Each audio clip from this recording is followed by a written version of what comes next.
Chapter 418. He was not very sad about the alchemist's death. After all, they had already shed all pretense of cordiality. How pretentious would one have to be to feel sad for someone who was blinded by greed and betrayed their friendship? He just wanted to get through the difficult situation in front of him. Malcolm Merlin? Was there such a person on his side? Thea took out her phone to help him deepen his impression. She wanted to show him the photo, but she quickly realized that this guy was blind. Fortunately, she had plenty of means. She used telepathy to send old Ma's image into his mind and peeked at his true thoughts. If he had any grudges, she would kill him. If not, she would spare his life. After reading all of Great Wizard Sargon's memories, Thea understood the whole process of their battle. If she had not brought people out, the two of them would have been finished. From another point of view, she had saved the blind old man's life. We don't know much about this person. I only know that he had a conflict with Felix Faust in Northern Europe. I don't know what happened after that. Mr. E took out a thick piece of parchment from his bag. His old fingers groped on it. Thea thought it was Braille. After a while, the old man said with certainty. The old man rejoiced in his heart. He checked it repeatedly and finally confirmed that this person's matter had nothing to do with them. You people came to my house and looted for half a day. Now that the truth is out, can you retreat? You should know that cultists also had dignity. Thea scratched her head. The battle had calmed down. None of the people who asked for directions died. Only 6 or 7 were injured. One of the kinetic skeletons was seriously overheated and had an emergency shutdown. Basically, it was the economic loss of firearms and ammunition, which could be recovered with just a few $1,000,000. 2 of the 4 court pillars had fallen. One had been scared to death and the other had been hacked to death. The only remaining leader had been captured. The square was filled with corpses in red robes. Excluding those who had killed each other, and those who had died from using evil rituals to summon monsters, a conservative estimate was that they had killed at least 300 people. There were only a few dozen believers who were relatively new to this world. They were all hiding behind large trees and rocks, trembling in fear. The Cold Flame Church, which originally had 4 great mages carrying the flag, and had shaken the magic world, had been beaten down by her. From a lively international organization, it had become a lively regional organization. Its scale had shrunk to the same level as Daddy Midnight's bar. How could the word miserable describe it? Eliminate the source of trouble? This thought floated in Thea's mind. Mr. E was extremely sensitive and realized that the most critical moment had arrived.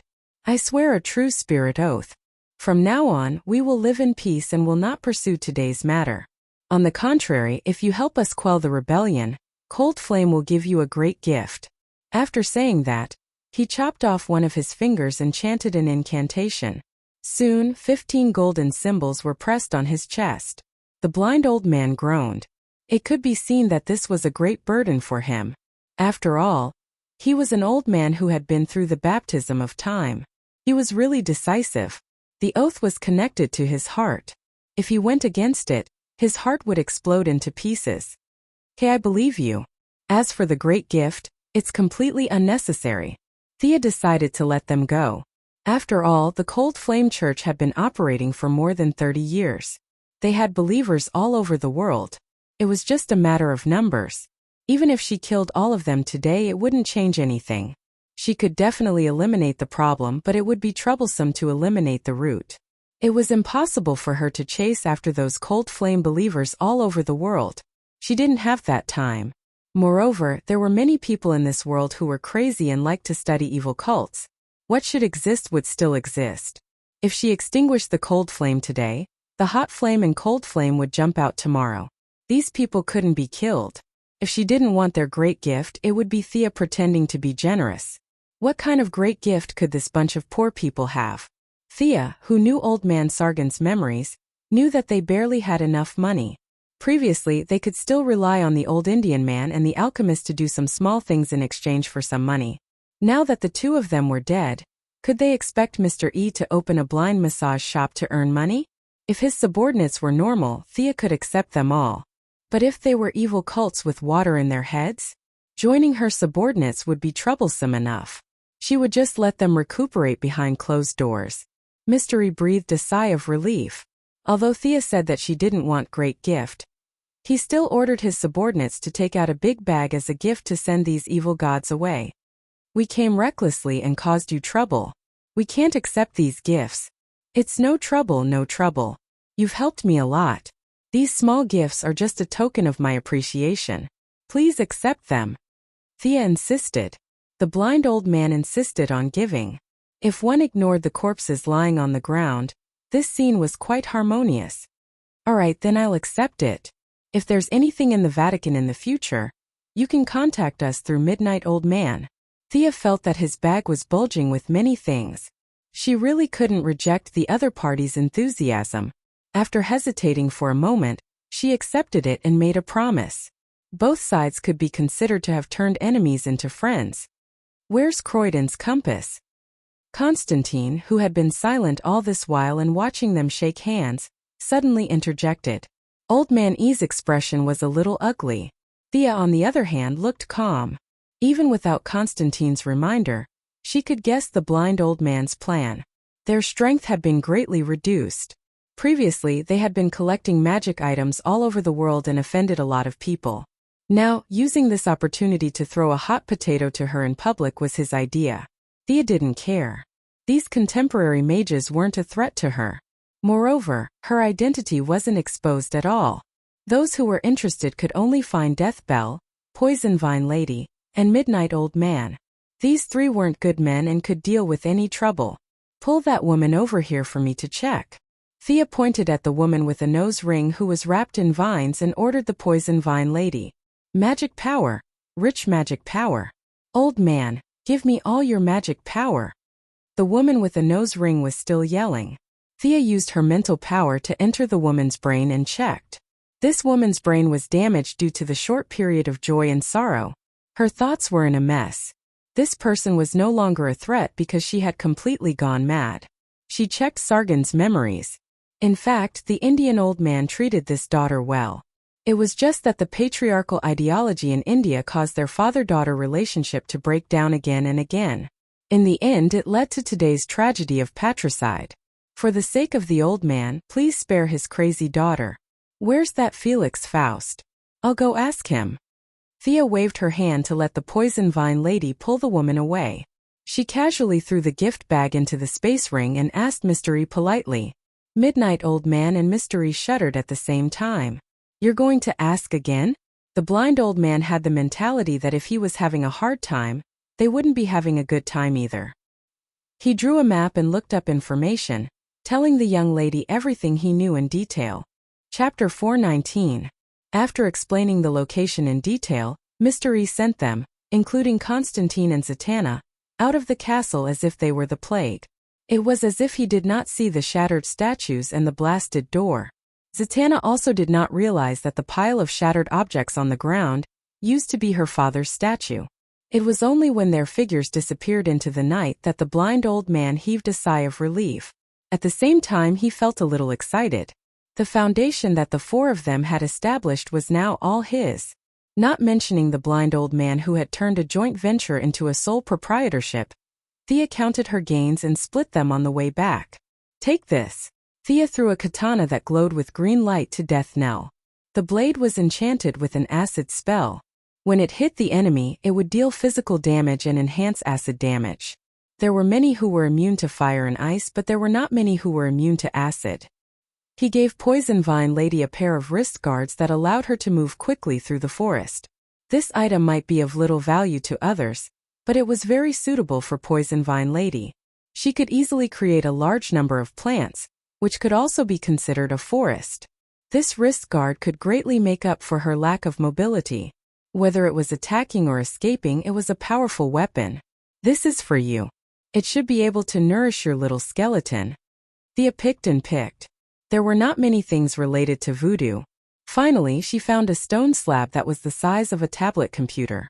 There were some strange drawings on it like children's doodles. It contained a small space that was filled with the aura of death. It was just right for Father Midnight. His little skeleton from the prehistoric civilization was too damaged. With this stone slab, it could more or less recover some of its power. After splitting the loot, she watched them return to the camp. It was better for more than 300 people to take a transport plane with a lot of equipment. It was too tiring to open a portal. Thea took out the 2 iron golems and gave them to Death Knell to bring back to the metropolis. She would study them when she had time. She planned to go to Northern Europe alone to find Felix Faust. He had a stargazing platform that was usually hidden in another plane. This time there was only one enemy. It was useless to have more people. The mercenaries lined up and left. None of them said anything. They did not ask who the man in black was or why he stayed where he was. Everyone left quickly, leaving only Thea, Constantine, and Zatanna. Nephews, is there anything else? Thea looked at them curiously. Virtuous, your sister. Constantine had lost count of the number of cigarettes he had smoked. He spat out a few puffs of smoke in displeasure. The compass is divided into 3 parts. The cold flame Vatican only got 2 parts, and the remaining part is with my friend. I hope you can give me those 2 parts. This thing is very dangerous, and it will cause a lot of trouble if it falls into the hands of ordinary people. Thea didn't care much about the compass at first, but now that Constantine was talking about it so seriously, the importance she attached to it increased by 2 levels. You can't refuse my gift, but if I don't want to, no one can take anything away from me. John Constantine, you're no match for me. Thea's tone was as cold as the wind. Don't be angry, don't be angry. Aren't I talking to you nicely? Little Ja, you say something too. Do it. Jia Kong smiled mischievously as if he was surrendering. He raised his hands high, and when he felt that Thea was attracted by his antics, he moved his hands continuously in a red pattern. A rose-red magic circle appeared under Thea's feet. Old senior, give it to me. Although you hit it well, but my nose tells me that you're a woman. This magic circle only works on women. Jia Kong raised the collar of his windbreaker, trying to use words to sway her mind and find a loophole. Thea was unmoved. What a joke. This was a spell recorded in the Constantine family's magic books. It was too easy to break this kind of spell, but what was the point of breaking it? With Master Sargon's knowledge and the theory of magic circles, Thea found another way. This was something that no one had used before. She lifted her hands in the air, and following the direction of the magic flow of the magic circle, she pulled the magic circle out of the ground. As if she was showing off a product, she turned the magic circle 360 degrees twice. Little John, you drew it well in a hurry. However, there is too much magic accumulation at this node, and it can be easily destroyed. The lines at this node are too complicated. Actually, you can simplify it.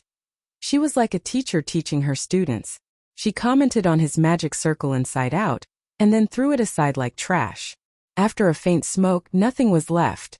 In order to deepen your memory, I'll leave you with homework today, Thea said as she took out the God of Death's staff. Under the horrified gazes of the two, the staff emitted a silent black light, directly hitting the 2 of them. The black light rolled and rolled the 2 of them into the interlayer space between the material world and the dark plane. This was the modified maze spell of the hunter goddess. Previously, Ares was trapped for more than 10 minutes. To deal with them, there was no need for such a high-level maze. A dark shadow maze was enough for them to play with for a few days. These 2 were too bold. They ignored the beaten-up cold flame Vatican and dared to bare their fangs at me. If I don't teach them a lesson, they will suffer a great loss in the future. Thea clapped her hands gently, identified the location, opened a portal to Norway, and left the scene. How was she going to find them in Norway? Fortunately, Constantine gave Thea a good idea, which was to use Croydon's compass. After rummaging through Mr. E's gift for a long time, she finally found the needle and dial. Strictly speaking, this thing should be a compass. The missing part was a lens, which was in the hands of Zach Kang's friend. Although this thing was incomplete, and ordinary people would definitely not be able to use it, it would not be a problem for a magician to use it. Between looking for Malcolm and that unlucky guy named Felix Faust, Thea first chose to look for old Matt. She injected magic into the needle, and the needle floated in the air and spun rapidly. In less than 10 seconds, it sent a vague signal to Thea. Found it. This thing is good. I should get it together later. Thea was quite happy. This was much faster than using the Eye of Horus to search all over the mountains. She cast an invisibility spell on herself and constantly adjusted her position. She set off from the city and flew towards the suburbs. The closer she was, the stronger the signal sent by the needle. After the third search, Thea came to the foot of a mountain. There was a large amount of metal in the mountain, which seriously blocked her vision. However, Thea still found Malcolm standing at the entrance of a cave. She secretly let out a sigh of relief. How many innocent lives had been sacrificed in order to find him? Cold Flame Church. We were wronged. Thea. Malcolm's face was originally very serious. When he saw her take off her cloak and walk out from the darkness, joy from the bottom of his heart instantly climbed up his face. Chapter 420. How did you find this place? Old Ma asked excitedly after the father and daughter hugged. Of course, Thea couldn't tell him that she had brought more than 300 people from the United States to Switzerland, and then from Switzerland to Norway. Along the way, there were corpses everywhere and blood flowed like a river. The amount of ammunition consumed had increased the price of arms on the international black market by 5%. She didn't tell him her story and only took out the needle to show that she had found him with it. But why did you come to such a remote place? I heard that you were looking for this needle, right? Could there be a divine artifact here? Thea looked at the shabby cave. The mountain was made of stone, and no matter how she looked at it, it looked like a sword was stuck in the cracks of the stone. It's a long story, but someone was injured while trying to save me. Can you help me take a look? Old Ma said and pulled Thea into the cave. The cave was not deep, and the smell was unpleasant. It was most likely the lair of some beast that Malcolm had taken over. The father and daughter turned a corner, and what they saw was a very narrow inner room. The walls were made of strange rocks, and on the left side of the room, there was a pile of weeds. A middle-aged man covered in blood was sitting against the wall.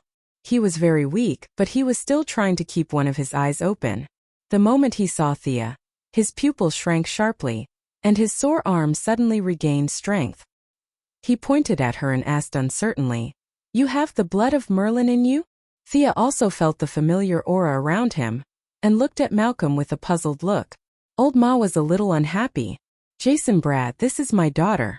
I've told you twice, I also have the blood of Merlin. Can't you tell?" The middle-aged man on the ground opened his eyes forcefully and compared the father and daughter with all his might. He shook his head very honestly and said, "I'm sorry, friend. I can see your daughter's bloodline at a glance, but I really can't see yours." Malcolm almost fainted from anger. Was his bloodline really that bad? He sat on the ground gloomily and didn't say anything. Thea felt a little sad. This old man had not been injected with divine blood, and was still an ordinary person. His sideburns were even a little white because he had been running around for the past few years. The desire for power wasn't a bad thing, as long as one could control it. Thea had always been unwavering in her efforts to strengthen her loved ones. It was not convenient for Old Ma to ask this question in front of outsiders, and he did not intend to introduce the middle-aged man. Thea was no longer the weak girl 5 years ago. She had her own way to find the answer. He glanced at the other party. The other party's injuries were very serious.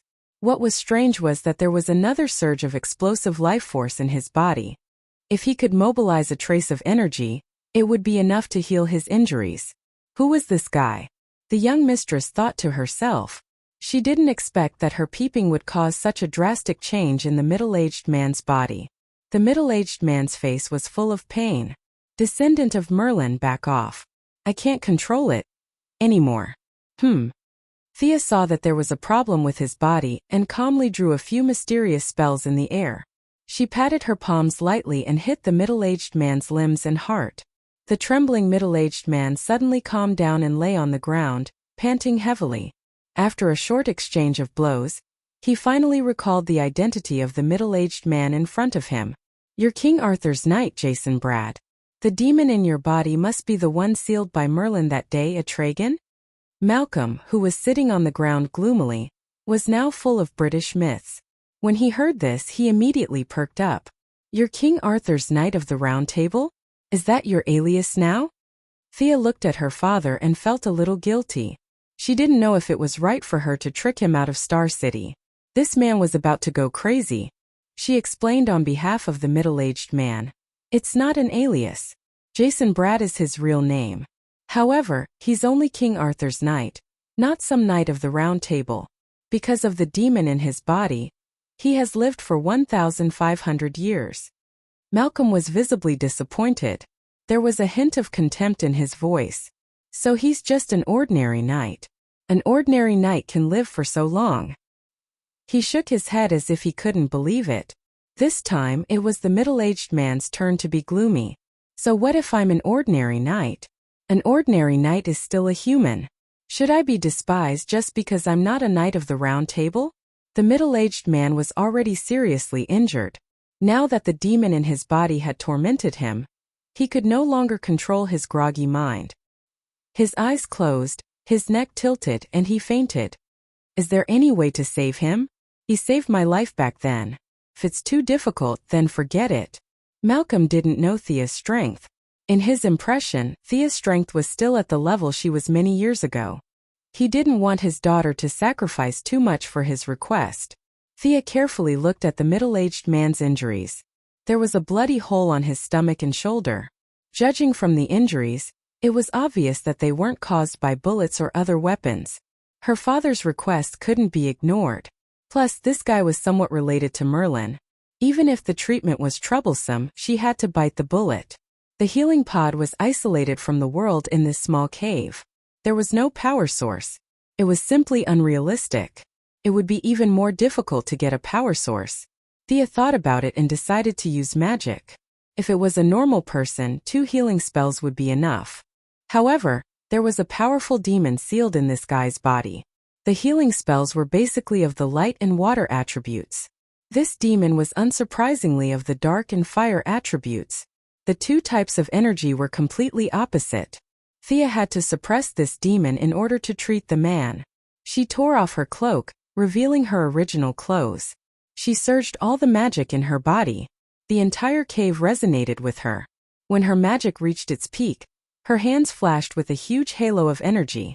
She pressed them on the middle-aged man's wounds. Initially, Sia was still trying to communicate with this demon.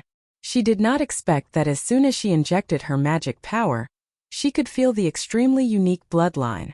The other party instantly went berserk, no longer caring about the host's body, and began to frantically counterattack. I don't believe I can't take care of you. I can't beat a 3-palace demon, but I can still deal with a demon like you who was transformed from a human. In order to suppress this demon, Thea put on the light ring that she hadn't used for a long time. Her fear energy was released 100-fold. Thea, who was more skilled at using her emotions, avoided Malcolm. Yellow energy filled the small cave. Magic and emotion fused once again, forcefully suppressing the demon Etrigan's counterattack. The unparalleled fear allowed the demon to regain some clarity in its mind, and it appropriately retracted a portion of its power to facilitate Sia's healing. However, Thea didn't trust this demon. What if he lost his mind and tried to do something while she was treating the man? She didn't care about anything else. She relied on the huge amount of energy to seal Alteran so that he wouldn't be able to come out for a while. Only then did she start treating the middle-aged man. Chapter 421. The real treatment was much smoother. She removed the residual magic from the wound, stimulated the growth of the cells, and accelerated the healing of the wound. As for the missing blood, Thea could not do anything about it. This guy had lived for more than 1,500 years. Who knew what type of blood he had now? Thea was sweating profusely. The treatment took 1 minute, and the suppression of the demon took 9 minutes. What's going on? You don't seem to be injured. Why is this guy on the ground? Thea looked back at Old Ma. Although his clothes were a little messy, his beard and tail were intact.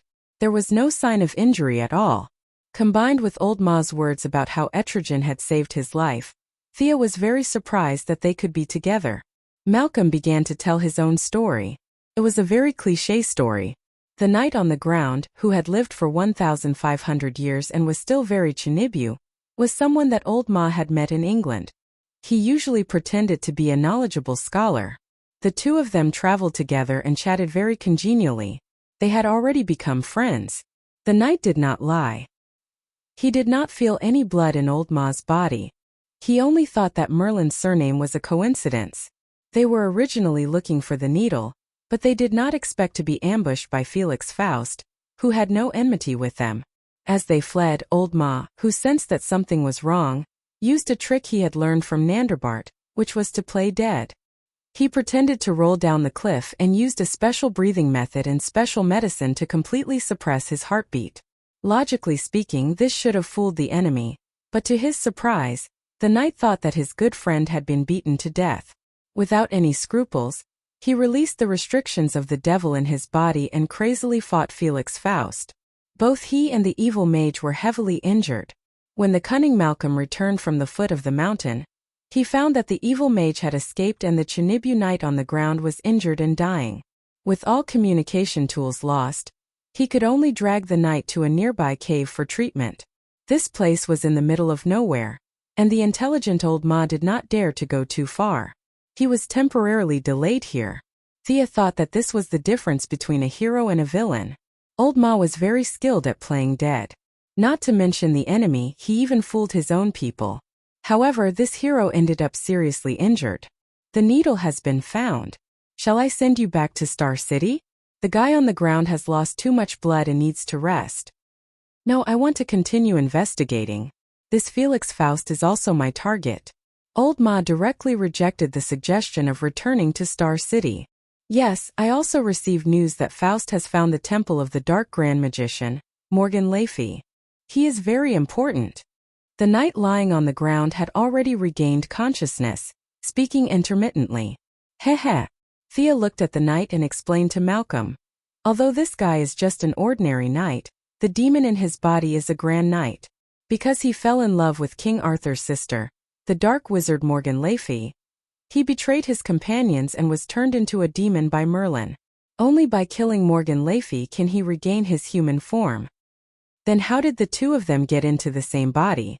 I only remember that it was because Jason Brad was seriously injured, and Merlin sealed the demonized Etrigan into the human body. Anyway, it's a complicated story. Thea sighed and clicked her tongue. Descendant of Merlin, your knowledge is truly extensive. You're right, I have to kill Morgan Le Fay in order to be redeemed. Etligan's and mine. The remnants of magic in his wounds had been removed, and his body was recovering very quickly. At this moment he could already sit up shakily. Hearing him talk about the descendant of Merlin, Malcolm became unhappy again. His daughter's bloodline was so thick that it made him, the biological father, seem like a fake. Wasn't this skipping a generation too much? For a moment the three of them lost interest in talking. They each focused on their own questions. How about this? I'll go catch that guy and you guys can ask him. Thea thought about the original plot. Felix Faust had indeed found a temple in the Peruvian jungle. The temple preserved Morgan Le Fay's corpse, as well as the map that Morgan and Merlin had calculated to find the so-called Book of Magic before Morgan's death. This Book of Magic was very funny. It had tormented a group of magicians to their heart's content. Constantine and his arrogant gay friend Nick Nacro had performed a wonderful betrayal and counter-betrayal.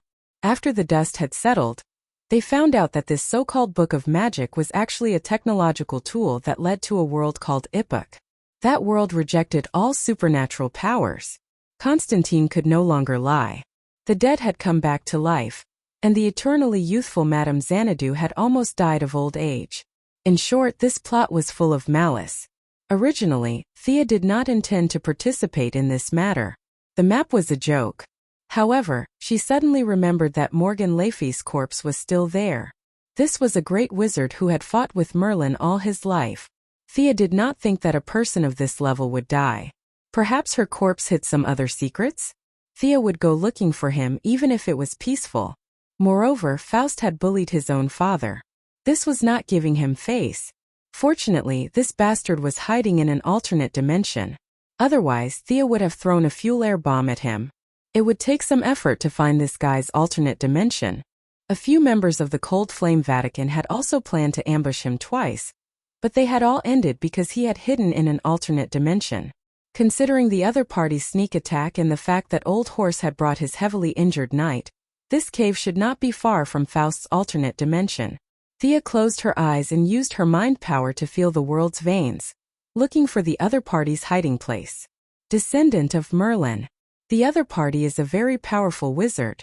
Shut up. Sia glanced at him indifferently. This guy was also someone who liked to pretend to be a senior. He had wasted 1,500 years of his life. Apart from the demon in his body, he was just a weakling. Yet, he was so serious every day that anyone who saw him would want to say something to him. This guy would have been hacked to death long ago without the demon's help. In Thea's heart, he was on the same level as Hawkman and Hawkgirl. Thea always felt that she did not have enough time. 1 minute was like 2 minutes. These guys had been idling around for thousands of years. Letting them live was a waste of food. Found it. I'll be back soon. Using Sargon's method, she broke through the spatial barrier and directly teleported into the other party's alternate dimension. Is this really your daughter? She's the most powerful contemporary wizard I've ever seen. Jason Brad watched the dark blue teleportation door disappear and asked Malcolm with uncertainty. Old Horse was proud and depressed. The gap between him and his daughter was getting bigger and bigger. He did not dwell on this question. Contemporary wizard? How good can my daughter be in ancient times? It's hard to say. She's definitely not as good as your ancestor Merlin. This time Jason Brad finally brought Old Horse along. However, she would be a very powerful wizard in King Arthur's era. At least the demon in my body can't beat her. Chapter 422. Thea didn't know what the two of them were talking about. She thought she would be teleported to a lair somewhere. But a strange wave of energy suddenly shifted her location, and the entire teleportation shifted by hundreds of meters. This was an extremely small space, surrounded by white fog. The white fog was like a layer of blurry glass. Looking out from the inside, one could see the sun, moon, stars, mountains, and rivers of the material world. In the middle of the space, there were traces of someone using magic power. It could be imagined that this small space had taken a lot of time to open up. As far as the eye could see, there was only a dark gray mountain rock suspended in the air, and on top of it was a 2-story building. It was mentioned in Sargon's memory that this was first discovered by Miriam, a magician from the 12th century. This magician's actual level was not high, and his talent was not good, but his luck could be said to be heaven-defying. He discovered this small space that had been opened up by his predecessors in the crevice of space and time. When this magician had no hope of becoming a great magician, he followed the example of the ancients and built a magician's tower in an attempt to reach a higher level. Unfortunately, good luck would not protect him forever. After a high-intensity battle between magicians, he died like an ant in the aftermath of the attacks. This area was silent for hundreds of years until Felix Faust discovered this place and built less than 1/5 of the Magician's Tower. Magician's Tower was already scarce in the 12th century, and it was even more impossible to build one in this era. Faust did not have heaven-defying powers. He could only modify the original foundation, and finally change the original ruins into the 2-story building in front of them. Thea really did not agree with this guy's aesthetics. Since it was called a stargazing platform, it would be better to make it more ethereal. This guy just had to put a layer of gold on the outside, in order to show off its gorgeous characteristics. The 2-story building shone with golden light. Those who knew would say that this was a stargazing platform modified from a magician's tower, but those who did not know would think it was some kind of farmhouse. Rustic, outdated, and shabby. These were the young lady's comments on this place. However, its functions were not bad. It could transfer her teleportation coordinates, and it could be seen that this building had many defensive functions. The Cold Flame Vatican still needed to send someone to call the door, but there was no need for that here. They were here to cause trouble anyway. The young lady raised her hand and a ball of lightning appeared. Under the crackling electric light, the ball of lightning hit the gate of the stargazing platform. Who dares to behave atrociously here? The gold-plated door easily blocked Thea's attack, and a sharp voice rang out. The person who came was a middle-aged man. He wore an ancient robe embroidered with the pattern of stars and moon. He had a mustache and a golden headband on his head. He stepped on a flying stone with a 6-pointed star on it and slowly flew out. He was dressed like a hermit, but his expression was somewhat perverse. "You are Felix Faust?" Thea flew to the same height as him and asked softly. The gloomy middle-aged man carefully sized up Thea. She was just a young woman, yet she was able to fly without chanting or using any tools. How could this be? One had to know that if he didn't have the stone under his feet that was integrated with the observatory, He couldn't fly. Woman, are you from the Cold Flame Church? Faust didn't have an undeserved reputation. He saw that Thea's method of breaking through the barrier was exactly the same as Sargon's, and he made a judgment in his heart. The Cold Flame Church had a fierce reputation. He was alone, but there were 4 of them. In this small space, with the help of the endless magic of the observatory, he wasn't afraid of them, but if he went out, he wouldn't be a match for them. Mages were very flexible. If he was entangled by one of them, he would be surrounded by 4 of them in the next second. He had no chance of winning. He wanted to expose her background and persuade Thea to retreat. The magic of the observatory was accumulated in the other space for more than 800 years. Every time it was used, it would be depleted. The church was a group of lunatics. Every time he fought one, there would be 10 of them. It wasn't worth it to waste precious magic on a battle. He felt that he had already given the church a lot of face by speaking softly and making the other party retreat. However, the young lady was here to pick a fight today. She didn't want to talk nonsense with him and took out the God of Death's staff. This golden staff was very much in line with Faust's aesthetic. He felt that this object was destined to be with him. Letting the enemy go or keeping the enemy here. These 2 options suddenly wavered in his heart. Leave the staff behind and I'll let you go. Greed still prevailed. Thea almost vomited. How could someone say such a retarded villain? This dog was too disgusting. Talking nonsense with him was a waste of time. Magic surged into the staff, and monstrous seawater drilled out from the void. Using such a large range attack in the material world would inevitably hurt innocent people, but there was no problem here. The huge water current carried unparalleled kinetic energy and fiercely attacked the observatory from above. So powerful. Faust was a little dumbfounded. He didn't know if this was the power of the staff or Thea's own magic. He didn't have time to think about it. He took out a thick book and turned to a certain page. A purple light flashed, and dark brown lines appeared on the surface of the observatory. Facing the sloping seawater, it was like a reef firmly nailed in place. The original control hub of the Mage Tower? Thea glanced at the book and stopped reading. The Mage Tower could indeed provide a lot of help, but that golden age had passed. The scarcity of all kinds of materials could drive people crazy.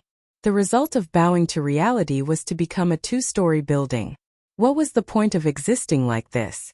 She would directly flatten it. If there was a Mage Tower spirit, it would also be grateful to her. Thea, who was in midair, waved her staff continuously. A huge phantom of a sea beast was summoned by her out of thin air. The sea beast had no facial features, and its body was almost transparent. It seemed to have 3 layers of fine sharp teeth where its mouth should be. Below its body were dozens of tentacles with suction cups. Its back was like a hermit crab, dragging a dark green hard shell. This was a biological sample that Fiora found on a distant planet according to her instructions. The real sea beast had died for countless years, but its genes were still preserved. According to the description of the scholars on that planet, this thing had the characteristic of unlimited growth. In their ancient times, it had devoured more than half of the life on the planet. After that, it was not killed by heroes but starved to death. The civilization of the entire planet had regressed for thousands of years because of this. Thea used Kryptonian genetic technology to reactivate some parts of the cells, and used artificial intelligence to simulate the growth environment. Halfway through the experiment, she directly stopped it and destroyed all the cells. This thing was too terrifying when it grew. Doomsday had a weakness of kryptonite. This thing had almost no shortcomings except for eating a lot and not being able to fly. The phantom that was summoned in front of him was the image of a 30-year-old sea beast. She used a huge amount of magic to simulate its true form. Although he didn't know the origin of the sea beast, Faust still felt a chill. Needless to say, this phantom monster had sharp teeth and looked like it had nothing to do with justice. This made Faust even more certain of Thea's origin.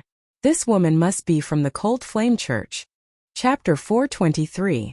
It used Sargon's spell to break realms, held an ancient-style staff, and started fighting without saying a word. After that, there was a flood and an evil giant beast. With so many distinctive features, who else could it be other than the cultists of the Cold Flame Church? Faust cursed the ancestors of the 4 mages of the church in his heart. The monster summoned by the other party basically had no attack power. But it did not say a word and directly lay on the observatory to absorb the magic power. This scared the hell out of Mr. Faust. His mustache trembled, and he did not care about the loss of magic power. He gave a few orders, and the observatory began to consciously counterattack. 7 objects similar to the flying stone he was on flew out. The objects flipped 180 degrees, and the side of the hexagram was facing the sea monster. 7 pale white electric lights struck the sea monster. This was a defensive method that Faust had modified using the original structure of the Mage Tower and his own knowledge. The star casting spell was derived from the meaning of throwing starlight. The 7 starlights fired continuously, and the sea monster's body was smashed into pieces. However, the characteristics of the sea monster determined that it would not die as long as it had energy. It absorbed the energy of the observatory to repair its body, and the star casting spell from the outside world continued to work, so it continued to absorb. "I'll get rid of you first." Faust was very decisive. He knew that he could not deal with such a shameless monster with his current means, so he set his sights on Thea. He grabbed his right wrist with his left hand, raised his right hand, and aimed his palm at Thea. Bang! Bang! Bang! 5 purple missiles were fired consecutively. Faust did not want to waste his energy to deal with the sea monster, and Thea did not want to fight with him, who was backed by the observatory and full of magic power. As long as this building was destroyed, the other party's true strength in her eyes was not even comparable to Mr. E. With a nimble turn, she avoided the missiles and continued to open a hole in the void. The violent flood rushed down again. Faust was in a dilemma. He wanted to defend the tower, but he could not. He wanted to fight, but the enemy did not want to fight with him at all. Thea's flying skills were 100 times better than his. Once she wanted to hide, the sky was so big that it was impossible to stop her. "Who are you? I don't know you." Faust didn't care about the divine artifact anymore. He didn't have the secret technique of observation, so he couldn't see through Thea's strength. However, she didn't show any signs of fatigue after such a long time, so he knew that she was a strong opponent. At this time, he already had the intention to compromise. "You don't know me?" Thea was here in her original appearance, so she was very unhappy. "How dare you say you don't know me when I am so famous?" There was nothing to say. He had to be taught a lesson. The seawater kept pouring into this small space. The space was airtight, and the seawater had nowhere to go. Half of the gate of the observatory was already submerged in the water. Thea was like the Jinshan temple being flooded by water. The wind and the waves were endless. As long as the magic power in this 2-story building was not working well, the huge pressure would be able to tear it down. "What do you want?" "I'll give you everything I have." Faust could feel that his beloved observatory was rapidly depleting, and the speed was getting faster and faster. In his heart, he had a deeper understanding of the crazy actions of the Cold Flame Vatican. They didn't want to take such a good ancient building but wanted to destroy it instead? Pa! Thea ignored him and continued her battle. She pulled out Merlin's sword and activated the ice storm that came with the sword. As soon as the spell was cast, Thea was shocked. The power of this spell was twice as strong as when she cast it herself. Fist-sized hailstones fell into the narrow space like raindrops, densely covering the entire area.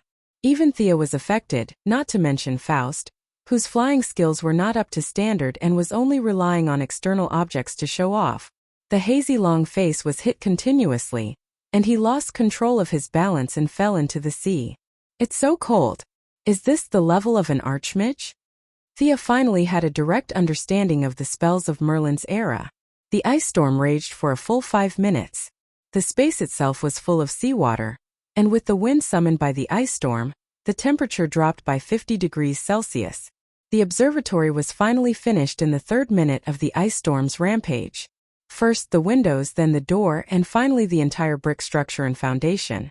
The powerful seawater completely destroyed the former magic tower, and all the magic materials were destroyed. Only some bricks and tiles were left. Thea looked at her masterpiece and did not find any spoils of war. She controlled the sea beast to pull Faust out of the sea. The north wind blew and the snow fell.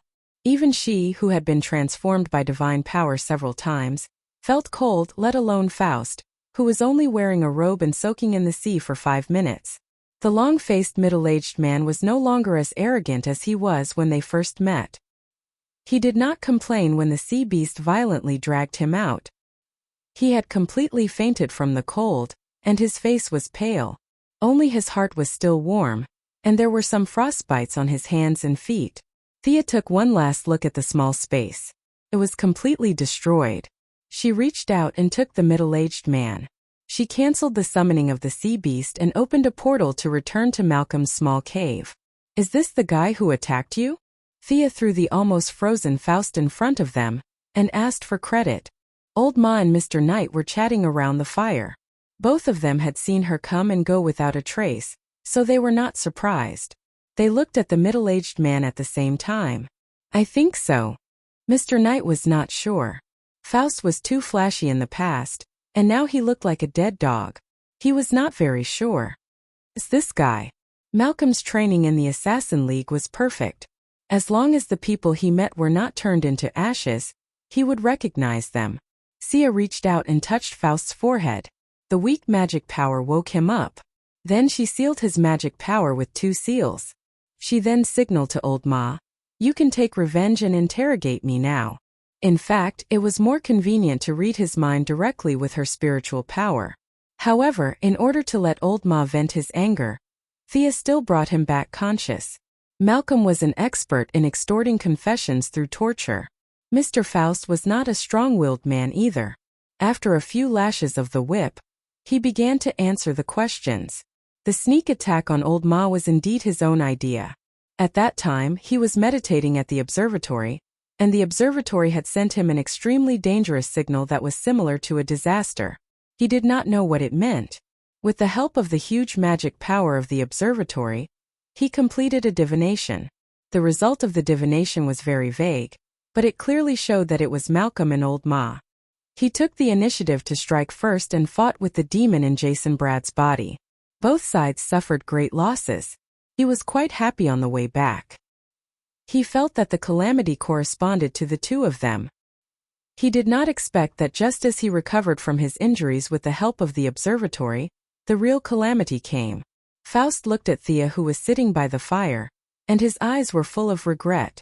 Chapter 424. However, there was no point in regretting it. Facing Malcolm's questions, he answered truthfully. In the end, he even told him about the Morgan Laffey Temple in Peru. How do we deal with this guy?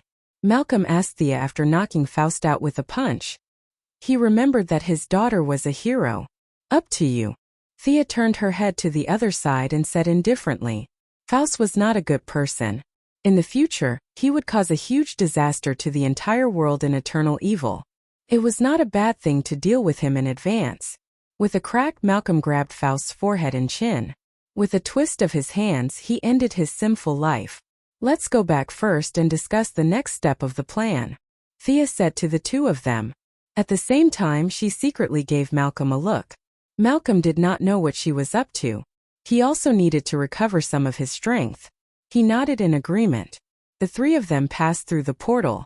From the desolate cave, they came to a room with a strong technological aura. This is my laboratory in the metropolis. You guys can take a rest first. Thea poured a glass of water for each of them. Jason Brad saw that the father and daughter had something to talk about in private. He tactfully walked out first. In fact, it was not bad to bring them to Star City for a reunion. However, Thea did not want Old Ma and Oliver to have a conflict. Old Robert's life was involved in this. This kind of hatred for killing one's father was difficult to resolve. Malcolm was not only Tommy and Thea's father, but he was also Oliver's father's enemy.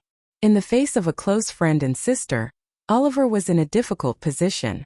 The best way was to distance them from each other and not see each other for the rest of their lives. That would be the best.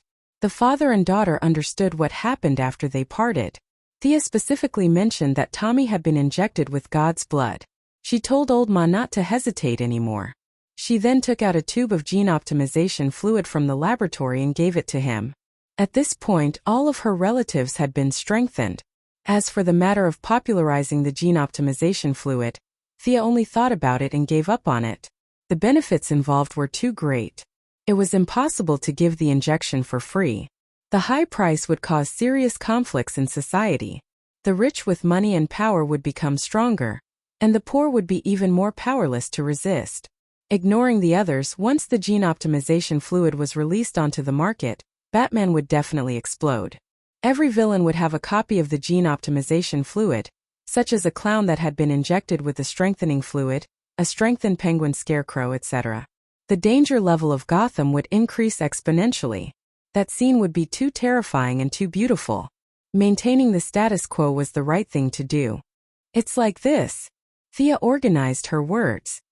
I've thought of a way to forcefully activate your bloodline. What should we do? You don't need to do too much. Just inject the god's blood and gene-strengthening fluid separately, and adjust your body to its best condition. We'll start in 3 days. Ooh. 3 days later, Malcolm, who had received a series of enhancements, stood there in high spirits as he watched Thea busy herself. He had experienced it deeply. After injecting the god's blood and the gene optimization fluid, his body was rejuvenated. His originally declining physical strength seemed to have returned to 20 years ago. The feeling of his strength, speed, and stamina returning to their peak was intoxicating. Jason Brad had fully recovered from his injuries in the past 3 days.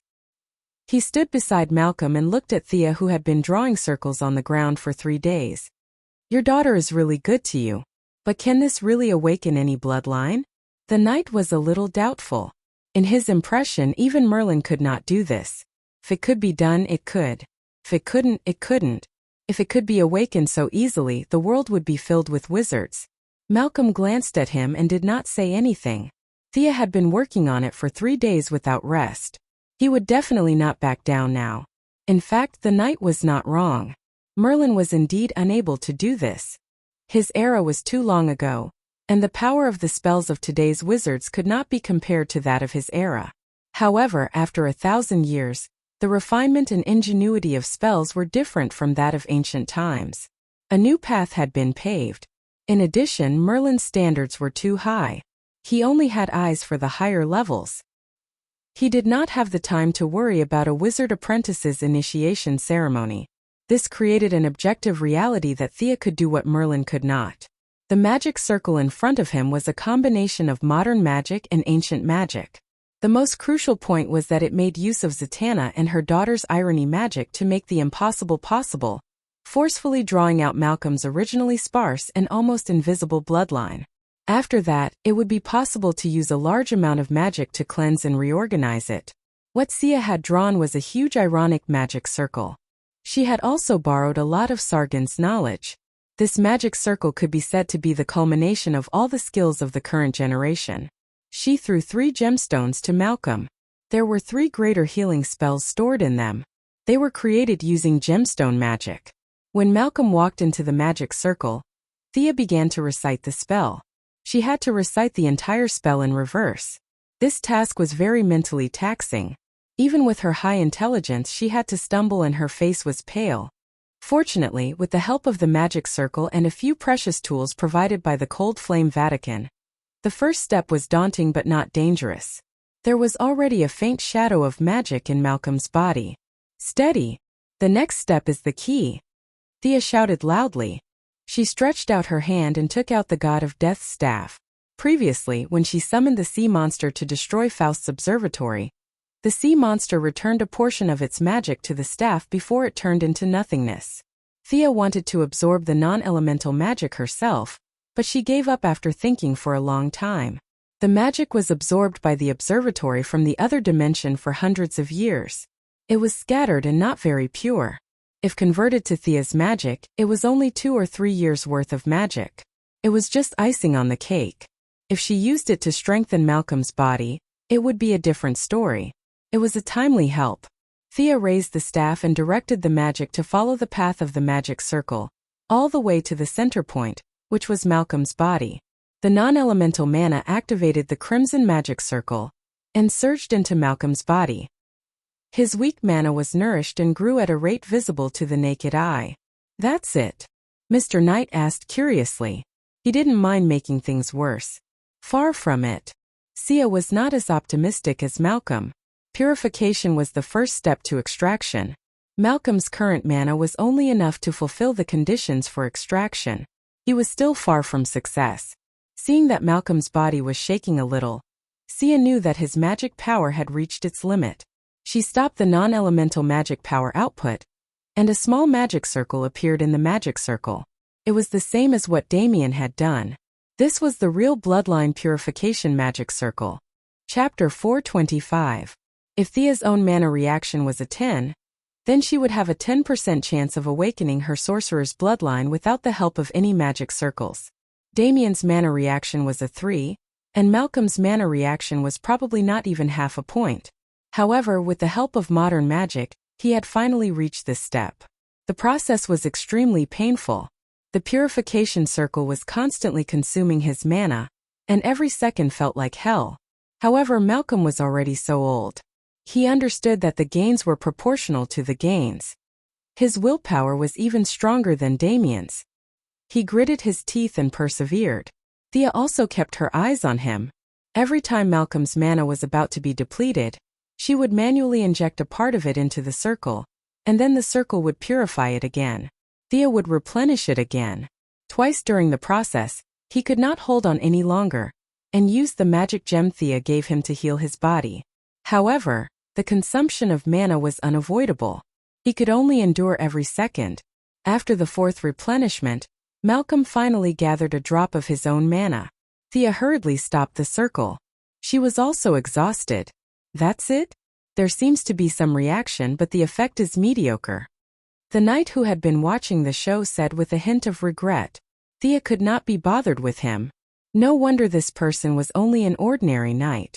He really did not know how to talk. Besides, this was not a movie.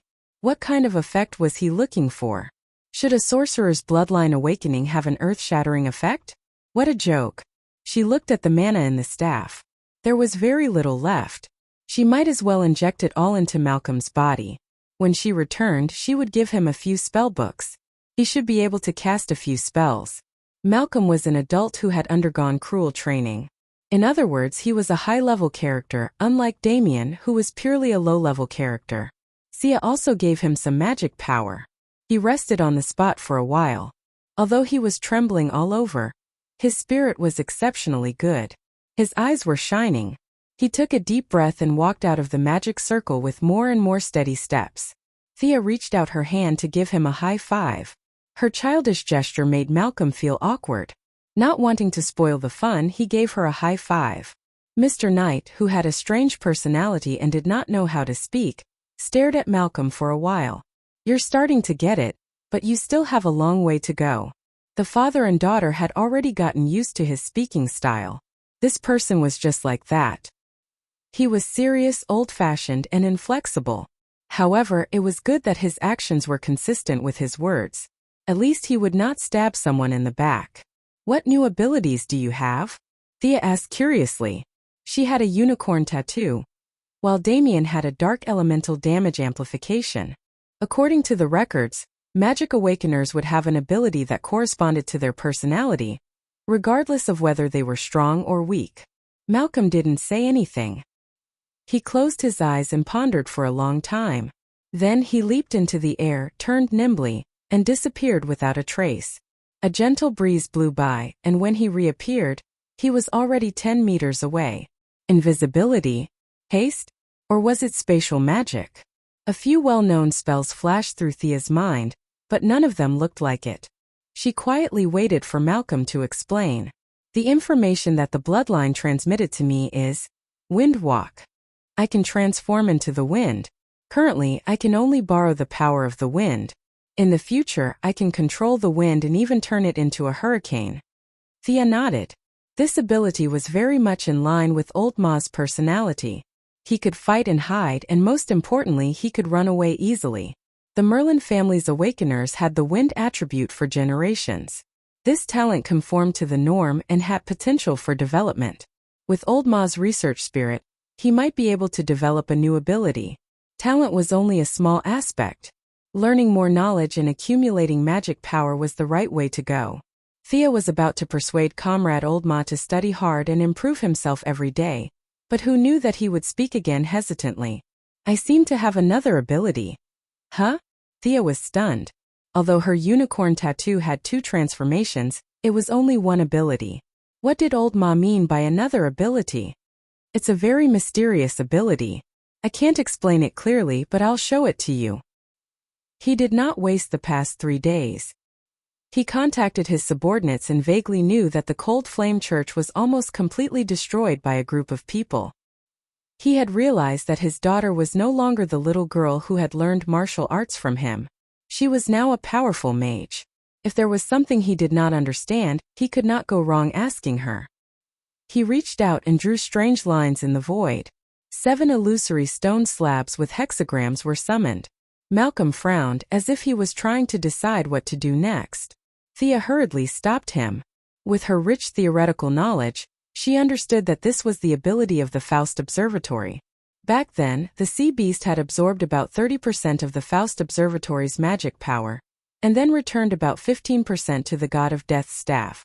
This part of the magic power had been consumed and purified by the magic array. Now that it had been reflected in Malcolm's body, it should be less than 10% of the original amount.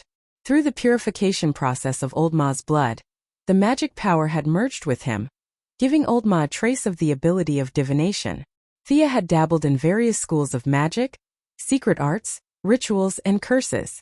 However, she had almost never studied divination because there was no need for it. With the memory of a transmigrator, she knew most of the world's secrets and development process.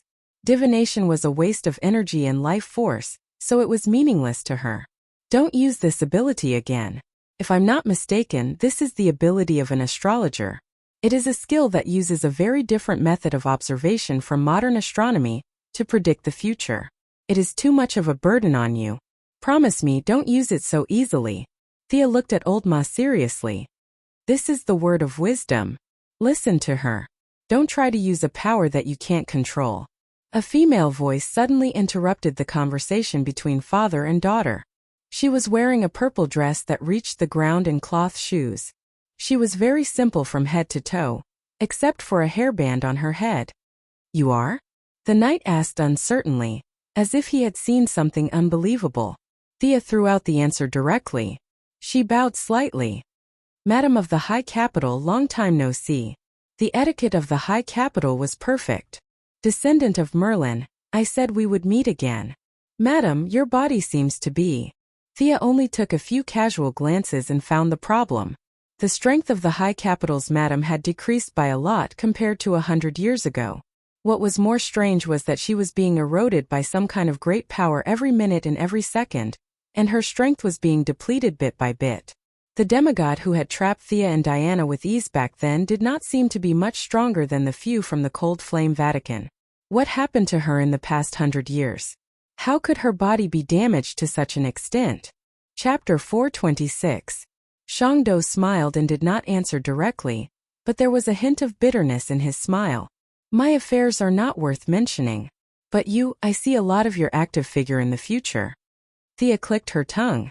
She was no longer the little girl who lacked knowledge of magic. In fact, it was not difficult to figure out the current situation of the Lady of Shangdo. She was frequently divining the future. She had been doing the same for the past 1,000 years. This was her path. If she wanted to go further, she had to have this awareness. However, the changes in the past 1,000 years were not great, and the backlash of the world or time was not great. She could basically withstand it with her demigod power. But in recent years, Superman had officially come to the forefront, and the era of great change had arrived. Peeping into the future at this point in time had far-reaching effects. It was the same as looking into the abyss. You were looking into the future, and the future was looking into you. The powerful existences that would descend upon Earth in the future, such as Hal Jordan who was possessed by a ghost or the anti-watcher from Darkseid, would be able to sense it if one looked at them from their point in time. The kind ones wouldn't do anything, but the evil ones wouldn't have a problem spying on them in the opposite direction. Shangdo's situation was very bad. She had to use all her strength to prevent these visions from extending from the future. At the same time, to ensure that there would not be more terrible disasters in the future, she had to continue divining and watching. This vicious cycle had caused her to fall into a dilemma. This made her even more determined to not let her father go on the path of a fraud. Thinking of Malcolm, Thea realized that something was wrong. Now that a woman suddenly appeared, Old Ma did not react at all. This was too strange. As soon as she turned around, an ominous feeling surged in her heart. This feeling came without reason. It appeared so suddenly and then disappeared quickly. She saw Old Ma looking at Shangdo with a strange expression. The moment Thea turned around, Shangdo also closed his eyes slightly. She did not know what he was thinking. "What's wrong with you?" Thea poked Old Ma. The father and daughter had a good relationship, but the way they addressed each other was very strange. Thea rarely called him father. Malcolm also called her by her name. People who did not know them would not be able to tell that they were father and daughter. Who is this woman? Malcolm had a strange expression on his face. Thea could see the passion in his eyes. He was a little confused but still explained, "This is the Lady of Xanadu. She is the youngest sister of the goddess of the lake." "Similar, very similar," Malcolm muttered as he looked at Xanadu from afar. Thea did not have Superman's super hearing, so she could not hear him clearly. "Who does he look like?" "Like Tommy's mother." Malcolm's words made Thea choke on her own saliva. She stood rooted to the ground. He was really going to shock her to death with his words. At this time, Thea realized that Shangdo's appearance here was not simple. She also saw the vague charm in Shangdo's eyes. An extremely melodramatic fact was about to be put on the table. In the future that she divined, she would be together with Old Ma? That was why she appeared here today at this time. What could Thea say? That the two of them could not be together? Looking at Old Ma's infatuated expression and Shangdo's posture of following the trajectory of time, she knew that they would not listen to her no matter what she said. What's more, the future was changed by her big butterfly wings. In the original spacetime, Malcolm should be fighting Green Arrow in Star City, Faust should continue to be a handsome man in his observatory, and Shangdo should be going on his own journey. Now, fate was using his own hands to tie the two of them together. One was a diviner, the other an astrologer. One had lived for a long time, while the other was as cunning as a fox. With the help of Arthur and the goddess of the lake's complicated relationship, the two of them seemed to have some sort of relationship. Thea had the urge to cover her face. After analyzing several aspects, the two of them were really a match made in heaven. "Thea, my child, I think I've found my future goal. I didn't protect Tommy's mother well back then. Now that I have the ability, I'm going to protect her." Malcolm stroked Thea's hair. It was as if he was talking to her, but it was also as if he was talking to himself. Thea was in a dilemma. What could she say? The future wife of Shangdo was in trouble. Getting involved with her was really not in line with her original intention of keeping her family away from danger. She had already seen a bunch of bad guys chasing after them, and Old Ma turning into a breeze and running in front of Shangdo. Don't read the stars so easily. It will hurt your body far more than you can imagine. Feeling that she could not stop them, Thea could only cautiously advise. "Don't worry, Thea. I will guide him in this aspect. No one in this world can compare to me in this field." Shangdo had walked to the two of them and said in a confident tone. She finally stopped talking about the damned descendant of Merlin, and called out Thea's name. This should have been a very satisfying thing, but where did the tone of an elder come from? Thea felt the deep malice of the world. 2 days ago, she had just pretended to be Constantine's elder, and today karma came back. But looking at Malcolm's proud face, she could not refute. She explained how to use the magic gems she had and gave them to Malcolm. Now that he had greatly increased his strength, he should be able to deal with any trouble. The wife of Shangdo whispered a few words to Jason Brad, and the knight with the demon hidden in his body was successfully fooled. The three of them happily bid farewell to Thea. A red light flashed and only Thea was left. "They're all gone. Who are you working so hard for?" Thea was a little depressed. After 5 years, Malcolm had finally turned from a villain to a member of the righteous faction. Yes, Thea felt that when Madame Shangdo established the Dark Justice League in the future, Mr. Ma would definitely be a glorious member. He was now considered a rare talent among the mages who could fight and knew how to cast spells. Plus, with his complementary astrology skills with Madame Shangdo, it would not be a problem for him to become a senior member of the Dark Justice League. Maybe Madame Shangdo would retire behind the scenes, and Mr. Ma would rely on his own wisdom to take up the role. Shaking her head and sighing, she left the metropolis and teleported to New York. The Croydon compass that she had previously collected was only the dial and needle, and the last part of the lens was missing. As a local, Midnight Papa had already completed the preliminary work for her, and found the target in his dungeon. The most important lens of the descendant of Croydon was hidden in his pupil.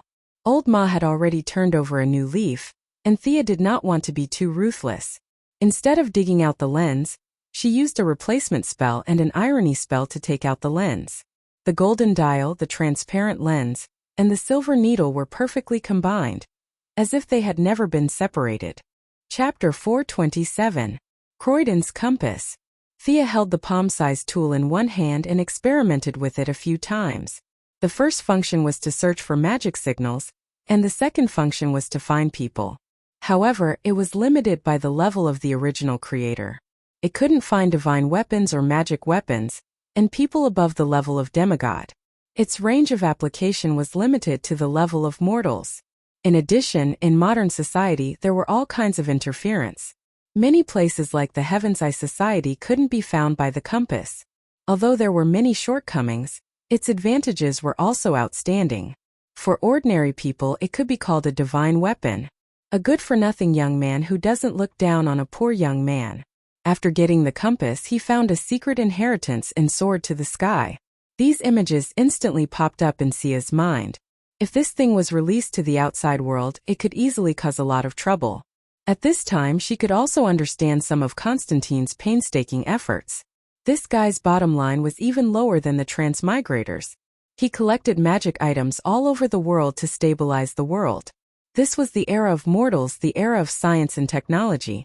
Thea didn't have any big ambitions to revive the glory of the magic era, because she knew that in the future, Earth would continue to develop science and technology. This trend had long been set.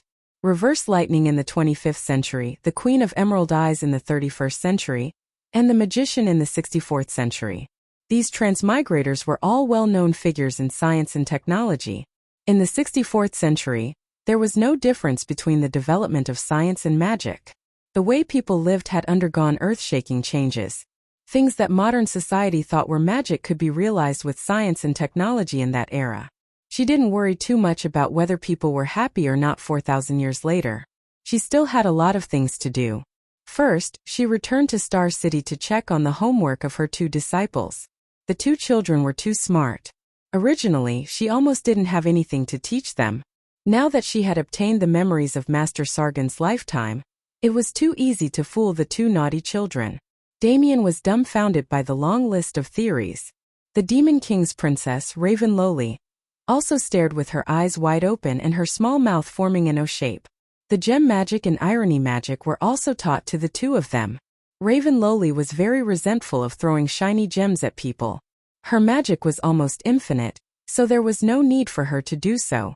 She secretly hid the few gems that Thea gave her, but her irony magic was really good. Damien, on the other hand, was the complete opposite of her. He didn't have enough magic, so it was very difficult for him to practice irony. However, he had a special liking for gemstone magic. In his opinion, it was no different from throwing a bomb. He used his father's credit card and bought a bag of gemstones to practice. Not to mention the frightened Batman who received the credit card bill. Thea hired 3 expedition teams in her name to search for the temple mentioned by Faust in the Peruvian jungle. The original spacetime was discovered by Constantine's good friend, Nick Nacro. However, this unlucky fellow was quickly abandoned by Slag Kong, who had fallen in love with Zatanna. Just before they found the temple, he was killed by the two, and his soul entered hell. Later on, it was Faust who sacrificed his lifespan to bring this guy back from hell. Now, this unlucky guy was still in hell, and Faust himself had been sent by Old Ma to accompany him. Brother Nick would have to live in hell for a few more years.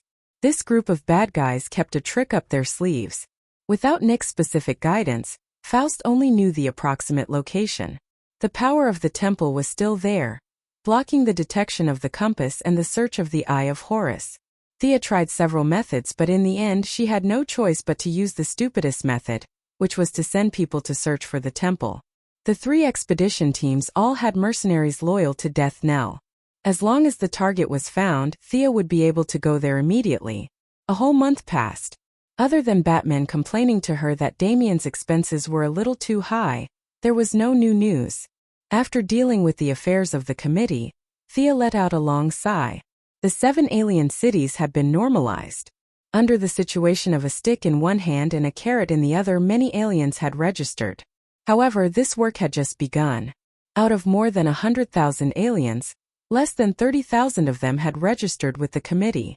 The rest were either observing or doubting. General Lane initially wanted to force the registration, but Thea stopped him. For the aliens in a few of the cities, although there were some differences in their development, overall they were not as good as Earthlings. This group of people was just sitting at home. Before they could figure out what was going on, a big cover was placed on them.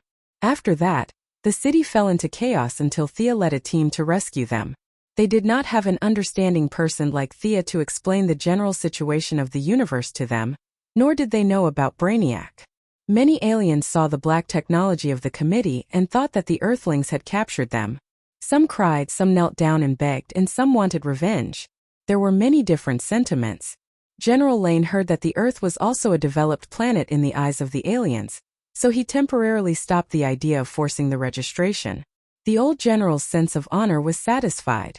Under the special publicity of the committee, the news of aliens landing on the Earth was slowly revealed to the outside world. After the initial panic, many brave guys jumped out.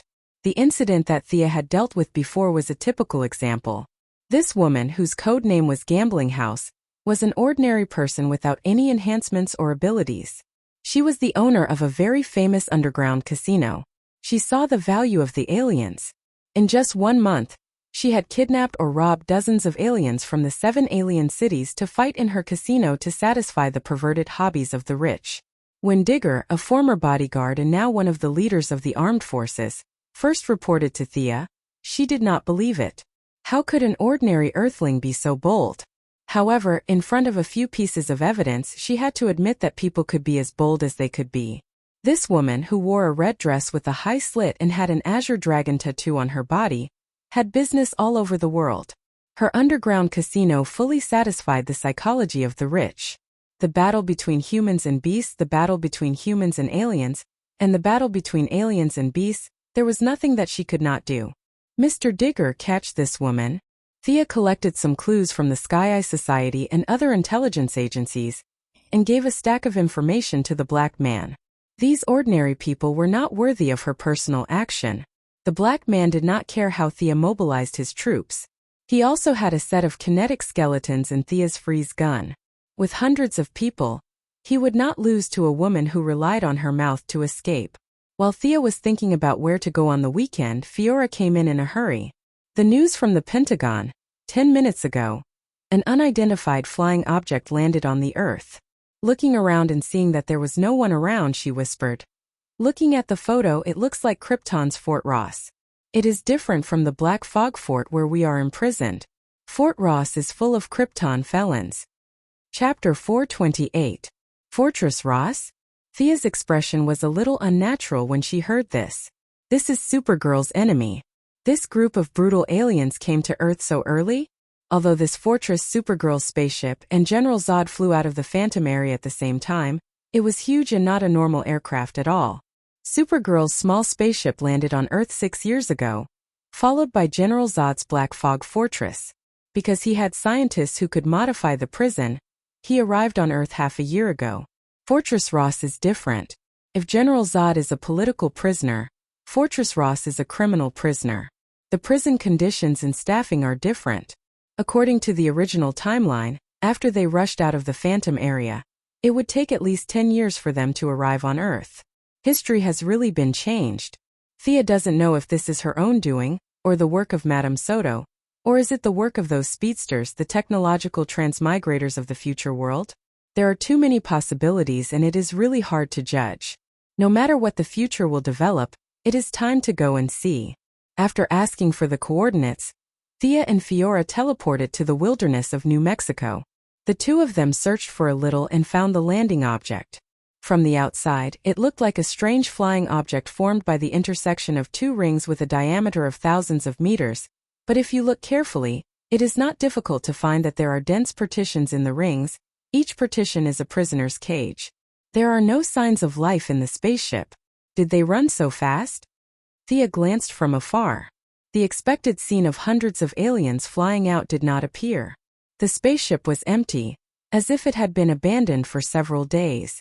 The two entered the spaceship and took away all the weapons that could be used as weapons. The two came to the main control computer and got control of the spaceship by relying on Fiora's identity. Fiora checked and said with some depression, "They used light and shadow refraction equipment. In fact, the spaceship has been landing for 3 days. These are all Krypton felons and they have all run away." Unlike Superman, Fiora had no feelings for Earth. She only felt that the escape of these Kryptonian criminals was a provocation to her, the only person who still had a job on Krypton. Whether it was duty or obligation, she had to catch these people back. This was the only thing she could do for Krypton. Thea did not care about the Kryptonian honor.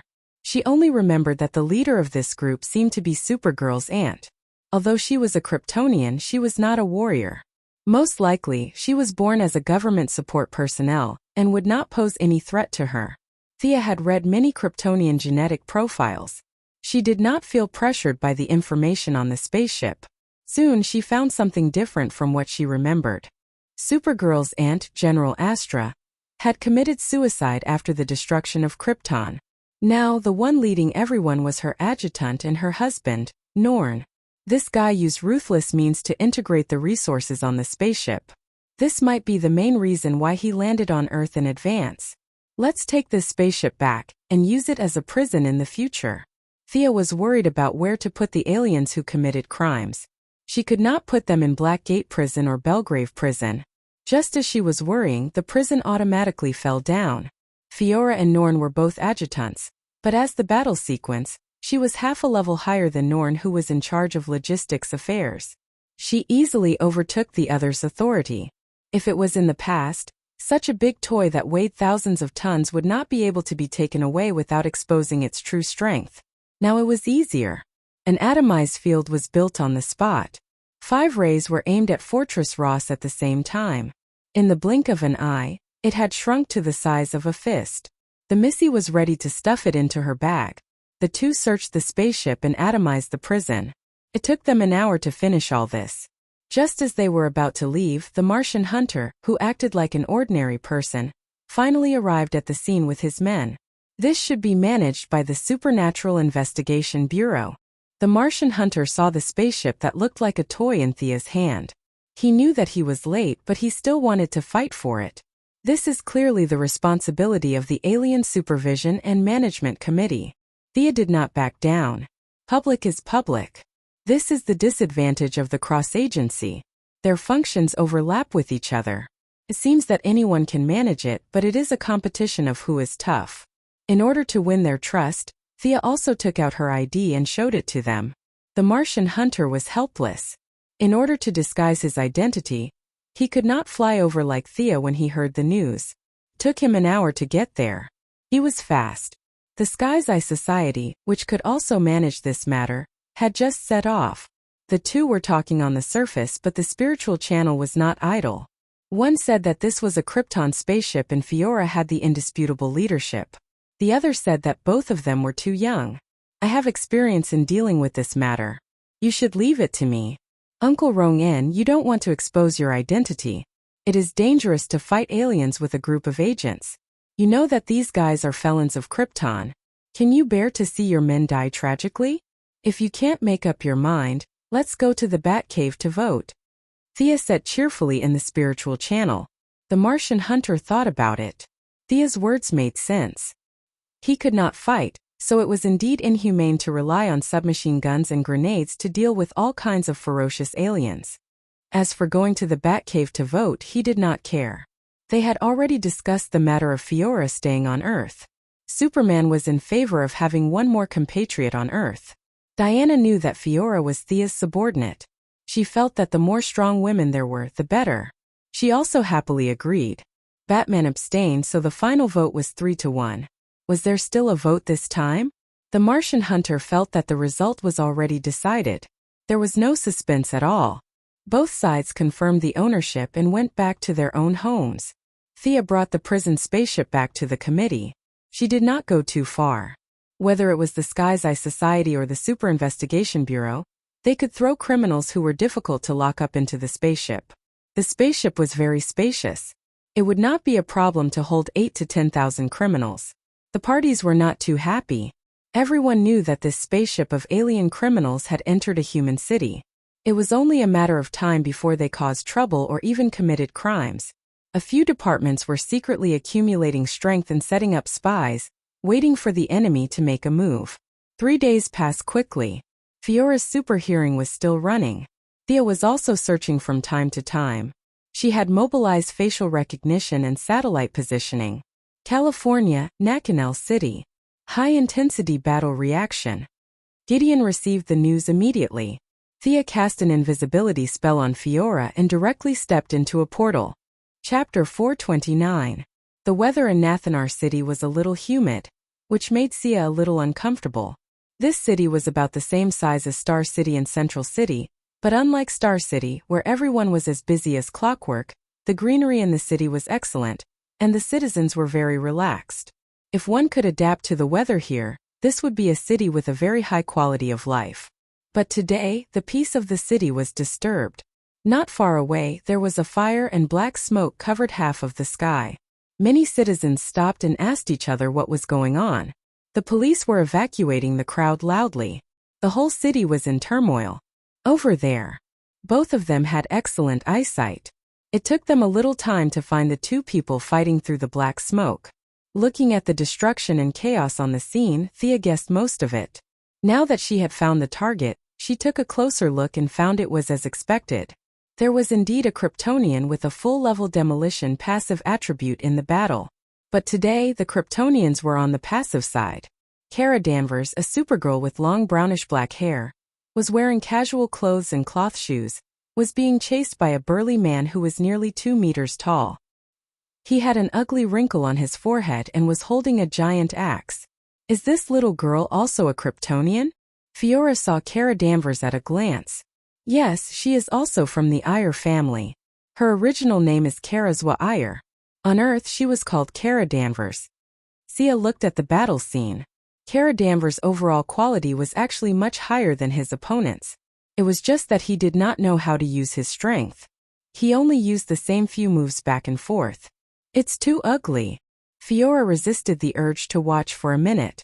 Kara Danvers did not have any fighting skills, which made Fiora, who was proud of his skills, very uncomfortable. Thea did not comment.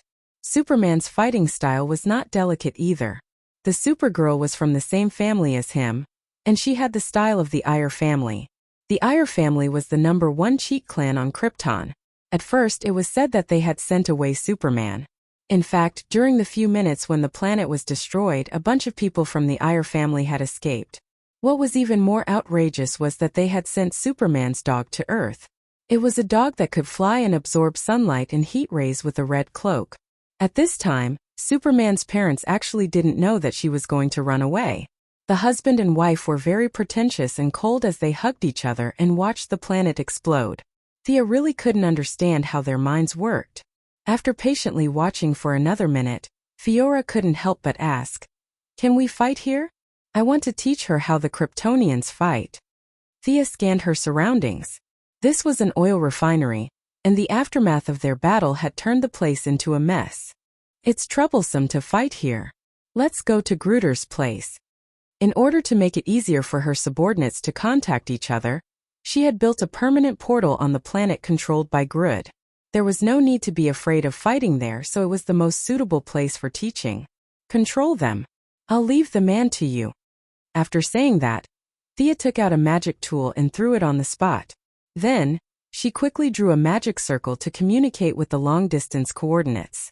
With a little sense of her spiritual power, she found the location. You've damaged the city too much. Follow me. Thea called out. Thanks to her years of torment, the little Supergirl could still recognize her. Seeing that Fiora had knocked out the strong man with a punch, although she didn't know what the blue portal in front of her was, she hesitated for a moment and followed them into it. Wow! Suddenly she saw the purple sky, which was completely different from the plants, buildings, and gravity on Earth. Kara Danvers knew that she had come to an alien planet. You're Miss Thea? I remember you. Before Kara could finish her words, she was interrupted by Fiora, who was wearing a cold face. Your fighting style is too crude. You could have dodged the punch at the beginning and then kicked sideways. But you actually chose to retreat. Fiora blabbered on and on. At first, Kara Danvers was a little annoyed. No one would be happy to be scolded by a stranger. But after a closer look, she could see the difference. You're a Kryptonian. Of course I'm Fiora. I lived in Area B15 of Area 115, which was not far from your home. Your mother was my instructor. Fiora talked about the past of Krypton. Unlike Superman who came to Earth when he was born, Supergirl left Krypton when she was 12 years old. She had deep feelings for her hometown, especially when she heard that Fiora knew her mother. Her eyes were a little red. Be strong. Your mother once taught me something. Fiora grabbed Kara's collar and spat on her face as if she was training a new recruit. Kara felt that Fiora was an elder. She glanced at Thea from the corner of her eyes and shrank her neck like a quail. Thea gave her a kind smile.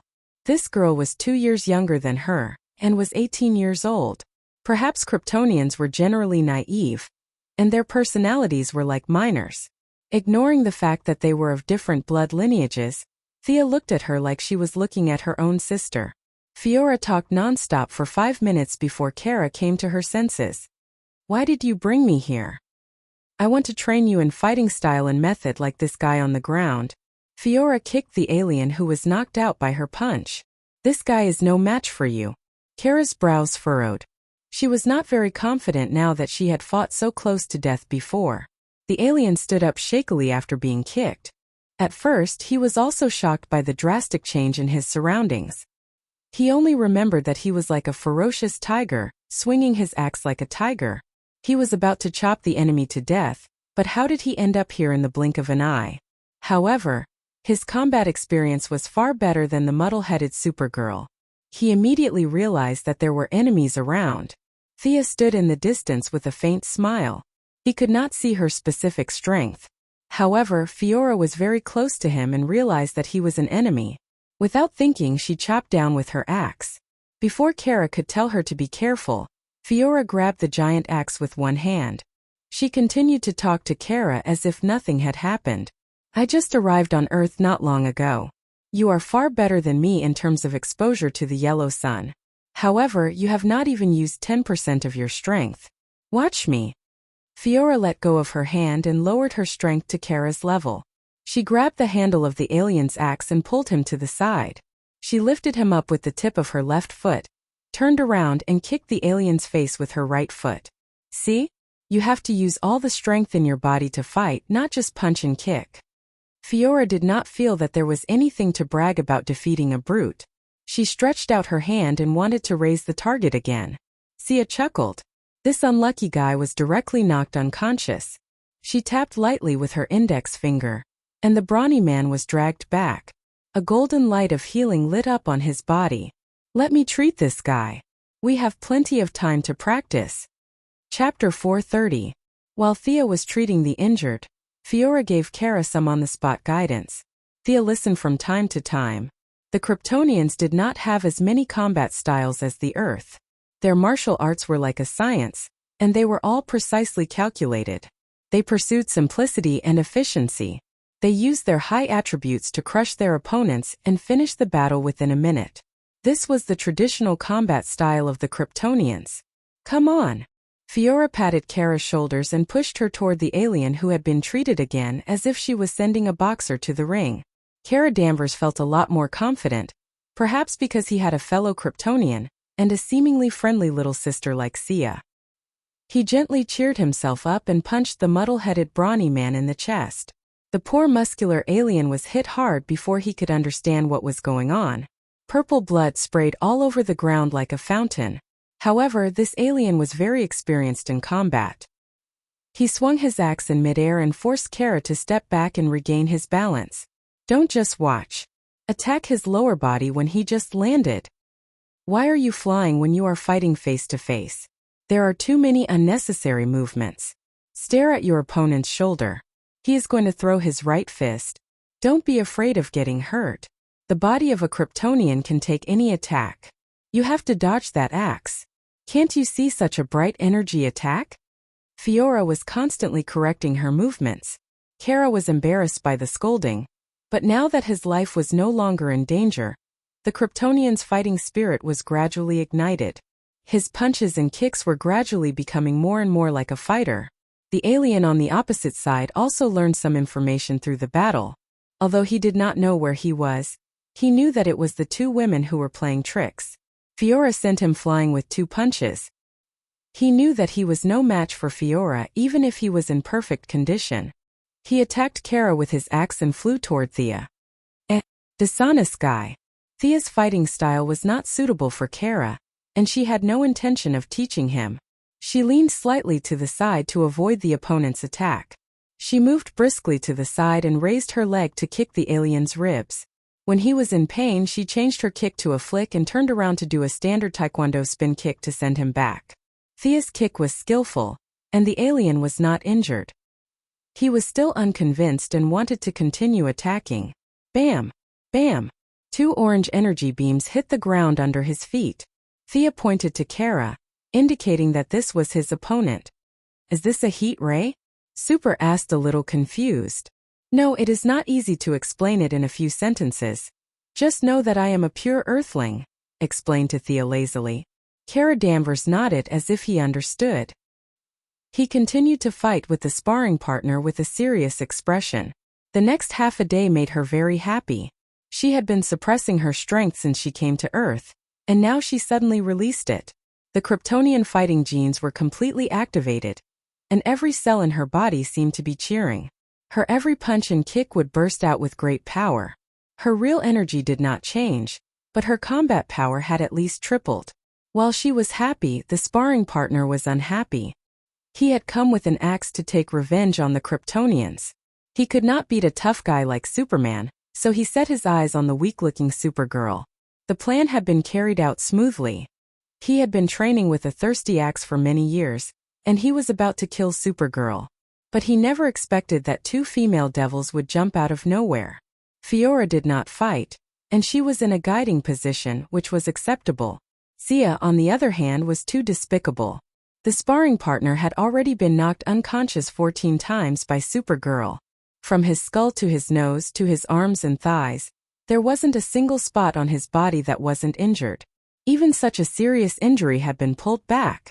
When he felt that he was getting weaker and weaker, Thea injected him with some kind of injection to make it look like they were evenly matched.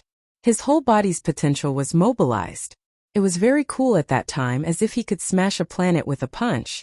But now he was paralyzed on the ground.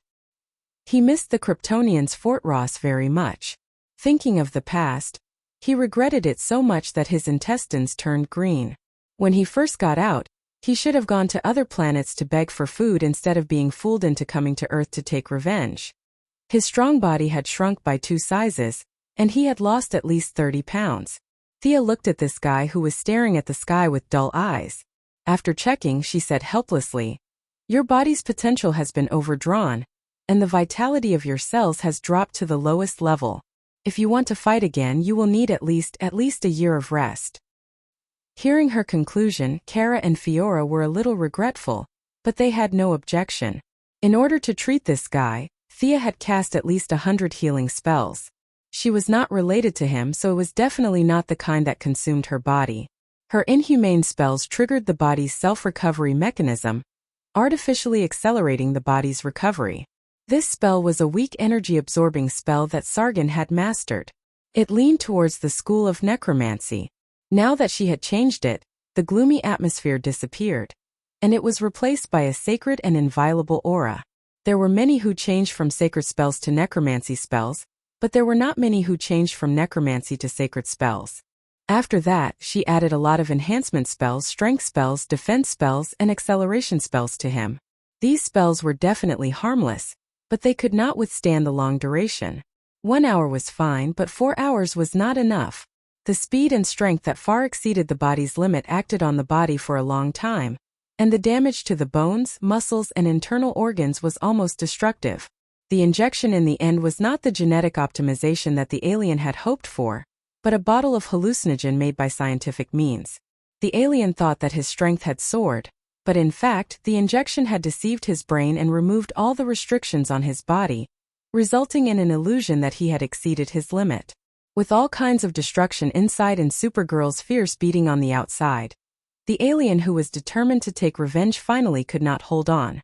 He threw away his axe and lay on the ground, unable to get up no matter how hard he kicked. Thea felt that this guy was very cooperative, and she was ready to fulfill his wish and send him back to the place where his dream began, so that he could continue to be a glorious prisoner. When the three women dragged the prisoner away, Grid finally came back from his patrol. The gorilla was even taller and more burly than before. With a height of 5 meters, no one would think that he was a magician instead of a physical type. Gorilla. Supergirl's mouth formed an O shape. She had lived on Earth for many years, so she knew the common animals. She could not understand how this distant alien species could exist on Earth. Fiora and Gruder had a lot of dealings, so she gave a simple introduction. Chapter 431. The Jared in this world was different from the original space-time. All the anger from the previous human experiments had been wiped out. He had seen a lot, and now he didn't hate or love human beings. The Earthlings were just ordinary members of the universe, nothing more. Thea analyzed that when this guy had spiritual intelligence, he was probably in the state of a teenager. After various kinds of torture, he naturally had the idea that the sky couldn't cover his eyes and the earth couldn't block his heart. If he had continued to develop, he would have been a villain. But now he had broadened his horizons and was treated like a god by the aliens on this planet. Jared's temperament had changed. It was like a child who didn't hold a grudge when fighting, but if you beat him every day, he would hate you for the rest of his life. Grid was in such a situation. He was severely beaten up by the Earthlings. At a critical crossroad, he was interrupted by the young lady. He vented his resentment, and now the trauma in his heart had been healed by the aliens as if they were his ancestors. Hey! The gorilla passed an intimate signal to Carla and stretched out his big hand to shake her hand. Oh, she seems to be able to talk to me? Carla seemed to have discovered a new world and held Jared's hand tightly. If it was an Earthling girl, she would have fainted, but Carla didn't have this problem. The Kryptonian genes made her look simple, but nothing could scare her. Carla laughed and played with Jared. The gorilla had been eating and sleeping since he left the Earth. The people he came in contact with were either serious people like Fiora or aliens who trembled like noodles when they saw him. Except for Thea, who occasionally teased him, no one played with him for a long time. Now he met an old loli like Carla. Although he was not very mature mentally, he actually had a good time with this little Supergirl. At first it still had some resentment towards the Earthlings, but when Kara lifted it up high, it realized that the little girl was definitely not an Earthling. The human and the gorilla, you throw me up, I throw you up, and I throw you up, playing very happily. Thea originally wanted to return to Earth, but seeing that they were having a good time, she was not in a hurry to leave. Grid no longer had a ruthless personality, and his personality was developing rapidly in the direction of humor. His strength was a little lower than his original time and space. For this, Thea was happy to see it happen. The dark side was 5 times stronger, and the white side was 3 times weaker. She had already mentally prepared for this. The three of them held down the prisoner and only returned to Earth when it was dark. Fiora once again urged Kara to go to the committee to look for her when he had time. She didn't want him to be invincible, but at the very least, he needed to receive some professional training from Krypton. Kara nodded her head like a chick pecking at rice. She hurriedly broke up with them and flew home. Fiora led the prisoner back to Fortress Ross. The prisoner will be the first tenant of the fortress after it is reopened. As an opening gift, Fiora rearranged him back to his former room. Thea returned to the office alone. The originally empty room became blurry in her eyes. She took a closer look and was amused. Uncle Rong-en? What a rare guest. As her voice fell, the invisible Martian hunter came out. In less than 1/10 of a second, he completed the whole process of camouflage. Thea only saw his green skin flash in a hurry, and then he changed into his usual Supernatural Investigation Bureau Director disguise. Where did you take Carla? Where? Let me think. According to our language, it should be called Sputnik Star. It is in the 1109 sector of the Western Universe. Thea thought about it seriously before answering. Looking at the Martian hunter's eyes, she explained, Kara's fighting ability is too poor. You also know Fiora. She is going to train Kara. She doesn't expect him to be very powerful, but at least he can protect himself. Kara's ability is enough to protect himself. The Martian hunter's father, Boda, came out suddenly. He regarded all the beautiful and lovely girls as his own daughters, and the Danvers sisters were the most important among them. Thea curled her lips and transmitted some images to him through her mind, all of which were the appearance of Kara being pressed on the ground and beaten up. Look at these, he can't even use 1/10 of his own ability. How can he protect himself? What's there to protect? The Martian hunter looked at the images and was a little speechless. To be honest, the alien that Kara dealt with was a piece of trash in his and Superman's eyes. An enemy of this level almost killed Kara. This Kryptonian girl's combat ability was a little weak. Sia laid out the facts and reason, and quickly sent this overly worried guy out of the office. Pay attention to the balance between work and rest. Train reasonably, don't rush. Even after the Martian hunter left, he was still giving instructions through telepathy. Thea had no choice but to agree. After sending the Martian hunter away, Kara kept her promise and went to receive Fiora's training every few days. Superman and the Martian hunter secretly peeped at her, but they were both chased out by Fiora, who also had X-ray vision. The matter of the magic world was like a drop of water falling into the sea, without any trace. The cold flame Vatican's control around the world had shrunk, and a large number of subordinates were called back to the headquarters to prepare for possible enemies. On the second day after Constantine entered the Shadow Labyrinth, he ran out with Zatanna. These two guys were more than a day earlier than Thea expected. After escaping, Zatanna directly teleported away, while Zakong directly went to find Daddy Midnight. The two of them had a friendly conversation, and in the end, Constantine was thrown out by a group of gangsters with broken arms. The citizens did not know that a small-scale battle had taken place in a world that they did not understand. They did not know that a few extraordinary mages had died. The magic world that had been suppressed by the Cold Flame Vatican for a long time was jittery, and all kinds of rumors spread in a small area. Someone wanted to clear out the magic world, and the Cold Flame Vatican was the first to do so. Cold Flame Vatican wanted to lead the way, and if you don't want to die, hurry up and accept the offer. During this period of time, the major organizations received a lot of strange people who wanted to join them. These people were at most at the level of a magic caster, and they lived a tight life. Naturally, their real identities were not as good as they wanted to be. News of a plumber joining the FBI, and a street artist going to the CIA for an interview spread. Most of the mediocre people were dismissed, but a few elites stayed. For example, the Heaven's Eye Society recruited a person with superpowers who volunteered to join them. Dr. Mist, a black man with magic circles all over his body that could reflect all magic attacks. This South African doctor abandoned medicine because of his wife's death. Unfortunately, he did not have the talent, so he could only use a secret technique to transform his body, and forcefully practice the magic version of giving someone a taste of their own medicine. Chatter Santana, who was once heavily injured by Thea, had fully recovered. Amanda ordered him to use his own devil's fire to attack Dr. Mist, and the result was very satisfying. The devil's fire was reflected back at him. Several test results showed that this person did not have any attack power, but was almost perfect in reflecting all kinds of energy. Amanda was so happy that her back teeth were showing. If it were not for the fact that the Heaven's Eye Society's existence could not be known to the outside world, she would have gone to Times Square to raise a flag and recruit people. Chapter 432. Thea could only find it ridiculous that Dr. Mist relied on the array to reflect magic. Everything had a limit, and Dr. Mist's body was the limit. When the energy exceeded the sum of his physical and mental energy, his array would happily collapse and take him to heaven or hell for a vacation. In order not to appear special, the Alien Supervisory Committee also recruited a few idlers who had been frightened by the turmoil in the magic world. Regardless of whether they were good or bad, they were stuffed into the black man's army to receive re-education. Time slowly passed. The four-man team of Star City was fighting against the gangs led by the Brick Wall, and Batman was training the third-generation Robin.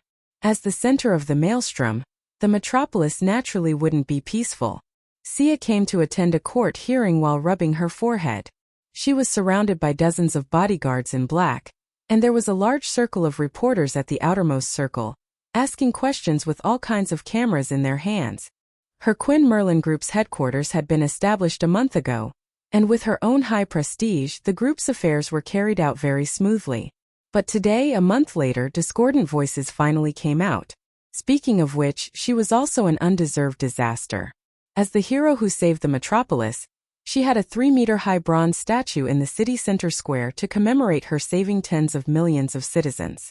The Superman statue in the original spacetime was directly flapped away by her big wings. At first, the young lady was very happy. While no one was paying attention, she secretly drew a small array at the bottom of the bronze statue. This was the mark of the moon goddess. As her only chosen, Thea could continuously absorb faith through this small array and transform it into mana. In a city with millions of people, even if everyone was a Pam believer, the accumulation of faith was still a terrifying number. The young lady was happy for a few days, but then bad luck automatically jumped out. 3 guys who were injured either in the battle with Zod or in the glass dome incident ran under her statue at the same time and committed suicide. The reason for their suicide was so fake that it made people's hair stand on end.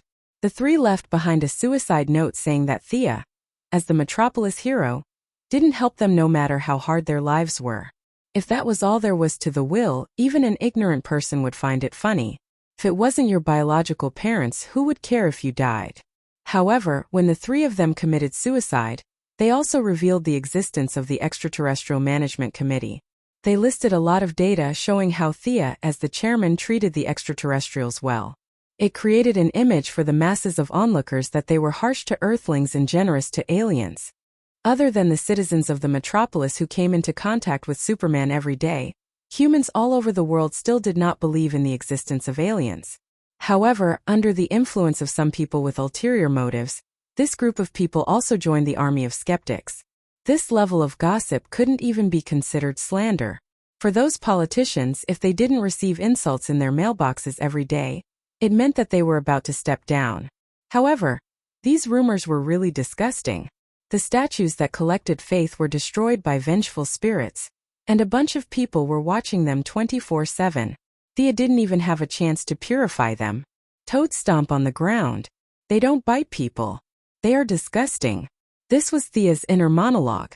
Dr. Quinn, do you have any response to the alien incident? Dr. Quinn, our readers would like to know that this committee costs the world's taxpayers $35 billion a year to settle aliens. Is this news true? Relying on his size, Clark Kent, who disguised himself as a human reporter, also came to Thea with the cameraman Jimmy.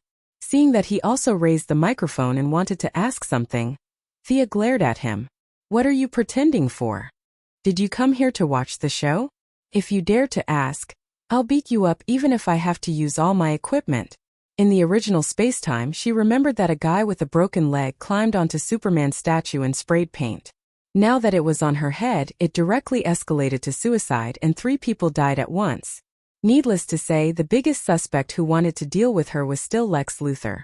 She didn't know what was wrong with him. Didn't he want to have a love-hate relationship with Superman? She didn't need to die. Superman, who didn't know that Thea had taken the blame for him, also felt that this matter was ridiculous. The 2 of them were now familiar with each other with the help of Kara, Batman, and a bunch of other people. It was quite strange to pretend that they didn't know each other in public and want to interview her. His footsteps paused a little, and he smiled bitterly as he watched her walk past him. The hearing was a situation. Everyone went through the situation in a lively manner. Thea didn't say a word during the whole process. She really didn't need to explain to these people. The Quinn Group hired hundreds of lawyers, and half of them came today. Those who didn't know would think that this was a lawyers' association. Wasn't it just a waste of time to engage in a battle of words? The lawyers took turns to speak, picking words one by one. When it came to talking about aliens, they didn't know anything. After talking nonsense with this group of people for the whole afternoon, Thea returned home and ordered her various covert subordinates to investigate several major domestic consortiums, several multinational corporations, and even Wayne Enterprises. Thea must know who the other party was. When the information from all parties was summarized, Thea was a little surprised. Project Cadmus? The one who sent the information was Poison Ivy. Her charm was unparalleled in the world. No matter how harsh the training was, it was useless. She and Death Knell consecutively tied up 11 scientists who dealt with the Luther group and finally got the name. Yes, boss, but the scientist only knows the name. He doesn't know the details. Thank you for your hard work. Stop the follow-up. After Poison Ivy left, Thea repeatedly compared it to her memory. She knew a little about Project Cadmus. It was a huge scientific research project that Luther secretly built with his financial resources. Cadmus was a hero of ancient Greece. According to the legend, he was the one who introduced the Phoenician alphabet to Greece. Luther named his project with a very clear meaning. He wants to be a hero and bring alien things or technology to Earth. But the technology is not so easy to get. Who gave him the confidence to start such a project that costs tens of billions of dollars? Thea, who is also doing this work, has the most right to speak. Her cheating has broken through the sky. Various governments pay for it and a large number of scientific research results of the Red House. Now, only a few small projects such as exoskeletons and laser guns have made breakthroughs. But Luther's plan is not small. He wants to lead the Earthlings to complete their self-evolution and catch up with or even surpass the level of the Kryptonians. From the point of view of the Earthlings, he is a well-deserved hero. Who is helping him? Thea suddenly thought of a person, the Kryptonian adjutant who escaped from Ross's fortress, Norn. This guy has been looking for a long time and disappeared like the ground. He won't be involved with Luther, right? Chapter 433. This group of people had destroyed all the images related to them before leaving the spaceship. It was very difficult for Sia to rely on Croydon's compass to find them. There was not a single photo. The compass was just a magic tool, it was not a search engine. Relying on the vague impression described by Fiora to search, the result could only be helplessly idling. She had no clue how to find the Kryptonians, but she could go directly to Luther. Early the next morning, Milady, wearing a navy blue dress and thin high heels, rushed to the Luther group with dozens of bodyguards and assistants in more than a dozen cars. This was her first time in the new L building. The overall layout of the building was not bad, except for the huge portrait of Luther at the entrance and Luther's quotations hanging everywhere. All of you wait outside. In front of Luther's office, Thea turned around and ordered. She walked over alone, and the secretary opened the door for her with a smile. Is the missing Kryptonian with you? Thea asked directly. Luther shook his head like a rattle drum and denied it. It doesn't matter if you don't admit it. What I want to say is, don't try to control something you don't understand. Thea was not surprised by the appearance of Doomsday. She could not prevent it at all. The chances of the Kryptonian adjutant colluding with Luther were very high. Both sides thought the other was stupid. Norn looked down on the technological level of the people on Earth. He came to Earth with a condescending attitude. Not to mention Luther, who had solved Fermat's last theorem in kindergarten. With a little hint, it was not difficult for him to replicate Doomsday's cells with his intelligence. After all, Doomsday was the ultimate biological weapon derived from the Kryptonian cells. It was not too difficult to kill Luther now, but it was not good for Thea. The people on Earth needed real evidence to realize the danger they were in. When they were frightened to a certain extent, it would be followed by a backlash. Superheroes would erupt like a geyser, and the birth of various teams would be unstoppable. This was the only way to fight for survival in the ever-changing future. After warning Luther, Sia kept looking at him. The atmosphere between the two of them was very tense. Don't think I don't know. You've done a lot of those experiments. Luther relied on his own conceit to resist Thea's powerful aura. The young lady didn't use her fear emotion and only used her normal aura.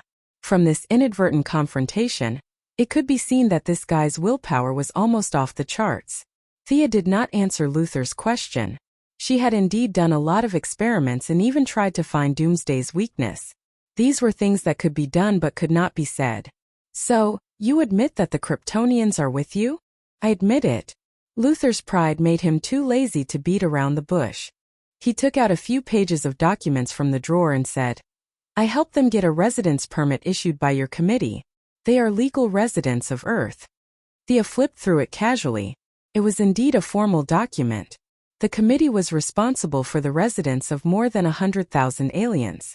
There were so many trivial matters that it was impossible for her, the chairman, to sign and confirm them. There were more than 10,000 employees under the committee. It was not difficult to get a few alien residence certificates. Only 3 Kryptonians? The document only mentioned 3 people. According to Fiora's memory, in addition to Norn, who was also an adjutant, there should be 6 other soldiers. However, they were not from the famous Iyer family, which was famous for having a lot of cheats. Instead, they were ordinary civilians. Their genetic limitations limited their growth. Only 3. They came to Earth after a lot of hardships, Luther said with a half-smile. Their hardships have just begun. Am I right? I hope they can still die in one piece after cooperating with you. Thea was speechless at these naive Kryptonians. Playing mind games with Luther? This mission is really difficult. I hope the Kryptonian god will bless them. Both of them got the information they wanted. Thea turned around and left. There was still some time left. Although Brainiac believed that the average intelligence of Earth was level 3, the Kryptonians were level 8, and Luther's intelligence was level 9, it would still take him a year to cross the long road of science and develop Doomsday by himself. Unlike Sia, the first Miss used all kinds of messy names and borrowed the taxpayers' money to do her own research and to build her own weapons. Although part of the results would be taken away, there was almost no loss to her own economy. She had a huge amount of cash flow every day for her to use for larger business arrangements. Her financial reach was deep into all walks of life in the country. Luther's arrogant personality made him a step behind Thea in political operations. He could only rely on his own connections and funds to force his way into the Cadmus project. There was no government to pay for it, no military support, and no consortium involvement. He was busy during the day and working underground every day. He was like an evil scientist. This was not ancient times where you could bury a few tons of gold in the cellar. In today's globalized world, it was impossible to withdraw such a large amount of money without attracting attention. Thea also had shares in the Luther Group. According to the rules, she could look at the company's financial statements. She hired more than 100 famous accountants in the industry to do nothing but keep an eye on the Luther Group's cash and his various businesses. The initial investment in the Cadmus project alone cost him at least $3 billion in cash. This was just the beginning. The subsequent daily expenses would be astronomical. Since he was willing to throw tens of billions of liquid funds into the water, Sia would not stop him. The young lady had already begun to plan how much money she would have to pay to buy the Luther Group when they failed and went to jail. The funds had been taken away, but the Luther Group had a huge foundation. The meeting between the two did not have any impact on the overall situation. Without Luther's instigation, the suicide incident was widely spread on the internet, and all kinds of questions and puzzles emerged. The best way to deal with this was to muddy the waters. The young lady ordered the company's public relations department to use money to pave the way, bribe the print media, and hire Internet Water Army to stir up trouble. In order to divert attention, she negotiated with several major agencies to make their artists break the news. Who was going to a hotel with whom today? Who was going to break up with whom tomorrow? The world's attention was involuntarily attracted. The uproar about the alien incident that had been going on for a month was gradually buried in all kinds of gossip. Although the incident had subsided, the sensitive people had noticed the existence of aliens. Several members of the committee discussed it behind closed doors and decided to maintain the status quo. Those who knew could know, but those who did not know, it was better not to know. The unlucky incident gradually subsided. The expedition team deep in Peru finally brought her good news. The temple had been found. Chapter 434. Thea excitedly rushed to the target location that night. The expedition team felt that she was a little too fast, so she used a supersonic plane as an excuse. Is this the place? Thea looked at the building that looked more like a pyramid than a temple. The expedition team was at the outermost area of the temple. The location of the temple was like a small island in the middle of a lake. The place where the lake was supposed to be was now filled with silt. The expedition team was paid to do this, so they did not continue to investigate. They could report to their superiors once they found the temple. This is the place. Look inside. I heard that this temple has a history of thousands of years. No one dares to enter it. However, according to the locals, there seems to be some traces of uncivilized aborigines on the island. The leader of the expedition team happily introduced the temple to Thea. In his mind, this task was really not difficult. He did not need to explore deeply. As long as he saw the temple, the reward would be just as generous. Such a good task could only be encountered once a year. He happily told Thea a lot of local customs. She took out her phone and asked her assistant to transfer money to the expedition team. She did not find the remaining 2 teams, but it was a little hard to earn money. She did not start to carefully look at the temple until the noisy crowd left. She flew into the air and looked carefully. The building was more than 300 meters long, 105 meters wide, and more than 40 meters high. Wide stone steps were laid out step by step. At the top was a pool-like altar. The 4 walls of the altar were carved with various scenes of primitive aborigines fighting, sacrificing, and harvesting. Indeed, as the locals said, there were signs of aborigines living outside the building, but there were not many of them, only about 30 of them.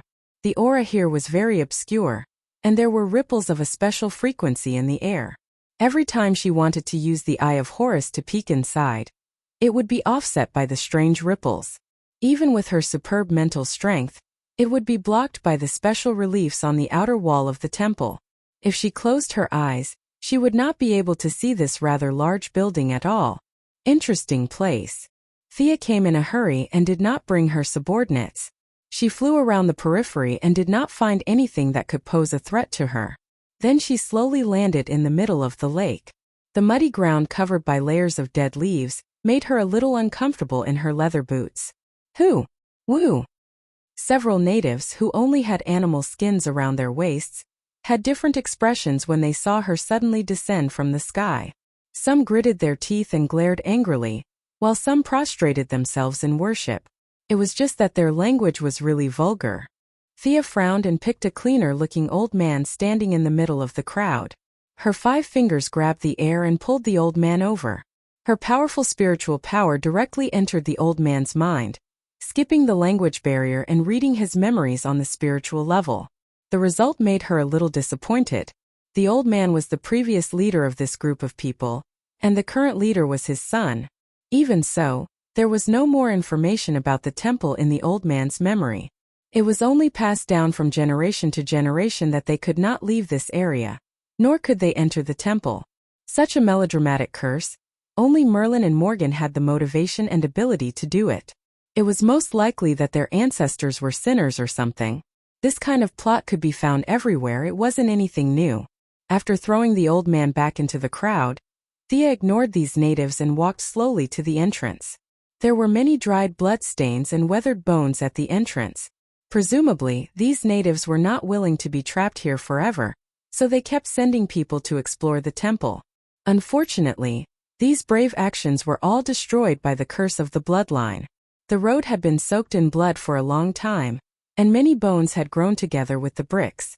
A few skulls scattered on the ground opened their mouths slightly, as if they were still issuing a silent warning to everyone who entered the temple. Thea used 4 or 5 detection spells in a row. There were no traps at the entrance at all. Then, under the nervous gaze of the natives, she walked in. As she walked into the temple, the torches on both sides of the wall seemed to have received some kind of signal and lit up one by one. The path was not winding, and there was a crossroad inside. Thea entered from the north gate and exited from the south gate. She walked carefully and did not spend more than 10 minutes. Strange, there's nothing here. Thea turned around and walked in all directions again. Except for the sound of her footsteps that lit up all the torches in the temple, there was nothing unusual. These ancient mages all liked to pretend to be masters. Milady was too lazy to search by herself. She took out the power armor and activated the artificial intelligence scanning function. The temple also hindered the scanning to a certain extent, but after all, they were different professions. Thea adjusted the scanning frequency twice, and the magic enchantment of the temple was completely deactivated. Gideon scanned the interior and exterior of the temple, and began to compare the information. The gaps between the bricks, the structure of the wall, the weight of the temple, and ancient buildings were still buildings. The numbers could not be faked. After a large number of positive and negative function calculations, he found a secret door in 2 minutes. The secret door was not heavy. Thea gently pushed it, and the door opened automatically. The dark room opened to her. The dark room seemed to have absorbed all the light. The hundreds of torches in the temple were instantly extinguished. Thea seemed to be standing in the void. It was so dark that she could not even see her own fingers. She raised her hand and released a light spell. The spell that was easy to cast in the past was extremely difficult to cast now. Fortunately, Thea's magic power was considered to be one of the best in the world. Just as Etrigan said, if she was in ancient times, she would have no problem being a court mage. Thea increased the output of the light spell. Only then did she see the internal structure of the dark room clearly. The first thing that caught her eye was the dark giant coffin in the middle of the room. Thick and heavy. These words could be used to describe this giant coffin. However, it was not the coffin that attracted her attention. It was the skeleton sitting cross-legged on the giant coffin.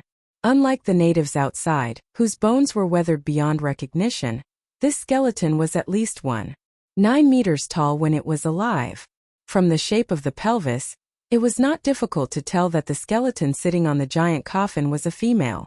Morgan Le Fay? Thea wanted to withdraw her gaze, but she found it difficult to do so. The other party's flawless white jade skeleton was constantly emitting a demonic charm. A seductive rhythm was silently knocking on her heart. The skeleton held a golden cube suspended in the air with both hands. The cube was slowly rotating.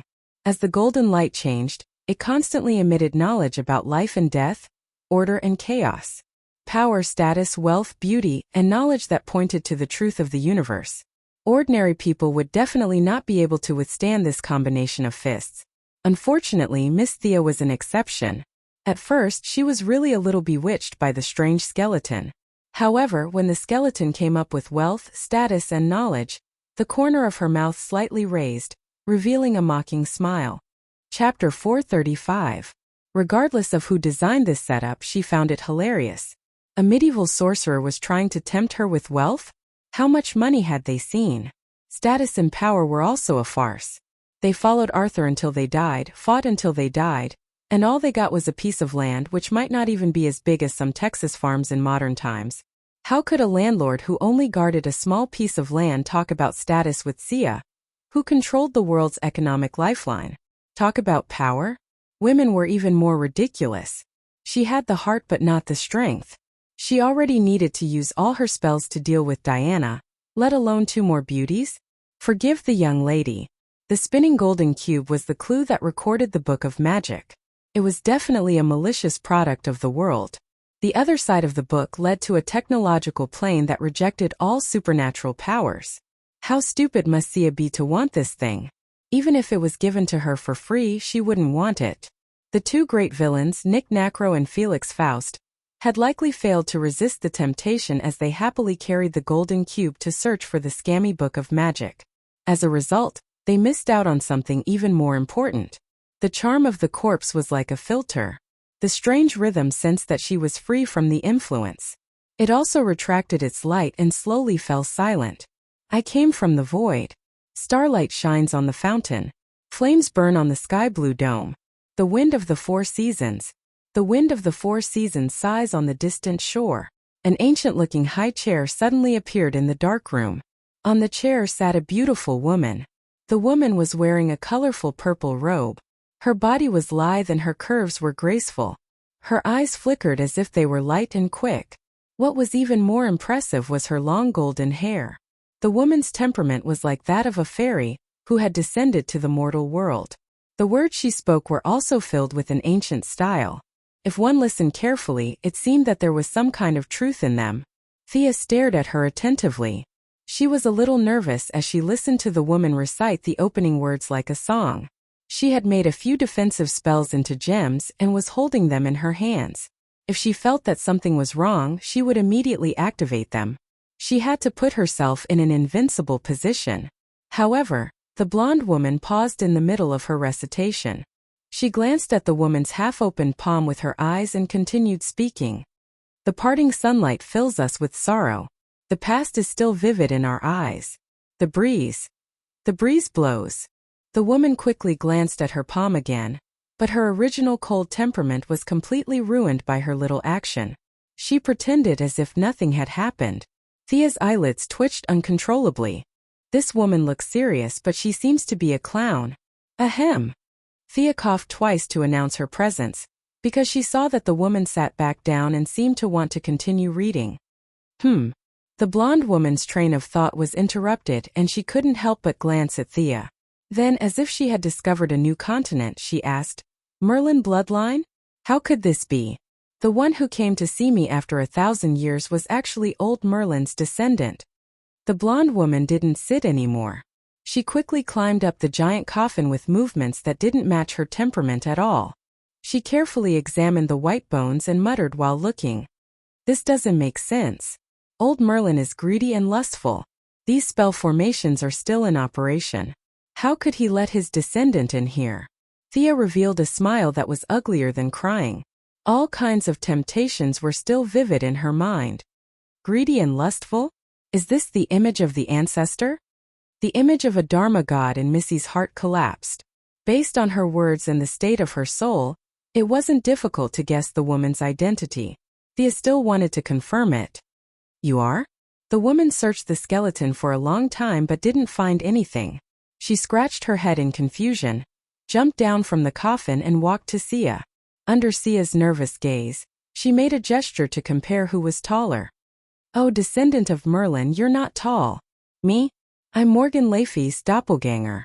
Can't you tell? Have you heard of the name of my main body?" The blonde woman said with a brisk tone that didn't match her appearance at all. She even smiled proudly as if she was very satisfied that she was taller than Thea. 3 black lines appeared on Thea's forehead. In all honesty, she was now 1.79 meters tall, which was definitely considered tall among women. She was only a few centimeters shorter than Diana's 1.83 meters. When she participated in some activities, not many people had the courage to take a photo with her in high heels. It was really too embarrassing.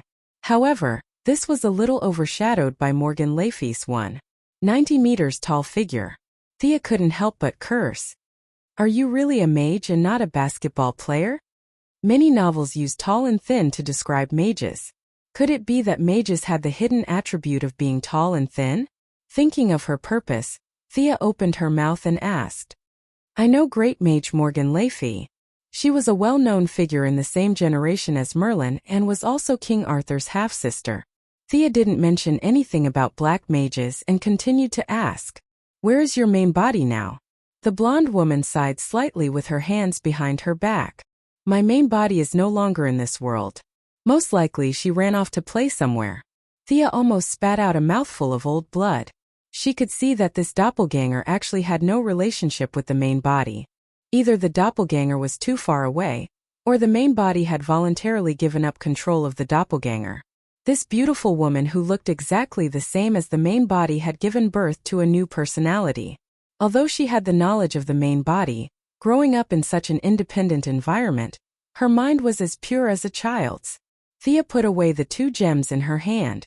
Just as she was about to speak, she saw the blonde woman slap her forehead. "Ah, you specially came to accept the test left behind by the main body? Is that right?"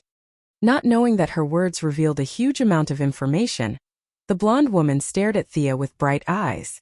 Morgan Le Fay's test. Thea's heartbeat instantly sped up, but she forcibly suppressed it.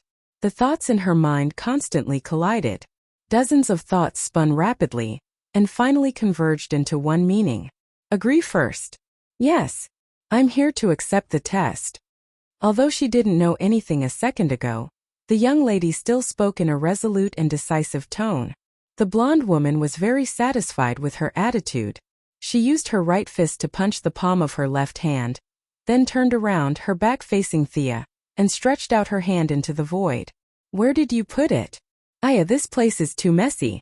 This somewhat confused big sister searched for a full 10 minutes before she pulled out a shabby parchment from the void. She looked at the first line of the parchment, then cleared her throat. "The first test, the test must be a female. You're a female, right?" After hearing this, Thea's face darkened. She drooped her eyelids and nodded. Chapter 436. She didn't know if Morgan Le Fay's clone was innocent or responsible, but she insisted on doing the so-called body check. Thea awkwardly allowed the clone to check her body and then compared it with her own body. Since the clone remembered that she was a female, Miss Thea finally proved that she was a female. The blonde lady was not ashamed of doing such a shocking thing. She regained her comical look and proudly read out the second rule. Must know how to cast spells. Thea was afraid that the clone would do something intimate like checking the magic circulation in her body. She shot out 7 to 8 spells in the blink of an eye, including magic missiles, flame arrows, frost arrows, and a bunch of other spells. The silly girl nodded. Yes, the third rule. Must not be older than 50 years old. Thea quickly took out her driver's license. The blonde lady looked at it seriously and pretended to understand it. She continued reading. The fourth rule must be beautiful. There were a lot of questions and Thea was tired of dealing with them. She felt that this was not a test, but a check on her household registration. Name, age, gender, and family situation were all asked. The 17th rule, the host must obtain the scepter gem of Gaius Octavian, the first monarch of the Roman Empire, the Star of Scribonia, named after his wife. The time limit is 3 days. There's no need for 3 days. This gem is in my hands. Thea rummaged through her ring expressionlessly, and then threw a purple gem to the blonde lady. Oh, it's so beautiful. Ahem. I'll give this gem to the host for identification. You passed this test. Morgan Le Fay's clone played with the gem for a long time and wanted to throw it back to Thea. However, she couldn't bear to do so. In the end, she came up with a lame excuse and put it in her pocket. Oh. Thea glared at her. She only stopped when Thea gave her a fawning smile. You should at least thank me for coveting my things. You've passed the 18th task and the 19th task of collecting supplies. The 20th task. Thea finally understood as the clone continued to read out all kinds of tests. The host's tests were so flexible that it made one's hair stand on end. For example, in the 44th rule, she asked the testee to kill a Medusa. Where would Thea find Medusa in this modern society? She took out a fiery red gemstone and pretended that she had accidentally dropped it. The gemstone rolled to the feet of her doppelganger. The golden-haired big sister instantly learned the ability to misrepresent a deer as a horse. She then said that the gemstone on the ground was Medusa's head, silently passing this level. Merlin was said to be greedy and lustful, but judging from the personality of Morgan Le Fay's avatar, her main body wasn't any better. Holy and evil? That was just a rumor from the later generations. After coming into contact with them personally, Thea no longer had any respect for these legendary figures. These guys were not much harder to deal with than General Amanda Ryan. Although both the examiners and the examinees liked this kind of flexible working method, Thea's gems didn't just fall from the sky. She could be flexible when it came to some troublesome tasks, but she still had to rely on her own ability to deal with some simple tasks. As time passed, the trials became more and more difficult. On the 82nd trial, Morgan Le Fay's clone directly grabbed a native from the outside. The native who entered the divine temple began to have his blood boil violently. The task was very simple. She just had to ensure that this person lived for more than 10 minutes under the effects of the bloodline curse. Thea didn't dare to neglect. The moment this person entered the divine temple, his pupils began to dilate and his whole body began to convulse. If she didn't treat him in time, he wouldn't even last 10 seconds. Healing, greater healing, regeneration, and all kinds of light and water spells were used to greet him. At the same time, all kinds of strengthening spells were cast on him. However, in less than 2 minutes, this person's body potential was exhausted. The recovery of his magic power was already behind the outbreak of the curse. Magic couldn't save him anymore. She directly injected a shot of adrenaline. Thea glanced at the golden-haired big sister. Seeing that she didn't have any reaction, she no longer had any scruples. She directly activated the medical cabin with a new energy source. Heart failure, cardiopulmonary bypass, kidney necrosis, abdomen disembowelment, and changed to a mechanical one. She injected 10 tubes of stimulant that could make an elephant run wildly for 3 days. All kinds of nutrients were poured into the body as if they didn't cost money. Poison Ivy, according to her actual situation, had prepared a large amount of chlorophyll that was rich in vitality. After a little experiment, she found that the human body didn't reject it. She also gulped down a bottle. Time's up, not bad. The golden-haired big sister looked at her with satisfaction. Thea breathed a sigh of relief. She summoned a ball of water and washed the dirty blood off her hands. Only then did she have time to carefully look at her work. It seemed that the divine temple's curse on the bloodline only lasted for 10 minutes. Now, after 10 minutes, this person was breathing and had a heartbeat. His brain was still receiving signals from the outside world. From a physiological point of view, this person was still alive. However, his heart was placed outside his body. More than half of his internal organs had been replaced. All the capillaries in his body were bursting from the chlorophyll. His cells were still bursting with new energy, due to the stimulation of stimulant. They were constantly dividing, growing and dividing. The violent outburst of cells in a short period of time had greatly shortened this native's life. The best ending for this person was to live as a cyborg. Thea didn't ignore the follow-up just because the time was up. She thought for a while and used her skillful mechanical knowledge to re-expel the excess substances in his body. Metal skeleton, biosimulated nerves and artificial skin. With the help of the medical cabin's powerful functions, it took her half an hour to clean up this person. Thea motioned for the golden-haired big sister to send him out. She felt a sense of accomplishment. She had created a cyborg in 40 minutes. After this person woke up and returned to his race, his strength and speed would definitely increase a lot. The artificial skin was also determined. If she didn't dissect it, she wouldn't be able to see any clues from the outside. After calming down for a minute, she motioned to continue the test. After spending so much time and effort, Thea had to see what the final reward was. Morgan Laffey's doppelganger was a spiritual body. Didn't know fatigue at all. Seeing that she wanted to continue, it also happily began the follow-up test. The Phantom of the Knights of the Round Table was beaten up by the young lady's magic and martial arts. Thea played riddles with the Sphinx. She took out a file of Gotham's Riddler. Many of the riddles were difficult for Batman to solve. She picked a few difficult ones and directly defeated the Sphinx's doppelganger, whose intelligence was lowered by several levels. The 98th test. Find the treasured sword of the original body's nemesis, Merlin. When the golden-haired big sister saw this line of words, she was a little stunned as she looked at Thea, or rather, her neck. You saw this too, right?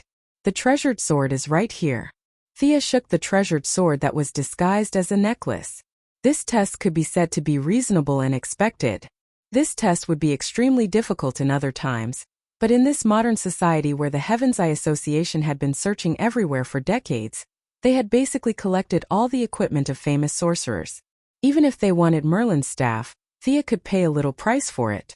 This test was almost no difficulty for her. Chapter 437.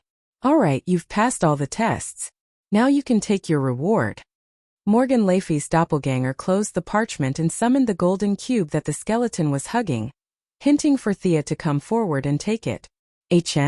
What's the meaning of this? Thea initially thought that the reward was really this cube, but she soon realized that something was wrong. Not to mention the actual use of this thing, just the fact that it was a part of a trap meant that Morgan didn't value this thing at all. Morgan and Merlin fought for 3 days and 3 nights, and then worked together to deduce the clues. She was afraid that it was all fake. This skeleton was also a bit fake. Thea didn't believe that Morgan would engrave such a low-level spell like charm on his bones. That was too low. Most importantly, there were only 98 questions in the test. As long as she read a few more books, she would know that there was 1 or 2 more tests. Perhaps the cube itself was also a test? Taking this cube now was definitely a stupid thing to do. Thea stood still and shook her head. I don't want it. You really don't want it? It contains the truth of the universe. I don't want it. The blonde doppelganger sighed and put away the golden cube and parchment. You've passed the last test. Come and take your real reward. After saying that, she reached out and wiped the space, and a pool of dark blue lake water suddenly appeared in the dark room. The water rippled. This wasn't the so-called mountain spring water of modern society. It was clear and transparent, and the water contained bursts of vitality. Along with the slight undulation of the water, one could hear the lake water hitting the shore and smell waves of moving fragrance. Thea was finally a bit moved. She didn't expect the blonde Morgan Laffey to answer her, because she recognized this pool of water from the source of her bloodline. This was a part of the elven kingdom of Avalon, the habitat of the goddess of the lake. It was different from the Avalon she had summoned that day. That was just a projection from a distant space, and didn't even reflect 1% of its power. The pool in front of her was only the size of a few people hugging it. It looked like it was only a small part of the original area, but the magic it contained seemed to be telling her something. This was real, or it could be said that Morgan Le Fay had cut out a part of the past and placed it in the present world, in front of Thea's eyes. Such a miraculous method was obviously not done by the silly clone. This was a gift personally left behind by King Arthur's sister, Morgan Le Fay, who had fought with King Arthur all his life, but who had carried him back to Avalon at the last moment of King Arthur's life. Anyone who knew the story of King Arthur would know that after the sword in the stone was broken, he received Merlin's guidance and obtained the sword in the lake from the goddess of the lake in Avalon. It was the widely spread sword of victory and oath. Thea felt her heart beating a little too fast. She quickly turned around to look at the blonde Morgan Le Fay's clone, hoping to get some pointers. Thea had lost gems many times before, so they were still very valuable. The golden-haired woman scratched her head, nodded at her, and made a throwing gesture. Throw things into the water? Then the goddess ran out. Is this the golden axe you lost? This story doesn't seem to be set in England. Thea was a little stumped. After she lost another 3 gems, the silly doppelganger instructed her in a low voice. You have to let the goddess of the lake see your confidence and courage. Then it ran away quickly. Obviously, this was the limit of what it could reveal. Confidence and courage? Thea was deep in thought. The lake was very shallow, so it shouldn't be a test of superficial courage like jumping in. And it also wasn't a test of honesty like the golden and silver axes. Then there was only one result, the courage to be willing and the confidence to persevere. She threw a gem into the lake, and the lake water spat it out quickly like a grape peel. Obviously the other party didn't want this thing. Thea tried a dagger, a longsword, a round shield, a wrist guard, a helmet, and a lot of other modern products. Except for the long sword, everything else was rejected. She must have set her sights on the long swords. Shia was a little scared as she threw a few long swords into the lake. The lake water only swelled up, and she could vaguely hear the banshees singing. As a female, she was completely immune to this kind of singing. However, the other party's message was very clear. Continue. You can't trap a wolf without risking your child. Thea took out a long sword with a magic circle engraved on it from her space ring. This was a gift she prepared for Thea's 8th birthday. The body of the sword was made by Diana, and the magic circle was drawn by Thea herself. The sharpness of the sword was almost indestructible. She threw it in with a whoosh. The lake water was filled with cheerful emotions, but the goddess of the lake still didn't appear. Thea took out a few swords that the Church of the Cold Flame had offered as a tribute. Some could increase the wearer's charm, some could automatically become invisible when held in the hand, and some could let the wielder breathe underwater. Her heart was bleeding. She threw them in one by one. The lake water was already showing signs of boiling, and a few faint whirlpools were forming, but some key forces were still missing. She was so greedy. Thea felt her blood pressure rising. She only had 3 swords left in her hands. They were the fake Godslayer she obtained from Paradise Island, the real Ares Must Die sword, the nameless magic sword forged by the demons, and the Merlin sword. The Godslayer was rarely used now. Logically speaking, this sword should be the first to be used as a sacrifice. However, Thea thought of her feelings for Diana, and the symbolic meaning of this sword was greater than its actual meaning. The magic sword was also rarely used in battle. Thea valued its ability to absorb and its high quality. This sword was a key tool to deal with Black Adam in the future, so she couldn't give it up now. Then the only choice left was the Merlin sword. This sword faintly resonated with her bloodline, and contained a trace of luck.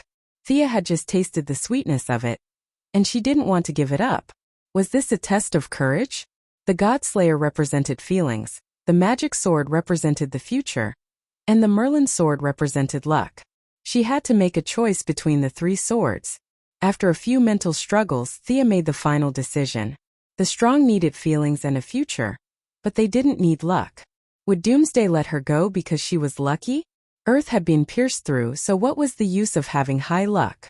Reason told her that it was easiest to give up feelings. She had to pay a small price for a big gain. Thea shook her head. Feelings were necessary for her as an individual. It was easy to give them up, but the price was too high. The feelings here weren't just love and family, but all of them. If she gave up love today, she would give up family and friendship tomorrow. In the end, she would have nothing left. Feelings were the fetters of an intelligent life.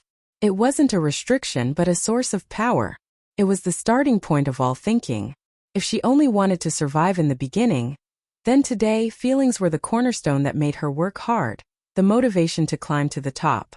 Without her family and lovers, what was the point of being invincible? Chapter 438. Now that she understood her own principles, there were no strange phenomena like those in novels. She could only feel a sense of relief. Sia vaguely realized that this sword might be what the goddess of the lake really needed. After all, it was a bit funny to give a sword from Greek mythology and a sword from hell to a Celtic god. Merlin's sword and the goddess of the lake were of the same origin. Returning it to her was the right thing to do, right? Thea wrinkled her nose and silently apologized to Ancestor Merlin in her heart. She reached out and broke the necklace. The sword was enlarged to a standard size. Holding the sword with both hands, she gently threw it into the lake. Merlin's sword did not sink to the bottom directly like the previous swords. Instead, it emitted a faint white light and slowly sank. The sirens singing and the sound of waves hitting the shore disappeared in a flash. Only Morgan Le Fay's avatar could be heard "Ayo," and disappeared without a trace. Sia stared at the surface of the lake nervously. The waves parted to the left and right steadily. The lake water, which had only reached her feet before, deepened visibly. A gorgeous goddess in a sky-blue peacock sleeves, a long dress, and emerald crystal earrings slowly rose from the water. A true god. A true god from the past borrowed some means to temporarily connect to the present world. The goddess of the lake's divine power was not vast, but the external feeling she gave was incomparably natural. As long as one was beside her, one could feel her unparalleled calmness and longing for the future. Thea had only seen such an experience of facing a true god in her prime once before. At that time, the goddess of the moon shot an arrow from the distant past in order to cut off the mark on the elk. However, Thea's level was still a little low at that time. The power in her body was like water without roots. She could only watch the show in the fog. What she actually understood and what she learned were all nonsense. Although Thea had not yet reached the stage where she was angry with Horus, this was her own timeline. The world did not reject her. Her vision and knowledge were far better than the empty shell with only power. The goddess of the lake today could let her see a lot of things. Her character and inner thoughts were not the path she wanted to take, but this close feeling of the goddess of the lake's power still benefited her a lot. The goddess of the lake did not speak. She just held her hands flat as if she was holding something and walked slowly towards her. Thea heard shouts of encouragement and support. Of course, there were also doubts and questions. She didn't know if this was real, or just a figment of her imagination. She tidied up her clothes and walked steadily into the lake. Thea clenched and unclenched her fists a few times. In a tenth of a second, she recalled her experience in the past 5 years. She took a deep breath and reached for the empty hands of the goddess of the lake. It had a physical body. When Thea placed her finger on the outside of the left wrist of the goddess of the lake, where she suspected the hilt, the solid touch told her that all the previous efforts were worth it. This legendary holy sword had crossed the distance of time and space, and was about to be reborn. As she touched it, the shape of the sword gradually revealed itself. Upon closer inspection, one would discover that the azure sword hilt was made from a star stone that could emit a faint light even in the abyss. The blade was in the shape of a half-moon. It was made of a metal that the ancient mages called the Earth's core gold. Thea's magic sword also contained a small amount of Earth's core gold, but the amount was very small. This blade was a whole piece of Earth's core gold that was smelted with the fire of the sun. However, these precious materials were just a foil. The 1.2-meter-long blade was the real treasure. It was not gold, copper, or iron. The blade was thin and light. Thea shook her wrist, and a variety of colors emerged. The bottom of the blade was engraved with the inscription Excalibur in Old English, which meant to break steel. However, modern society gave this sword a more unique name: the Sword of Victory and Pledge. The ancient mages could not recognize the material of this sword, but Sia was all too familiar with it. It was the same material as the Ring of Lamps, except that it was of a higher grade and grander. This was an ultimate holy sword that relied on the emotions of intelligent life forms, and was created through imagination. Unlike the single emotion of the Ring of Light, the emotions contained in this sword could be said to be extremely rich. At least, the few emotions that Thea knew, such as anger, jealousy, fear, courage, pity, hope, and love, were all contained in this sword. It was the same as the ring of light. Inputting one's emotions, it would emit a light that was countless times more dazzling than the sun, destroying everything. This was the combination of the thoughts of all living beings. To reach this level, Thea still had a long way to go. The premise to fully exert the power of the Holy Sword was to control all emotions. Her own emotions, the emotions of the outside world, the good, the bad, and the evil. In the face of the attack of all intelligent life and the combined thoughts of all living beings, presumably those who could not be named would also retreat. The goddess of the lake sent out the sword, and it gently brushed Thea's cheek like a spring breeze. Her hands were warm and soft, like a dancing evening wind, taking away all her worries and also smoothing out her slightly frowned brows. From the beginning to the end, the goddess of the lake did not say a word. She smiled and slowly retreated, and the light of the lake separated again, and the slight waves brought her back to her peaceful hometown. Thea watched her disappear into the lake and bowed deeply. At this time, any words would be useless, and the goddess of the lake did not say anything. Thea also understood her intentions. Just like King Arthur, this was the choice of fate and also her own choice. Did that guy leave? The originally silent atmosphere was instantly broken by the golden-haired Morgan Le Fay's doppelganger. This very amusing fellow had actually conjured a wall in the spacious and empty dark room. He leaned against the wall as he carefully looked around. Thea was too lazy to pay attention to him, and she casually waved the sword twice. This sword was fine just holding it, but as long as one had the intention to fight, the sword would become very heavy. She tried to inject fear into the sword, but the sword could only be said to be a little lighter, and it was still far from being able to be used freely. Thea was stronger than King Arthur in that she knew the existence of the emotional spectrum, and she knew about the 7-lantern core. As long as she could wear the 7 lantern rings, she could at least use half of the sword's power. Sister Morgan, do you know where the scabbard is? I can't always carry it, right? Thea tried to put the sword into the space ring, and could only turn to ask the blonde. The scabbard is much more important than the sword. When my original body discussed with that guy, he did not mention the scabbard. The blonde Morgan touched her chin and thought for a while before answering. The guy she was talking about was the goddess of the lake. It seemed that it was not easy to get a bargain, and the gods were not stupid. Thea certainly knew that the scabbard was more important. Originally, she wanted to see if she could get the scabbard, but today had given her a lot of surprises, so she was in a very good mood and did not continue to worry about the scabbard. Chapter 439. Isolated from the world. This scabbard was even more powerful than the holy sword. It could protect the wielder from all attacks, immune to the passage of time, and immune to magic attacks. It could even be said that the scabbard itself represented the word magic. This was the top law of the world. As the wielder of the current generation sword of victory and pledge, Thea could faintly hear the call of the scabbard. It was just that the distance was beyond her understanding. It wasn't on Earth, it wasn't in the outer space, it wasn't in the material plane, and it wasn't even in the timeline. Thea shook her head and collected her thoughts. She couldn't even use the power of the sword. It was too unrealistic to expect a scabbard now. Sister Morgan, this is... Thea was still thinking about the future when she saw the blonde woman drag 3 stone slabs out of the void with great effort. This is the reward left by the original body for the test. The blonde woman wiped the non-existent sweat on her forehead and said vaguely. Thea was a little dazed. She looked at the sword in her hand. Then what was that just now? That was the test of the goddess of the lake. You didn't think that the original body would reward you with a warrior's sword, did you? We're mages. Of course the reward is related to mages. The blonde woman said while looking at Thea as if she were stupid. Thea didn't want to argue with her about warrior and mage. The meaning of the holy sword was far beyond such a mundane definition.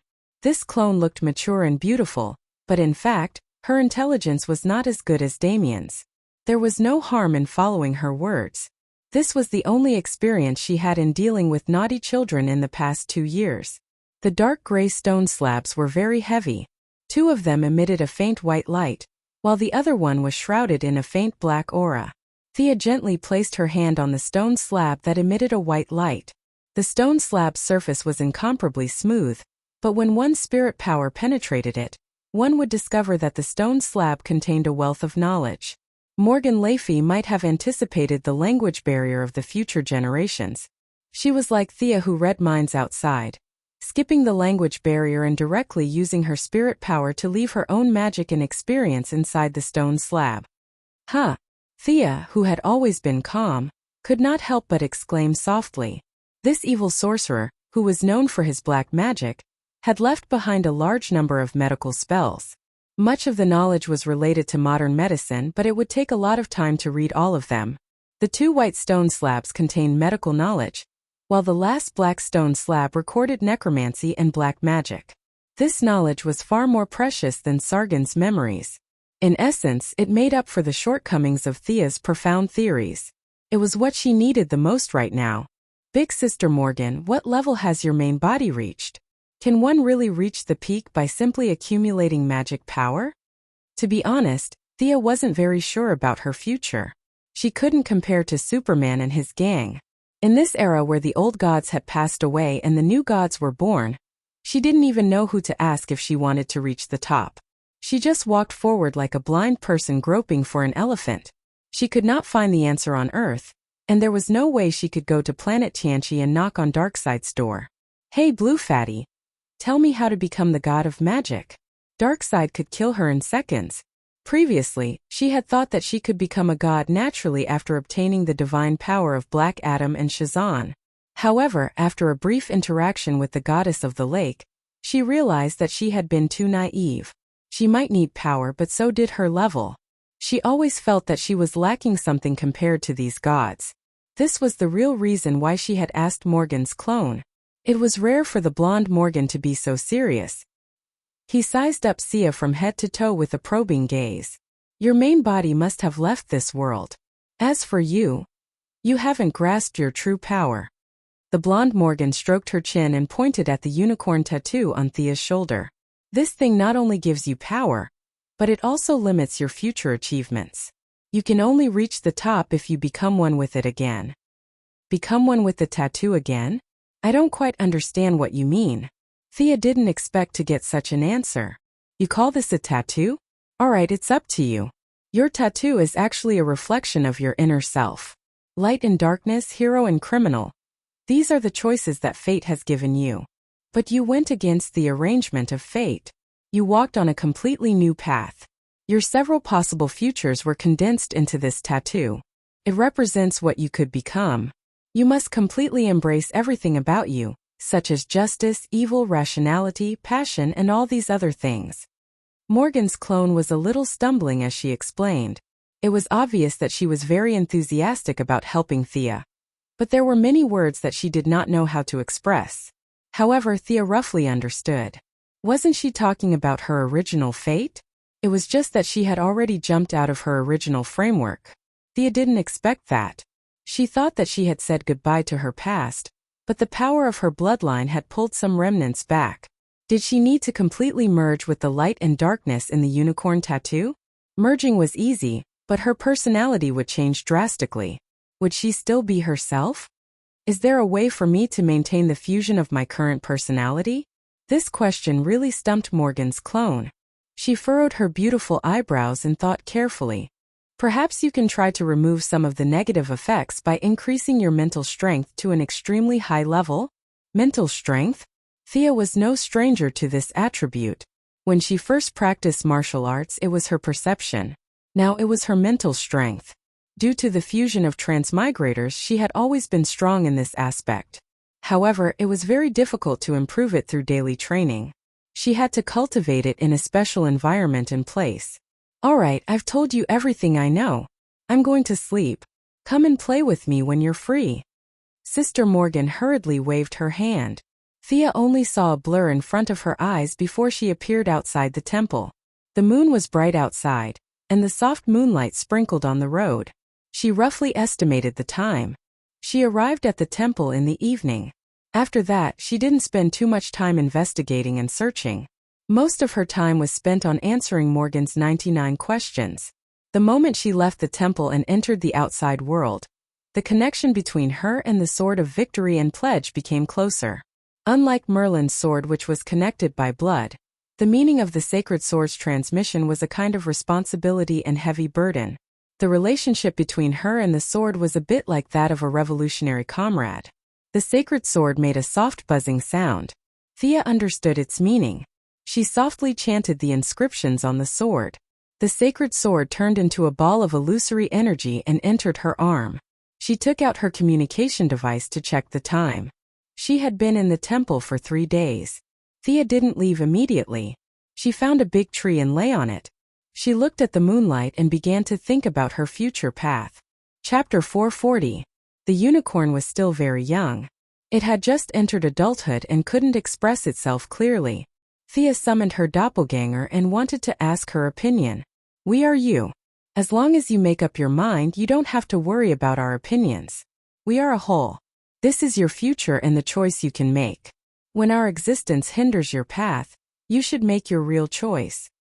The doppelganger said calmly before vanishing like a puff of smoke. "Become a chinibu like the unicorn?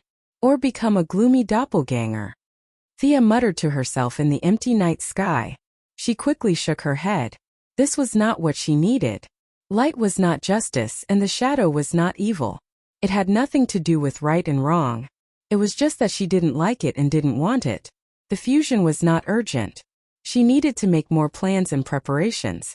As for Morgan Le Fay's so-called spiritual power, it was something that could be done at the moment. Although her body's magical power was profound and her knowledge was extensive, she might not know the real secrets of this world. Among these secrets, Thea could think of a sacred place to cultivate spiritual power. Nanderbat. Of course, it was not the place called the base camp of the ninja master, which was actually a cellar. It was in the crevice between the mountains and valleys, material and illusory. There was a paradise that was rich in high-level energy. When the ninja master chose this place, Thea felt that it was most likely the 3-palace demon behind him who spied on it across many planes. He saw that this place was different. Unfortunately, the distance was too far. Even with the strength of the great demon king, he could not find the real secret place.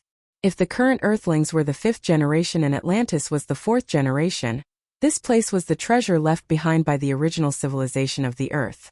Aware that their civilization was about to be destroyed, on the eve of the upheaval, these wise men of the ancient civilization gathered the spiritual power of the entire race and forcibly opened up a space.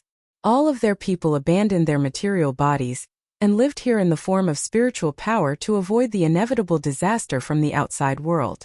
The original plan was good.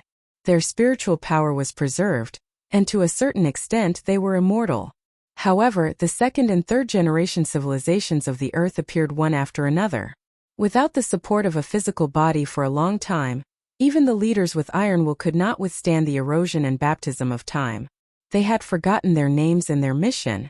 Tens of thousands of years of emptiness had caused them to be severely polarized. The kind were more kind, and the evil were more evil. The weak spiritual bodies were all abandoned.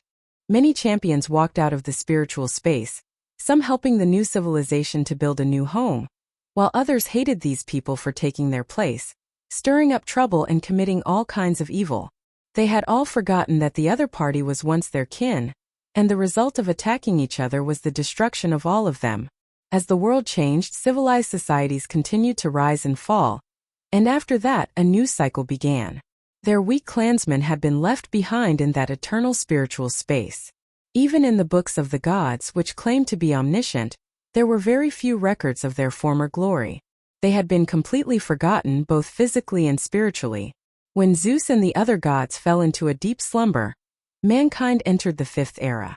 Many devout monks, bishops, and imams of Tantric Buddhism had their spiritual power skyrocketed before they died. They vaguely saw that place. From the few words they left behind, mankind named that place Paradise Lost, Heaven, Pure Land, and so on. Of course, this was the definition and perception of heaven by secular religions, not the heaven that actually existed. Thea arranged her own matters and came to this area alone. She wanted to find the entrance to Paradise Lost. After the great event of eternity of evil, the evil of the world would converge with the spiritual bodies here to form a new evil god, which would then be purified by Boston Brand. However, that was something that would happen a long time later, so it wasn't worth Thea's worry. Without alerting Talia and the others in Nanderbart, she dressed up like a traveler, bypassed the Assassin League's headquarters, and walked alone into the deep mountains. The civilized world was left behind by her. She was surrounded by towering mountains and rocks. Not to mention humans, even animals couldn't be seen here. The young mistress' body was now astonishing. She walked steadily in the wilderness, taking out Croydon's compass from time to time to confirm her position. She had to admit that this item that Constantine had been thinking about was sometimes useless, but sometimes its effects were heaven-defying. Sia had done a lot of homework before she came here. She had borrowed all the records that mentioned this area, including the notes of several religious leaders before their deaths, under various pretenses. However, the records were all illusory, and she was confused when she read them. After that, she also used the blood connection to find old Ma, who was now very beautiful, and asked the Lady of Xanadu to do a divination. The divination result was disappointing. 5 cards jumped out at once and the area covered the 5 continents. The Lady of Xanadu was stunned. Thea realized that she could only rely on herself. She began to use all kinds of satellite positioning, carbon detection, supercomputer simulation, spiritual power scanning, and magic power sensing. However, all of these things added together were not as effective as the Croydon's compass. This compass completely taught her what it meant to specialize in a field. A magic item that could catch the eye of Constantine, the son of the DC world, was not just for show. The compass followed her instructions to find the place with the richest spiritual power. At first, there were some disturbances and then it would deviate from the direction from time to time, but generally speaking it was gradually getting closer.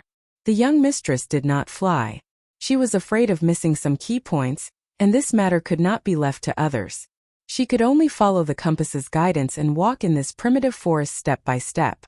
On the 3rd day, she had walked through most of the mountain range but found nothing. On the 15th day, she went back to take care of some business. After several confirmations, she realized that she had walked past the target entrance. She could only continue to search in the opposite direction. On the 19th day, Diana also accompanied her to search.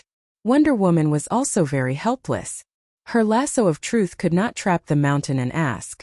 She did not even know who to ask. The two found an open space and had a friendly discussion. The young mistress sent off Diana in high spirits. On the 25th day, she finally found a clue. The place she was now in was ordinary. There was no light, no purple gas, and nothing on the ground except 2 big stones. However, this was the strange part. Thea had an excellent memory. She had walked through this coordinate 3 times in just over 20 days. Her route had been recorded by Gideon.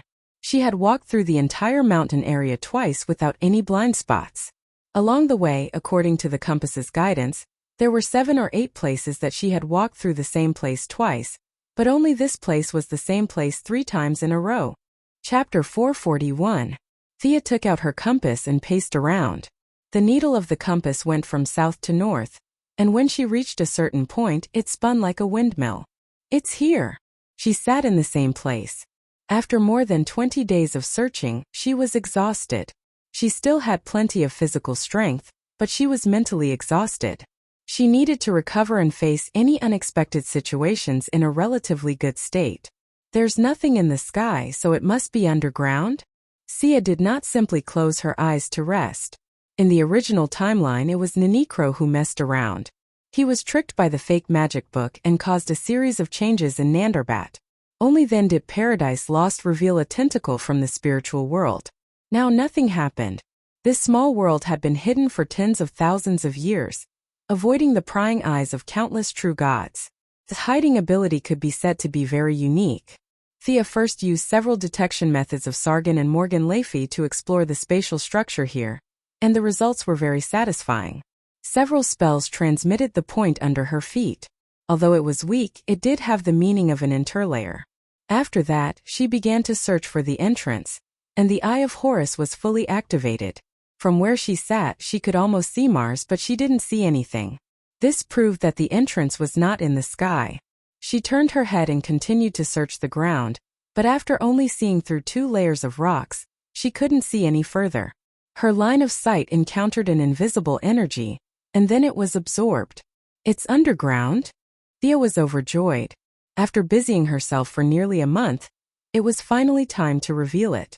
She took out the God of Death's staff. This staff could sink the continent. Even now in the hands of an outsider Thea, its power was less than 10%, but a simple hole was no problem. The staff gently touched the ground, and she felt the throbbing of the veins. This artifact of Atlantis clearly told her that there was a cave under the rocks. Thea no longer hesitated. She flew into the air, held the staff with both hands, pointed the top of the staff at the ground, and used all her strength to strike it down. Rumble! The power of this staff could be said to be earth-shattering, and the vibrations could be felt from several miles away. Countless rocks fell, and a large number of trees were knocked down. The wild beasts that lived in the mountains ran out of their nests.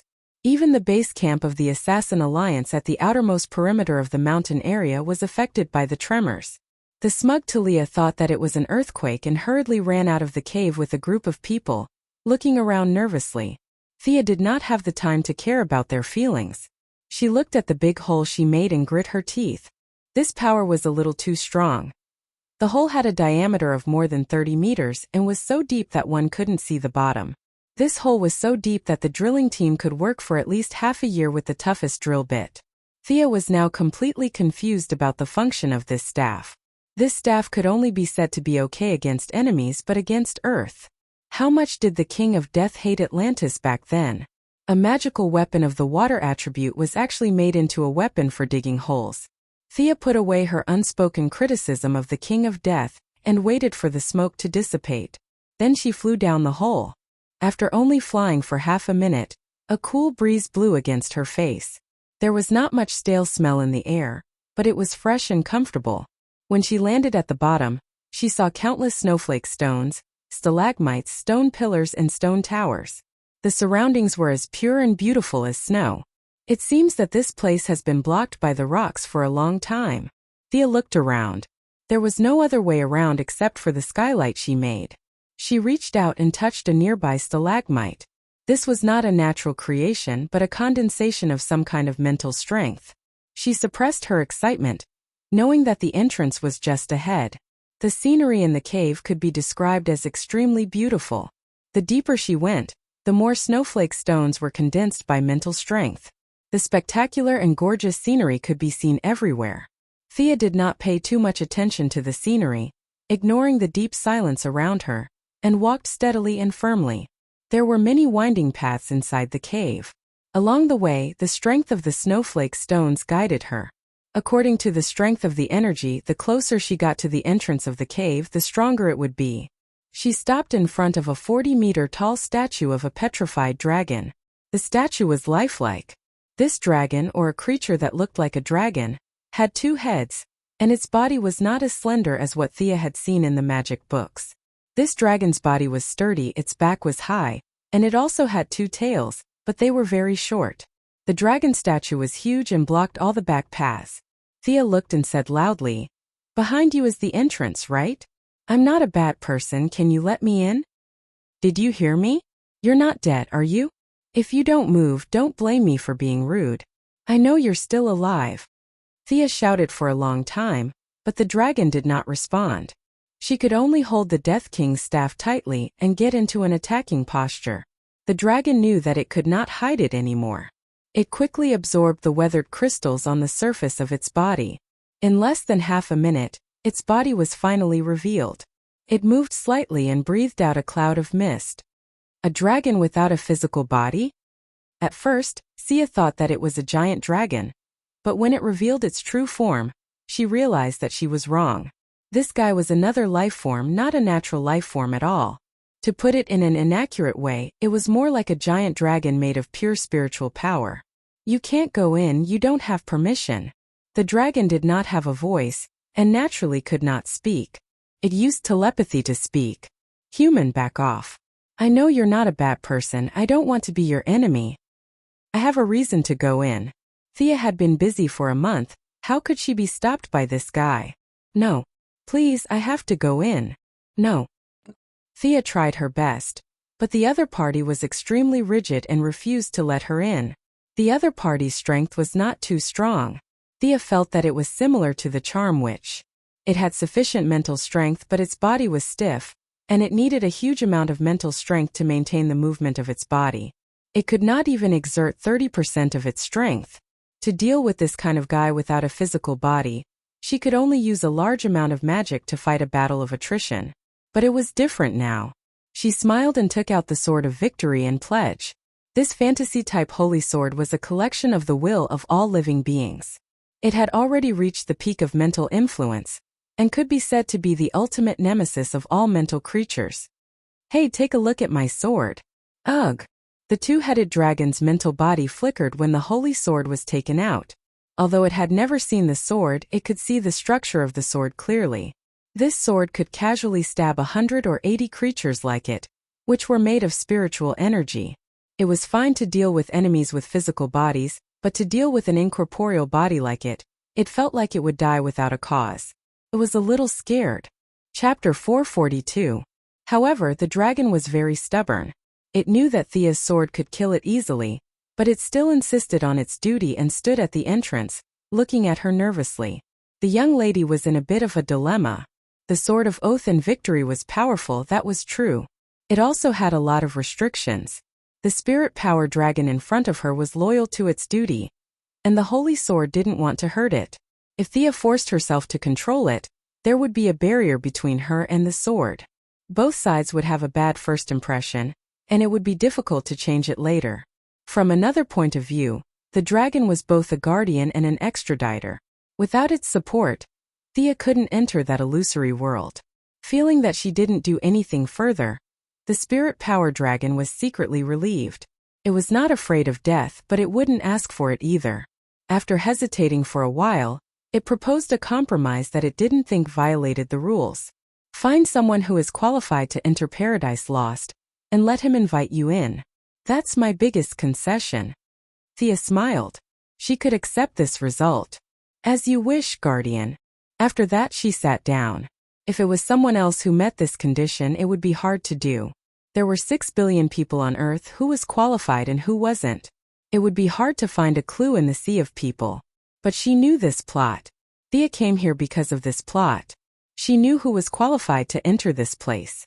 Many years ago, there was a little boy who entered the paradise of negligence in his dream. The reason was unknown, and the purpose was unknown. He thought that everything was just a happy dream. In fact, there was a real world inside, a world that was completely made up of spiritual power. This boy was none other than the dead man, Boston Brand. He had little contact with Thea, but he saw her as a god in his mind. The spirit power dragon was a bit surprised that Thea was sitting still. Logically speaking, shouldn't she be looking for someone who was qualified to enter Paradise Lost? Was she going to sit still and protest? But it was very patient. It was not in a hurry to turn back into a stone statue, so it also lay on the ground. Patience? It had lived alone for hundreds of millions of years, and the thing it didn't lack the most was patience. However, in less than 10 minutes it was dumbfounded. A dead man in a red tights floated in. As a guardian, it could tell that this unknown life form was qualified to enter Paradise Lost. Excluding the 1 in a billion chance that it happened to pass by, it was not hard to guess that it was summoned here. Now, the conflict between Hal Jordan and Sinisto was becoming more and more intense. As Hal's friend and Sinisto's subordinate in name, Deadman had been living on Earth all this time, fooling around every day. Boss, your place is really hard to find. The Deadman was suspended in the air. He complained, but he was a little vigilant in his heart. He focused on looking at the spirit dragon, wondering if he should beat this big guy up later. The spirit dragon pondered for a few seconds. Human King with the sacred sword. I will keep my promise and bring you into Paradise Lost. However, your body will not be able to enter. That is a world made of spirit. Thea was very happy. A human king with the sacred sword? This dragon was quite good at talking. When she planned to find Paradise Lost, she knew that her body would not be able to enter. This small problem could be solved by the sacred sword. The sacred sword gathered the will and imagination of all living beings. Its functions were as diverse as the stars in the sky. Holding the sword hilt made of starstone, one person and one sword communicated with each other. A power was transmitted from the sword. This was the power of imagination. It could make the impossible possible. Thea's body gradually dimmed. The body that was originally made of matter turned into spirit. From reality to illusion, she turned into a heroic spirit. This was one of the functions of the sacred sword. It allowed the wielder to freely change between reality and illusion. There were no side effects and no time limit. Thea, who was already strong in spirit, now received the feedback from her body. Her spirit body was more than 3 meters tall, and it took her a long time to return to her normal size. The sacred sword in her hand also shone brightly. The two of them complemented each other. The sacred sword gave the heroic spirit power, and the heroic spirit gave the sacred sword new emotions. In the eyes of the dead person and the spirit dragon, Thea was now as bright as a moving sun. Only she knew that her spirit power was affected by the unicorn clone. It was far from reaching the upper limit of her energy level. The purity, firmness, and spirit now were all given by the sacred sword. Only by increasing the total amount of her spirit power and abandoning their characteristics and absorbing 2 clones of the same origin, could she finally complete the concept of self. Looking at Thea's heroic spirit, the spirit dragon did not make any excuses. Turned around helplessly. "Get on my back, I will bring you in." "Where are we going?" "I have a date tonight." The dead person flew onto the dragon's back and turned to ask Thea. The young lady could only explain her purpose. "Wait, do you mean that I have been here before?" The dead person pointed at the rapidly spinning passage around them. Although he was already incorporeal, he still hugged the dragon's neck tightly. He looked around and asked Thea with uncertainty. "Yes, Boston Brand. You were one of the visitors here in a time that you have forgotten." The dragon was very friendly to him. "This is the gap between the universe, time, and space. No matter how long you stay here, it will only be a night in the outside world. With my guidance you will be safe." Thea sat on the dragon's back silently. The passage around her was emitting a psychedelic red light. With just a casual glance, she saw countless people and countless affairs, wars, plagues, celebrations, and harvests. Countless good and bad things were presented before her eyes. Even with her current brain power, it was tiring to accept so much information at the same time. Endless passages and endless universes spun before her eyes. She simply closed her eyes and focused on communicating with the sacred sword that she had absorbed into her body. The dragon explained and stopped talking. It could be seen that it was also a quiet person. After that, the short journey was left with the screams of the dead person. "That 2-story building over there seems to be my house in Gotham." "Hey brother, aren't you a dragon? Why are you spinning while flying? How long will it take? You won't keep flying until you die, right? Although I'm already dead. You're spinning too fast. I think I'm the first dead person in history to vomit out a spirit stomach." Sia's forehead popped up like a watermelon. This guy was too talkative. "Shut up, dead person." Although that was what she said, the dead person could not be blamed. The dragon was like an acrobat, rolling continuously in the countless passages. Thea only felt that she was spinning with him. At first, she was sitting still like a grandmaster. Later, she could not stand it anymore. She hugged the other neck of the dragon and watched it gradually fly into the depths of the passage. Chapter 443. Time seemed to have lost its meaning here. Thea was like a traveler who had fallen into a quagmire. She hugged the dragon's neck and watched it perform its flying skills as if it was courting death. The dead people who were shouting beside her were also completely speechless. Only the dragon was still happily drilling towards the end of the passage. Thea felt that this fellow must be taking revenge on her for scaring it with the holy sword. Otherwise, why would it drill into the 100-meter-wide passage in a spiral? It was too late to say anything now. She could only hope that this path would end soon. After enduring for an unknown amount of time, her heroic spirit body felt that she had passed through a tough barrier. The fiery red passage was replaced by a dazzling golden light. "We're finally here." The young miss didn't have a physical body now, but she still took 2 deep breaths. This journey was really too challenging. "I'll send you here. I hope you have a good time here." The dragon's words were normal, but looking at its 2 heads and 4 eyes, one could tell that this fellow was overjoyed. After saying that, it turned around and flew to the other side. After the dragon left, Thea had time to look around. As far as her eyes could see, there was at least 100,000 kilometers of land. She could imagine how powerful the people who had created this place were. But now, as far as her eyes could see, there were mountains and a large amount of vegetation covering it. Through the gaps between the trees, she could see traces of ancient buildings scattered all over the place. The departure of many powerhouses gave this small space a chance to breathe.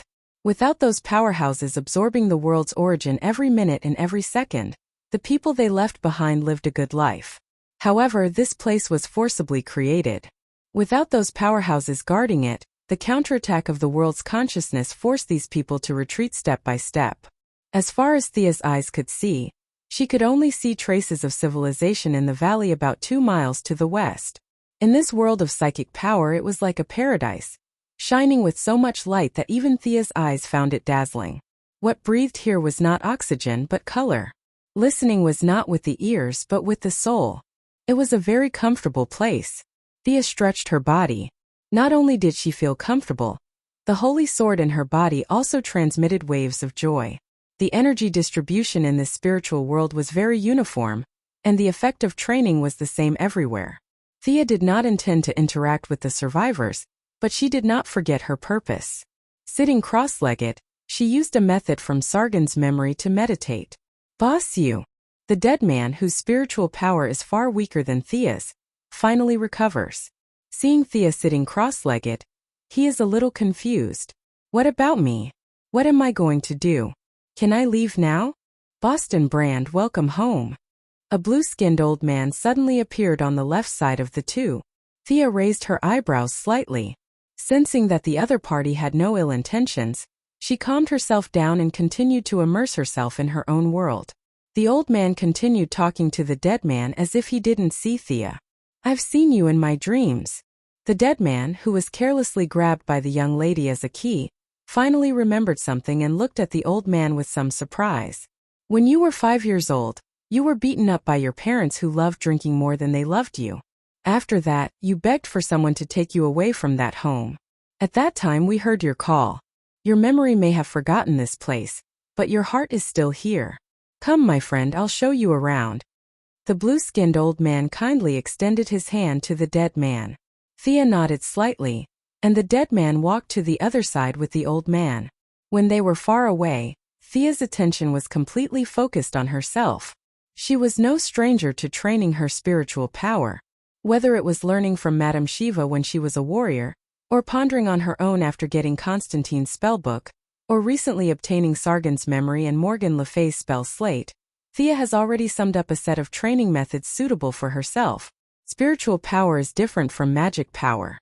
It may sound mysterious, but in fact all intelligent creatures have it. It's just a matter of how much they have.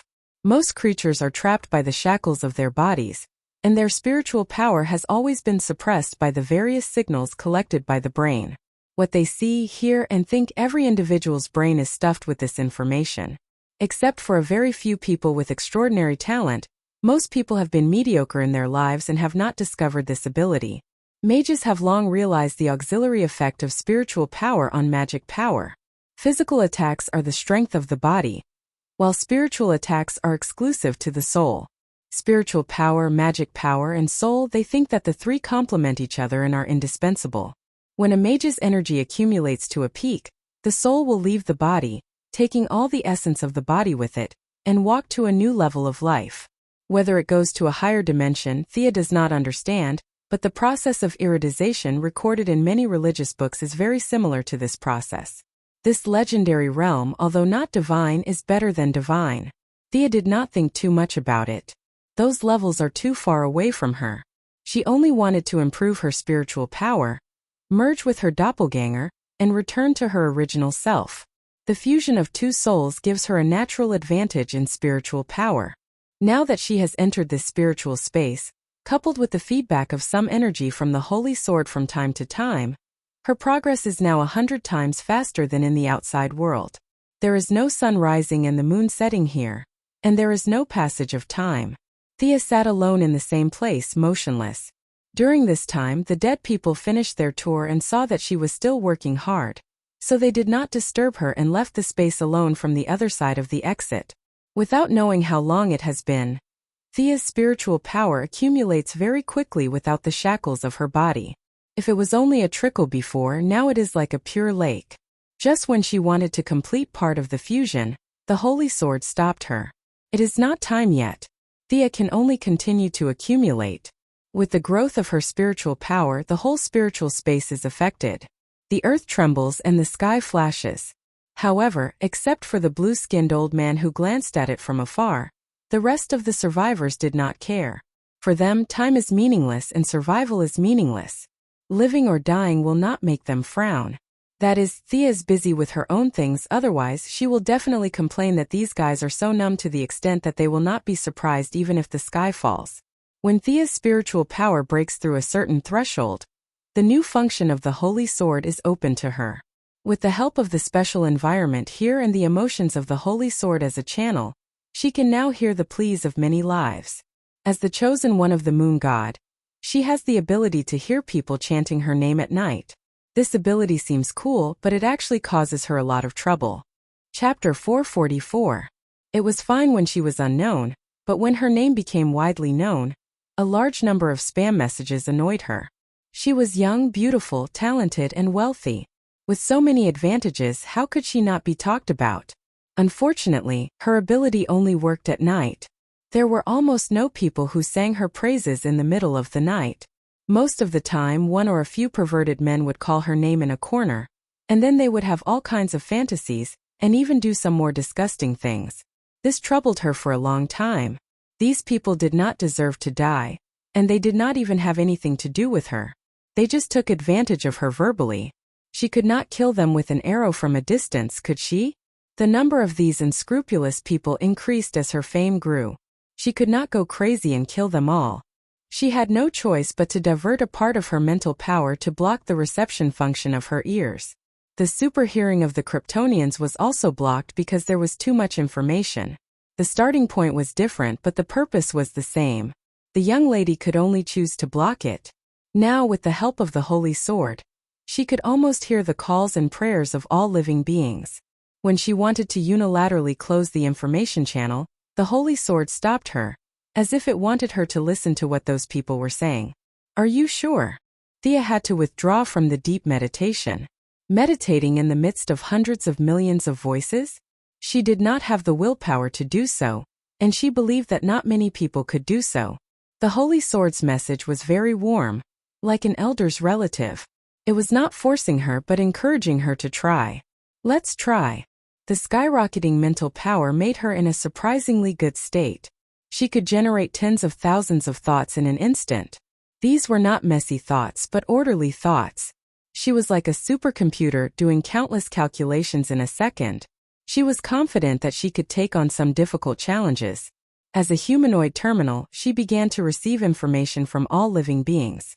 At first, the Holy Sword only opened a small part of the channel. Seeing that she could handle it well, it slowly increased the speed of information infusion. Alice, I don't know if you can agree to my date. Will Father come to watch my baseball game? God bless me to return with a full harvest. Countless requests poured into Thea's heart. Legend had it that the gods could respond to the calls of their believers and send down their power or avatars. At that time she didn't think much of it, but now Thea only lasted for half a minute before she wanted to curse. This was too tiring. She didn't need to do any further processing, nor did she need to make any response. Just the simple act of receiving the information caused her spiritual body to fall into a trance. Seeing that the Holy Sword had no intention of stopping, Thea could only continue to persist. Her clever mind quickly came up with a set of methods that were not really methods. Many people did not have strong intentions and were considered dispensable. She put all of these aside and prioritized those who had strong intentions. Anyway, she did not need to deal with them. She listened to them as quickly as possible and moved on to the next one.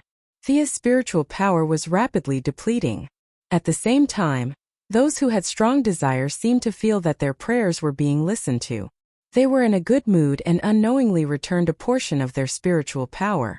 With this replenishment, Thea's total spiritual power was decreasing, but she could still hold on for a while. During this process, she also heard many familiar calls. For example, Shadow was begging them to hold on to the brick wall. Laurel wanted to see her sister, Luther's secretary. She hoped that Luther would spare some time to see her. Most of the people's wishes were good. Of course, there were also many evil wishes. Thea directly gave up on them. Just as she was sifting through the messages, a golden light entered her spiritual world. This was an unparalleled call. The intensity of the will and the sincerity of the wish surpassed the sum of all the wishes she had dealt with before. My brother and I are trapped in the basement by bad guys. The bad guys are on their way to kill my father. I pray that God will give me the power to save our father. The image of a young boy appeared in Thea's mind. The person's voice was not loud, but his attitude, will, and determination exceeded the traditional definition of power. This was the only voice left in the spiritual power channel. The combination of the War Eagle and the White Dove, Donald Hall? Then the one next to him is his brother, Henry Hall? Through the construction of the medical cabin, Thea collected information on many people. She knew the brothers. They were not big shots in the world. The older brother was good at solving problems with violence. In Thea's eyes, he was just an ordinary person. However, the younger brother, Donald Hall, was an amazing person. His combat strength was negligible, but his holiness was unparalleled. Even the black lamp that swept across the universe could not shake him. Thea shook her head and chuckled. It seems that the War Eagle and the White Dove in the future were also made by me. Interesting. Combining the causes and effects, Thea knew what she had to do. She summoned the unicorn, the symbol of her light and holiness. The unicorn's spiritual body did not take human form. They were telepathic and understood each other's situation. Come on, Arthas. Merge with me completely. From today onwards, we are no longer separate. The unicorn licked the corner of her eyes with its large tongue. Thea tugged at her ear. She did not feel good about not being able to see this cute pet again in the future. However, thinking that this was a fusion and not a parting of life and death, she steeled her resolve. Wiping the wet corner of her eyes, the unicorn also sensed her thoughts. The human and beast had already merged before, so they only needed to adjust the resonance amplitude. Come on. Thea completely opened her mind and welcomed the symbol of the future that fate had arranged for her. The fusion of the two spiritual bodies caused the space to tremble violently. The mountains, lakes, and forests formed by spiritual power were attracted by her and turned into pure origin power, providing power for the fusion of the two. Thea's consciousness was operating at high speed, leaving behind her power and origin power. As for the qualities and holy characteristics, they were wrapped up by her layer by layer, turning into a dazzling golden ball. This was the purest part of her. Thea believed that as long as she absorbed this golden ball, her moral character would undergo an earth-shattering change. Justice was good and people yearned for it. She could carry the whole world on her back and move forward. She had the courage, but Thea did not like that image. She did not like to be a pure and kind person. That was not her character. The brothers, especially Donald, are rare saints in the world. They should meet your standards. Thea seemed to be talking to the unicorn after the fusion, but also to herself. This time the fusion was complete. She no longer had the golden helmet and golden armor. What followed was a drastic change in her life level. Perhaps she was still not as good as Superman Diana, but there were very few people on this earth who could match her. This golden ball was more or less contaminated with some of Thea's essence and a small part of the unicorn's ability. The power inside could completely change the Donald brothers. Chapter 445.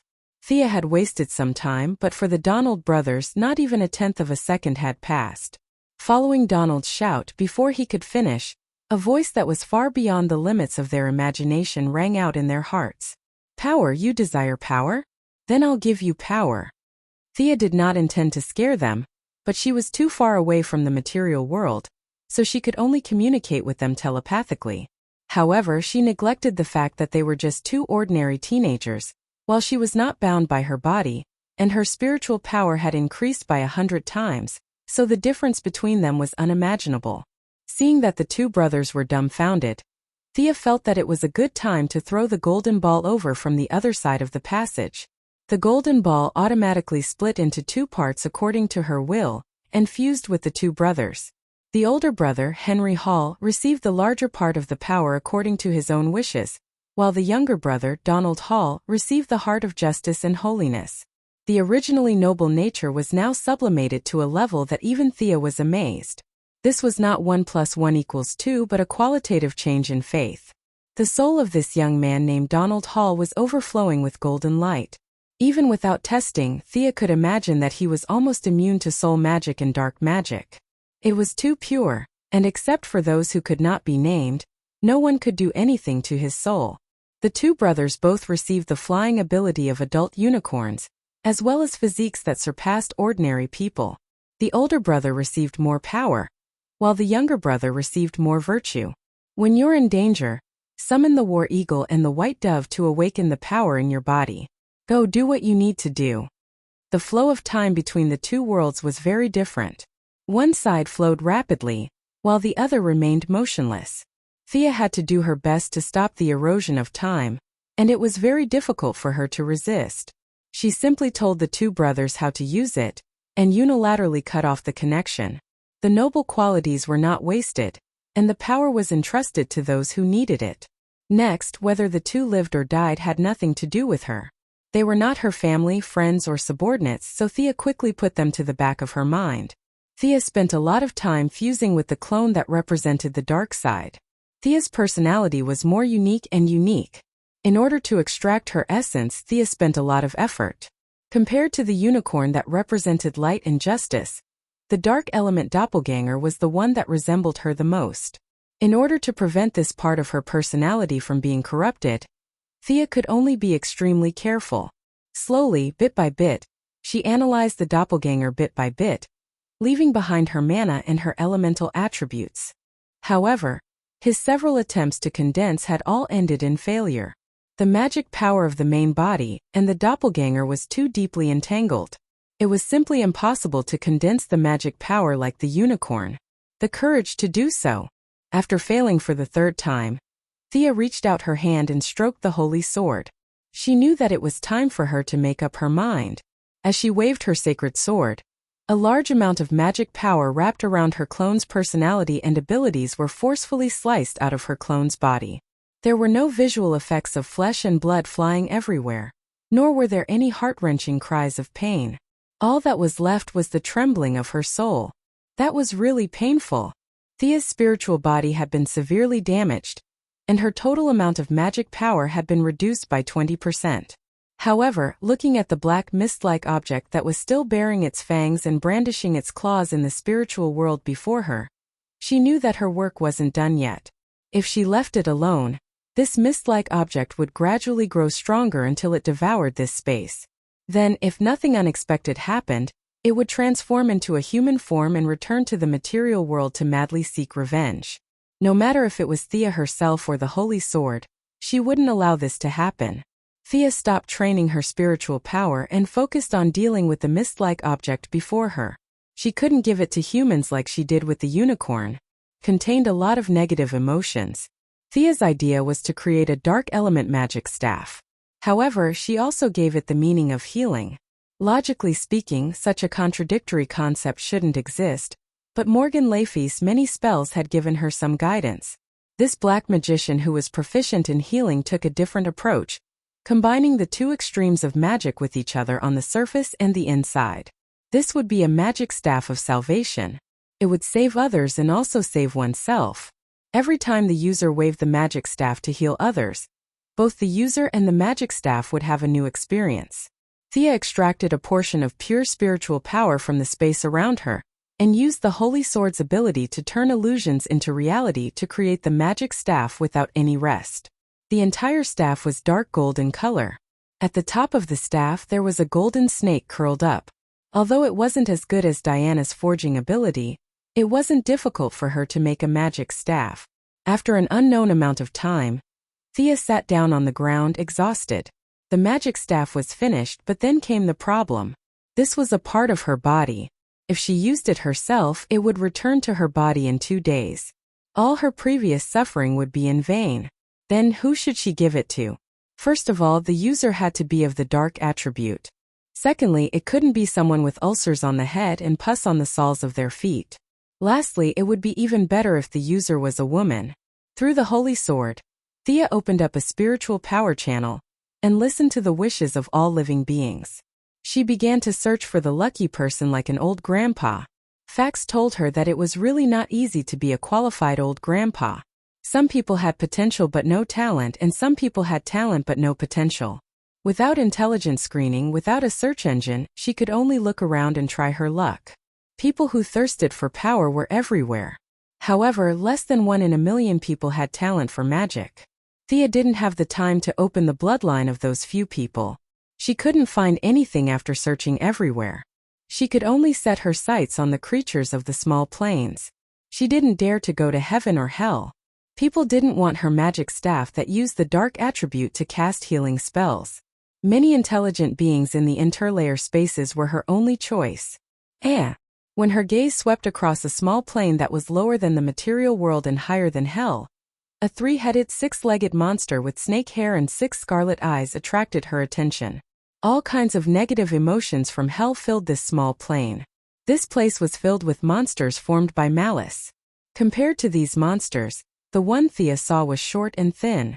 Although its body was also formed by malice, Thea's spiritual power had increased by 100 times. She could still see a trace of light in it. This was probably the reason why the monster was so thin. Are you willing to help others? Are you willing to heal this world? Thea's question rang in the monster's heart. The monster was really shocked. It kept roaring, trying to scare away this invisible enemy. Can't you use telepathy? Thea was also helpless. She couldn't pretend to be an old grandpa anymore. She might as well just throw the item to the monster. Chapter 446. When the staff was about to leave her hand, Thea realized that she had to completely sever her relationship with the staff. From now on, the staff was the staff and she was herself. It was best for them to have no connection. I am Asclepius, the god of medicine. You have the light that you haven't realized yet. You are worthy of redemption. I give you this staff. Save yourself, and I hope you can save the world. She did not leave her name, nor did she leave the names of Diana, the moon goddess, and others who were related to her. Instead, she borrowed the name of the god of medicine in Greek mythology. The son of Apollo, the god of light in the myths and legends, had never appeared in Thea's memory. Saving people with a snake staff was his standard image. Although she had used his name, it was a good thing. Presumably, he would not mind, right? On the other side, the snake-haired monster looked at the staff that fell in front of it. Its 3 heads searched up and down, left and right, but found nothing. Finally, it boldly grabbed the staff. Save the world and save yourself. You have woken up from the abyss dream. From now on, your name is Nurse Nightmare. The snake-haired monster was affected by the residual magic on the staff. Its illusory body gradually shrank, and a somewhat vague female figure gradually appeared. Thea left a sentence that confused her, and unilaterally closed the passage. Like the brothers Warhawk and White Dove on the other side, these 3 people were not her subordinates. Whether they lived or died in the future, it had nothing to do with Thea.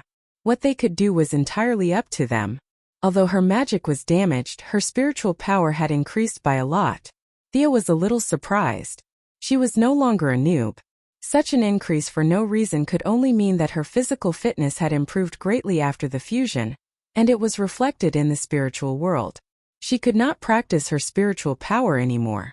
Her main purpose had been achieved. She needed to return to the material world to adapt to her new body. Sorry to disturb you. I'll take my leave now. The blue-skinned old man who acted as a guide for the dead people had been watching from a distance. When she stopped, the old man slowly walked over. Thea thanked him politely. The old man was very kind. You're welcome as well. From now on, this will be your home. Even Thea could not stand it anymore. She had absorbed at least 1/10 of the remaining spiritual power in this world. However, she was not regretful and was even welcome to come again. This made her feel a little ashamed. He had the heart to repay something. A check? They were all spiritual bodies, so they were definitely useless. Gemstones? Similarly, he couldn't bring it in. Thea was a little worried. Looking at their lifeless city, she suddenly had an idea. Let's create something for them to pass the time. They had no use for the few pastimes of modern society. So Thea directly used her spiritual power to shape them, and used the holy sword to give them life. She created a lot of small animals. What made her sigh was that the first small animal she had unconsciously made was a unicorn. She felt a little sad, so she hurriedly composed herself and made a lot of pandas, raccoons, huskies, and other small animals that looked very silly and cute. I hope these animals can bring you laughter. Before Thea left, she had already seen a few residents of the city looking at the small animals in fear. Then there was a burst of exclamations. She did not stay for long. Following the old man's instructions, she left this world from one side. This time there was no two-headed dragon to perform acrobatic flying. Almost as soon as she took her first step, her body was already outside. It seems to be north of Nanderbart Mountain. Thea was familiar with the mountain elder. She looked at the surroundings and determined her location. Now that she had removed her spirit form and returned to her physical body, it would definitely cause some strange phenomena. Thea quickly left the scene and stood in a nearby cave. Come. She held the holy sword in her hand and turned her wrist. The colorful brilliance of the sword instantly filled the cave. The body made purely of spiritual power quickly disintegrated. More than half of the spiritual power was rapidly changing its form. Ugh! The transformation was only halfway done, and Thea felt that the surge of power had exceeded her previous peak. Moreover, as her body gradually solidified, the power was still increasing rapidly. Only a short time had passed in the outside world, but in the halo, Thea felt like a whole day had passed. She stood up, panting, and stretched her body a little. The side effect of the sudden increase in strength was that she could punch a hole in the mountain wall with a casual punch, and a deep pit with a little bit of force in her feet. The benefits of high spiritual power came with it. Her control of her body could be said to be superb. She began to familiarize herself with the most basic punches and kicks. In less than 5 minutes, Thea had familiarized herself with her current body. The loss of magic power was more than she had expected. The sword had at least cut off 30% of the total amount of magic power. In contrast, her physical fitness had increased by 2 times. There was no clear hierarchy in this world, but Thea was familiar with the understanding that she was familiar with. She was barely able to divide it into a few stages. There was a benchmark here, and that was Diana. Her strength should be at the level of a high-level demigod. Before Thea merged with her doppelganger, she estimated that she was at the level of a beginner demigod. Now, even without magic power, she could be regarded as a mid-level demigod only in terms of physical strength. If she added all kinds of equipment and magic, the gap between her and Diana would be very small. She had absorbed a part of the divine power of Horus, Isis, Ares, and Artemis, the 4 gods. Logically speaking, she should be very powerful. However, in the actual battle without using magic, she had been suppressed by Diana. She did not show how powerful she was at all. Until today, when she merged with her 2 doppelganger, she suddenly realized that her strength had always been in a state of dispersal. Now she had her true strength, or this was the strength she should have had. When she was a heroic spirit, she could wear the space ring, but she could not take out anything. However, all her clothes had turned into ashes. Now that she had returned to her normal body, she naturally did not have those clothes on her body. Thea looked at the indescribable position below her neck. She could tell that she was 1 centimeter taller. She did not have the effect of cutting her hair and washing her marrow. After all, her level was not low at all. The strength of her body was much stronger than that of the people on Earth. Just when she felt that there was nothing unusual, her eyes focused on her shoulders. Her long brown hair seemed to be shorter, and the color had turned into a dazzling golden yellow. She took out a small mirror and found that her originally light green eyes had turned dark green. She touched the top of her head and secretly rejoiced. Her hair was very soft, and there was no king's glory. She was still herself and had not become a strange girl. Thea's strange thoughts had not dissipated. She was a little surprised by the feedback in her blood. With the disappearance of the unicorn tattoo, her real talent that had been suppressed had awakened. Chapter 447. Brilliant colors appeared in front of her eyes. Even with a casual glance, she could see the traces of countless microorganisms and insects in the cave. With a little effort, she could see their internal structure. Plants grew tenaciously between the cracks of the rocks, and underground water flowed slowly in the mountain wall not far away. Thea blinked her eyes, and her vision returned to normal. With a thought, her wide-range vision was restored. The world in front of her was slightly different from what she had observed with the Eye of Horus. Whether it was the color, the details, or the molecular structure of things, as long as she wanted to, she could see it all. The Eye of Horus was gone. That was the only thought left in her mind. She was a little surprised, but more than that, she was happy. Her body returned to its original state after the heroic spirit transformation. In addition, she had merged with 2 doppelgangers in the process. The Eye of Horus was completely absorbed and assimilated by her body during this process. From now on, there was no Eye of Horus, only Thea's own eyes were left. Without the barrier between her body and her eyes, her spiritual power skyrocketed. Now what appeared in front of her eyes was the real world observed by the divine eye. Without worrying too much about the changes in her eyes, Thea received the message from her bloodline. She understood her true talent. This talent was very complicated. It was not as simple and crude as Damien's and Old Ma's ability to deepen. It was also different from her previous unicorn tattoo. This talent had slightly touched on the level of rules. The balance of order. This was the name of her new talent. According to the bloodline, a golden balance would be erected in her spiritual world. The 2 sides of the balance represented order and chaos. There were many things that could affect both sides. Thea roughly read it with her spiritual power. There were hundreds of items, some praise and slander, some construction and destruction, some fairness and bias, and even some neatness and chaos. These things could all affect the measurement of the scale. When the order was heavier than the chaos, it would provide her with something called the power of will. The effect of this power of will was so great that there was no limit to it. It could change reality, distort space, turn nothingness into reality, stop time, and various other functions. However, the more heaven-defying the ability was, the more power of will it consumed. Order suppressed chaos, and the power of vow accumulated in the balance. When she extracted it, the balance would return to its original balance point, and a new round of measurement would begin. When chaos overpowered order, she gained nothing. She could only try her best to increase the weight of order. There was no punishment in this process, but there were also no benefits. She had to work hard to make order overpower chaos again. How troublesome. The thought that flashed through Missy's mind was, go back and buy the news media, then promote herself 24/7? Could it be that his company had transformed from a traditional construction industry to a high-tech R&D company, and now was going to enter a media company? That was a bit too big of a leap. Thea was a little embarrassed to buy the world's mainstream media. This idea could only be a joke. The country system determined that the media had a lot of freedom. It was not uncommon for them to scold someone even though they were paid a salary. Some people even took pride in scolding their bosses. He couldn't buy that indescribable national media. Even if he did, they wouldn't say anything good about him. It was even more impossible for Al Jazeera to do business with him. This was just a beautiful dream. Thea observed the balance for a while. There were many people who scolded her, but there were also many who praised her. For example, the vast number of poor people who benefited from her medical pod. Quinn Group's medical pods were being spread all over the country. Surgeries that cost tens of thousands of dollars in big hospitals only cost a few thousand here.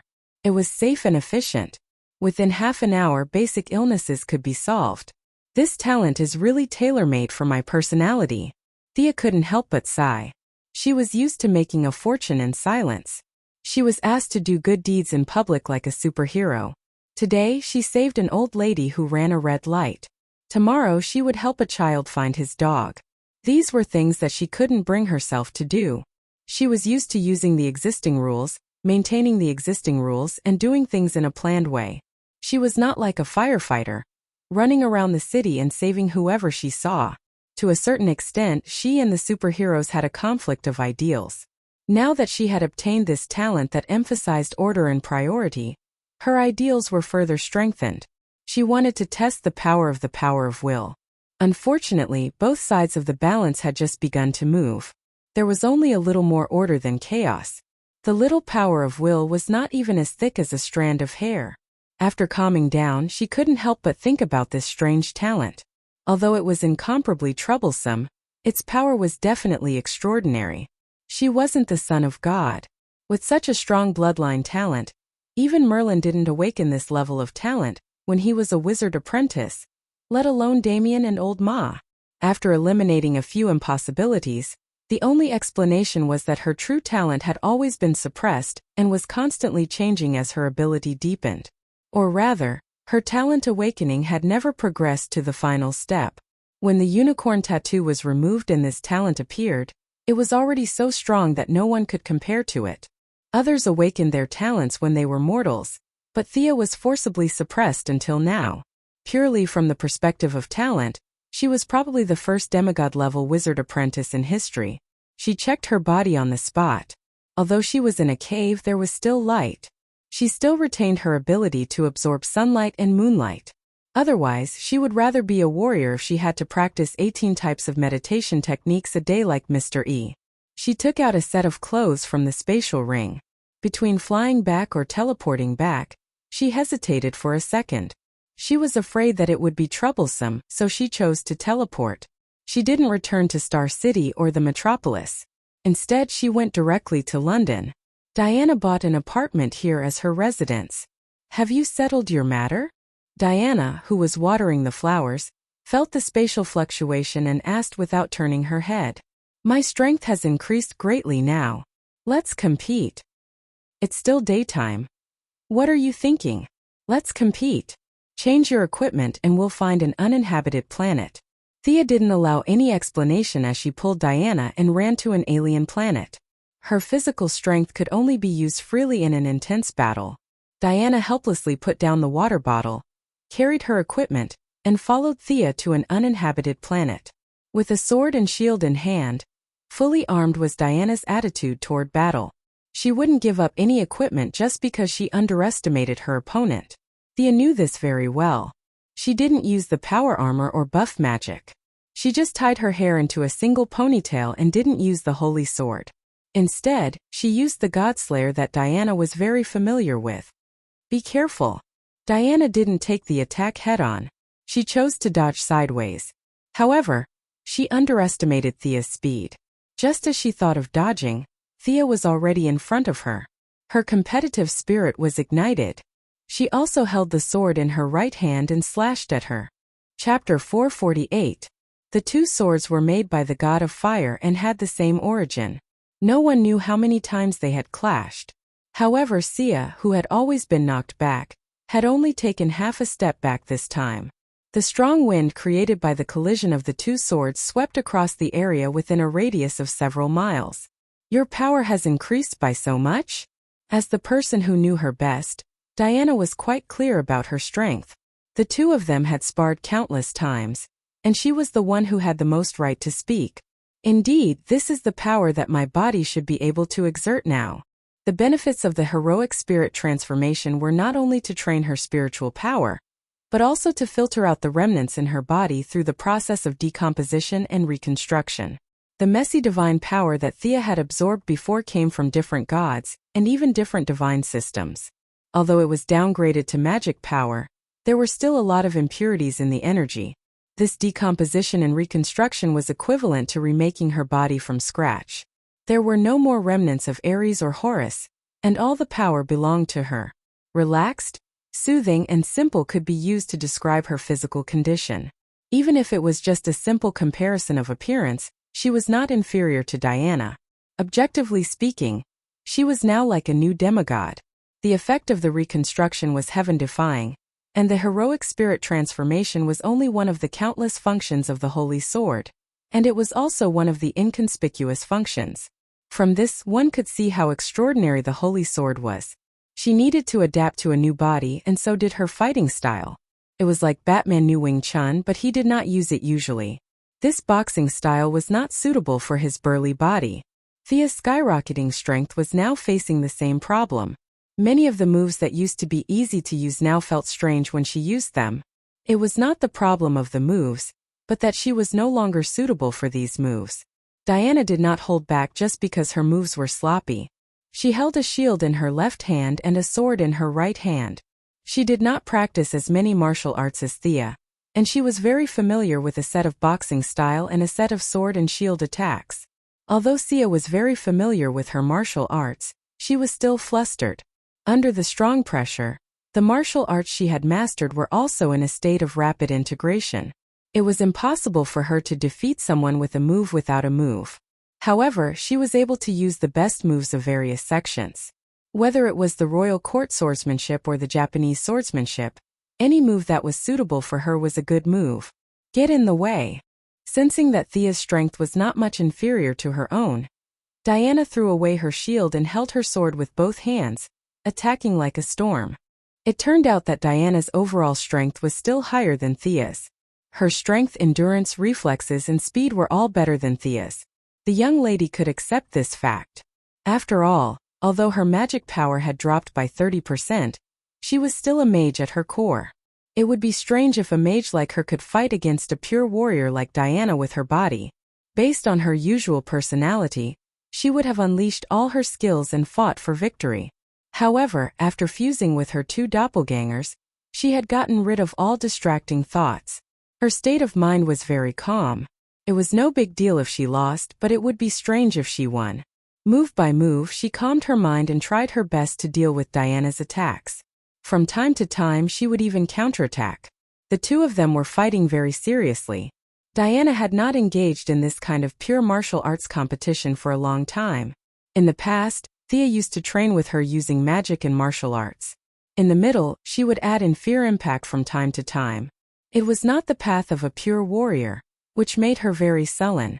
There were not many people on Earth who could fight with her. Fiora could only be said to have known her through her relationship with Thea. It was okay to spar once in a while, but it was not okay to do so too many times. The two of them did not have such a friendship. As for Superman, Diana wanted to experience his skills. Unfortunately, Student Clark was so busy every day that his remaining spare time was filled by Louise. He did not have the time to spar with Diana. It could be said that after leaving the island for 100 years, this female demigod who was a warrior to her bones had been bored to death. Now that she saw that Thea's close combat ability had improved by leaps and bounds, in terms of happiness, perhaps she was not inferior to Thea. The two of them began to unleash their energy without restraint. One of them slashed a ditch with her sword, and the other punched a wind wall with her fist.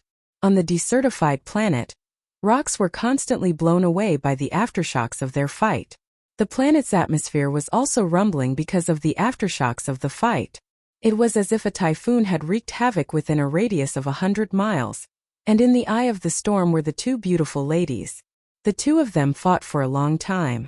Even the demigod's body was a little tired. Diana took advantage of the moment when she turned around in the air to jump up and punch her.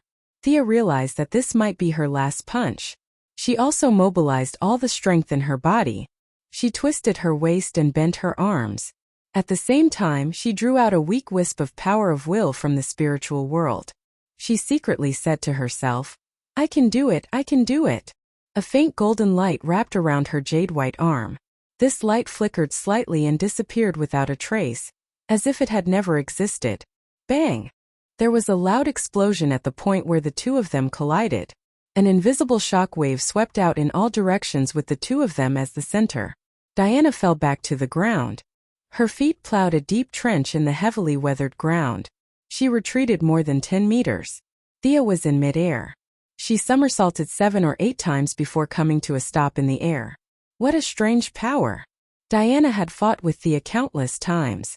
She was very familiar with several kinds of power that she had. This was not magic power or emotional power. It was a bit like divine power, but not exactly. Let's go. We'll talk about it in detail when we get back. After Thea finished speaking, she changed her clothes. The clothes she was wearing earlier were all torn. With their current fighting strength, ordinary clothes would be torn apart in a few moves. This was also the value of Diana's armor. Not to mention its defensive power, its blocking effect was just perfect. They returned to Diana's apartment through a portal. The two of them were covered in dirt. They took a simple shower. Both of them were exhausted. They had been fighting all day long, so they did not have the energy to do it today. They ordered takeout for 10 people. The young lady took the large pile of food under the surprised gaze of the delivery man. The two of them sat on the ground and chatted as they ate, as if they were on Paradise Island. Power of will? This seems to be something described in the religious scriptures, right? Diana asked in a muffled voice as she swallowed half a pizza. Sia was gnawing on a drumstick in an unladylike manner. This food was really dispensable to them. If they wanted to replenish their energy, even 100 servings wouldn't be enough. They were just greedy for this little bit of food. Power of will is the name I gave it. It's like this. Thea blabbered on about the effect of the ability, hoping that Diana could help her think of ideas. Although she was not as good as Batman or Luther, Diana was also blessed by Athena's wisdom. She was also quite intelligent, but she was more used to using her fists to reason. Chapter 449. As a female warrior born in the Amazon, Diana didn't know etiquette at first, but after more than 100 years in human society, she had learned a little. She wiped the oil stains on her hands and counted with her fingers to think of a solution for her. I think there are a few ways to get credit. First of all, eliminate discrimination between men and women. I've been doing this for more than 10 years. If you were to do it, the effect wouldn't be much. Diana was really worried about this matter, and Thea did not have any good ideas. She nodded. This was the general situation, and it had nothing to do with wisdom. Secondly, eliminate war, save children, and pay attention to the vulnerable, provide them with some work opportunities, provide free medical treatment, help people below the poverty line. It was obvious that Diana had been paying attention to these social issues, but her words carried little weight, and she did not have a good way to promote this matter. Not only did she have a headache over these issues, Thea also found it extremely difficult to deal with them. To put it in an exaggerated way, if she took Moira's speech during the mayoral election, there were tens of thousands of words on it. Every politician had promised a bunch of things to the voters, but it was still the same. For thousands of years in human society, there were so many people in high positions and selfless politicians who could not do it, and the two of them, demigods, could not do it. Thea pondered for a moment. The national gene injection was definitely not possible, but some special drugs that could cure terminal diseases at the genetic level could be manufactured and put into the market at a low price to see the reaction. She was just about to speak when she was startled by a palpitating heart. Something seemed to have happened in a very distant place. Diana's level was high, but a pure warrior's reaction to abnormalities was not as sensitive as her. She saw that she was halfway through her sentence and carefully felt the changes around her, but unfortunately, she did not feel anything. Our world seems to have a hole in it? Thea had secretly made a lot of arrangements before. She did not know which one was activated, but her intuition told her that it was a big deal. The two women did not have time to talk. They flew out of the atmosphere, and Thea looked into the distance. At the same time, in the middle of the Atlantic Ocean, on a small island in the Azores, the buildings that were originally full of indigenous style were crowded today. After the famous archaeologist Dr. Daniel Evans received mysterious financial support, he stole the trident of the Sea King Arthur Curry, a few years in advance in the original time and space. He led a large group of media reporters to open the so-called Gate of Atlantis. What the reporters at the scene recorded was not a glorious era, nor was it a treasure of an ancient civilization. This middle-aged man with an elegant temperament opened a passage that had been sealed for tens of thousands of years. Countless giant creatures that had been sealed by the Atlanteans and the Greek gods were released from the passage. The cameras were pushed down, and a few reporters who were close to him were torn to pieces on the spot. The rest of the people ran away, but they forgot that this was a small island and they had nowhere to run. The giant creatures did not touch Dr. Evans, who was already dumbfounded. It was not that they were merciful, but they wanted to continue mocking this upright middle-aged man. Thea saw this scene and secretly sighed in relief. Fortunately, when the barrier between the two worlds was broken, she sensed it. Otherwise, the casualties would be greater. She was the one who instructed the Court of Owls to transfer the mysterious funds that Dr. Evans received. Her purpose was to release the Greek hero Hercules, who was trapped on the other side of the passage, and obtain enough divine power of the earth attribute to establish a complete magic cycle. Although it was Dr. Evans who stole the trident, and it was the giant creatures who bewitched him to open the passage to the balance of order, she was also an important participant in this matter. The weight on the side of chaos was heavily added, and both sides were almost equal, which made her heart ache.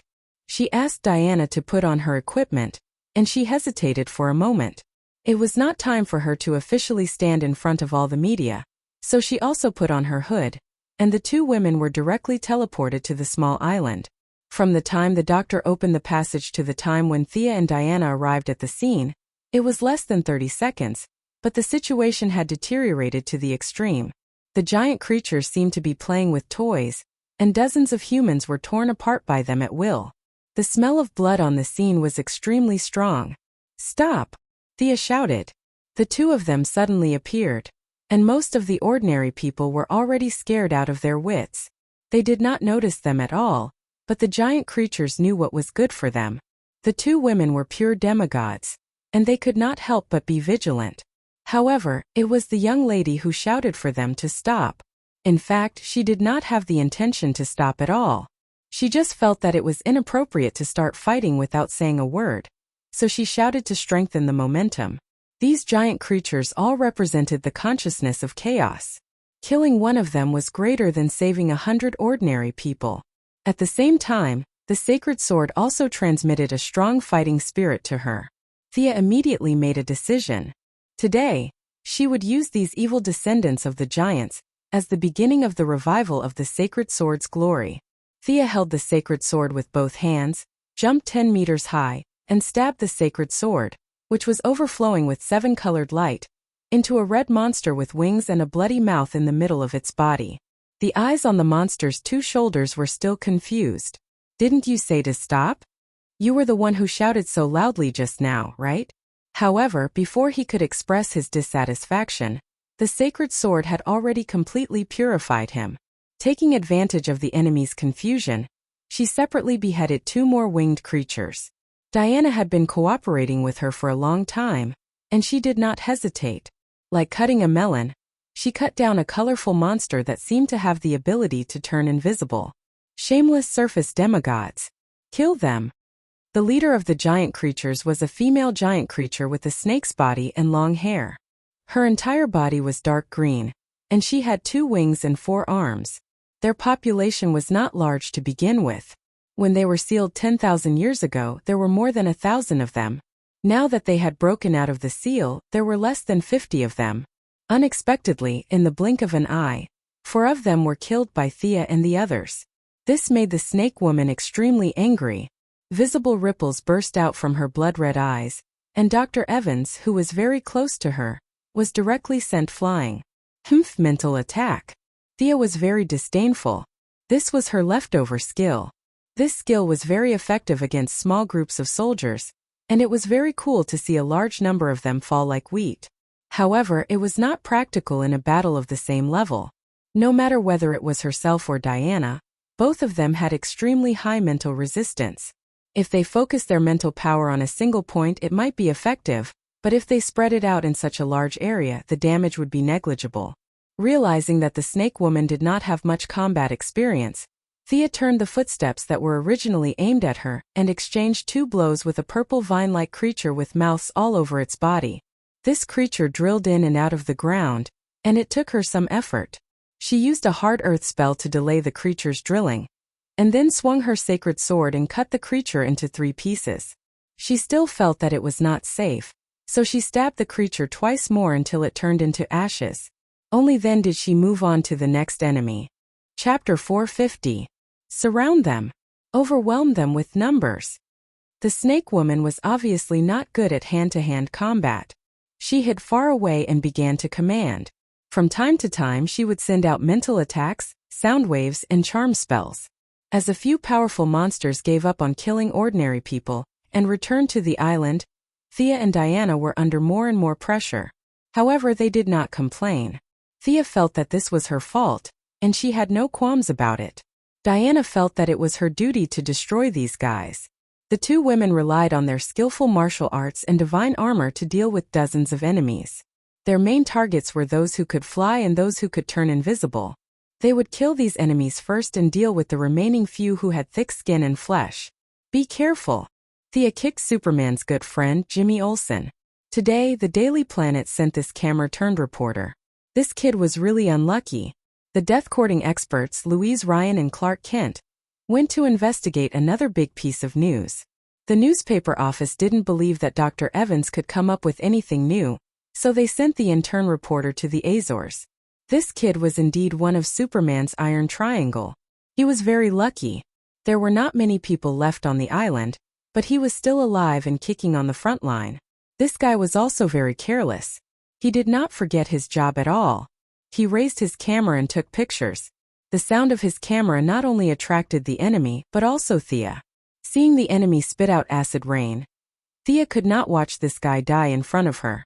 She gave up on the enemy and kicked him away. Stay away. Seeing that this guy wanted to ask a few more questions, Thea had to use Magician's hand to pull him away from the scene. She looked around and pulled Dr. Evans, who was holding a trident, to the side to accompany Jimmy Olsen. If you want to interview someone, you can interview the person involved. With the troublemaker gone, the battle had reached a stalemate. Thea and the others could no longer move as they pleased. The enemy had cunningly used a few large monsters to block their movement space. Fear had little effect on these evil and chaotic creatures. After the two girls worked together to slay a monster that could absorb life force like seaweed, they finally stood back to back, panting. Originally, their physical strength had not recovered after the battle, and now that they were in a bitter battle, they could only use 60% of their usual strength. It was extremely difficult for them to fight. Hold on, I think reinforcements are coming. Thea cut off a monster's arm with her sword. No problem, I can still hold on.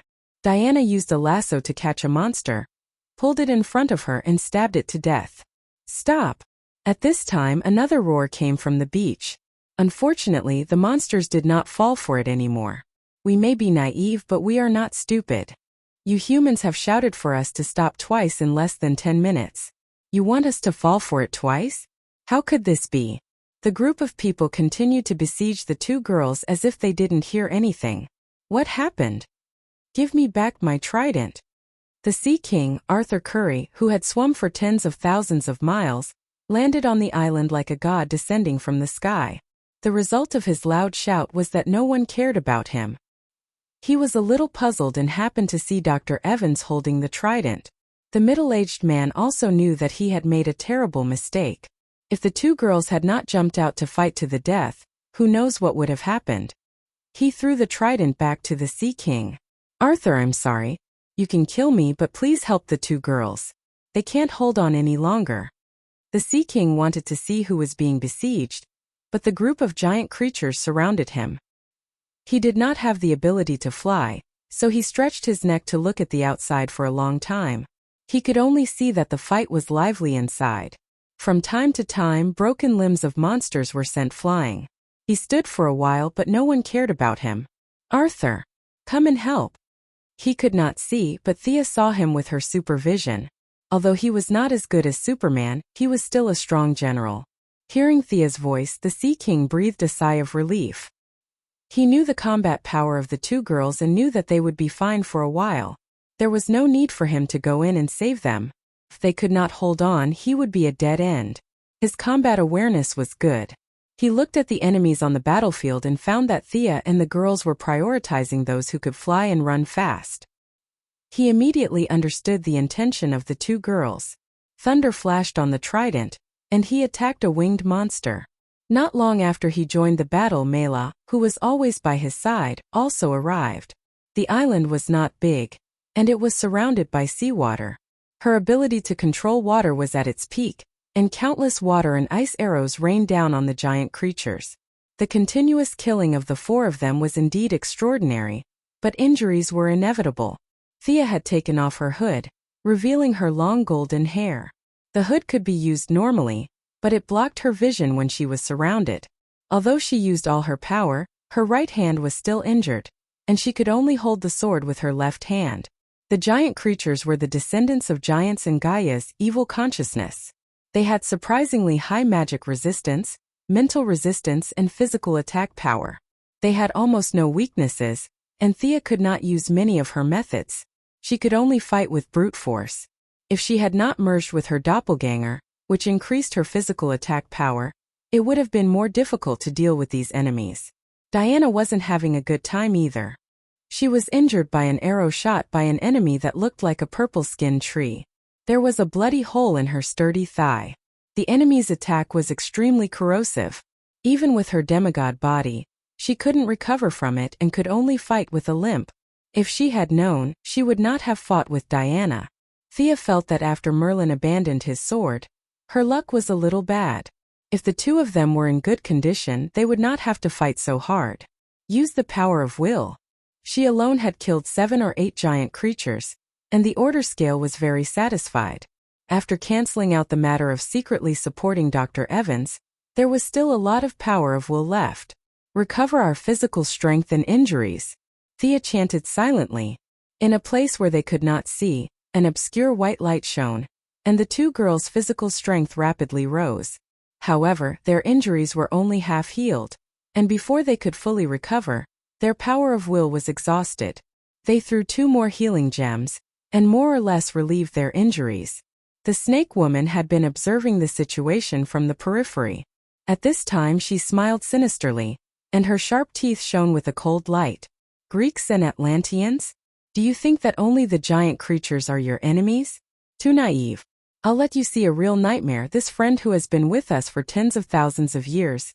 Before she could finish her sentence, the entrance of the passage that they had escaped from was suddenly blasted open. Rubble flew everywhere and smoke lingered in the air. The violent reaction of divine power startled Diana. Sia hurriedly flew over to protect her, and only then did they manage to resolve the danger.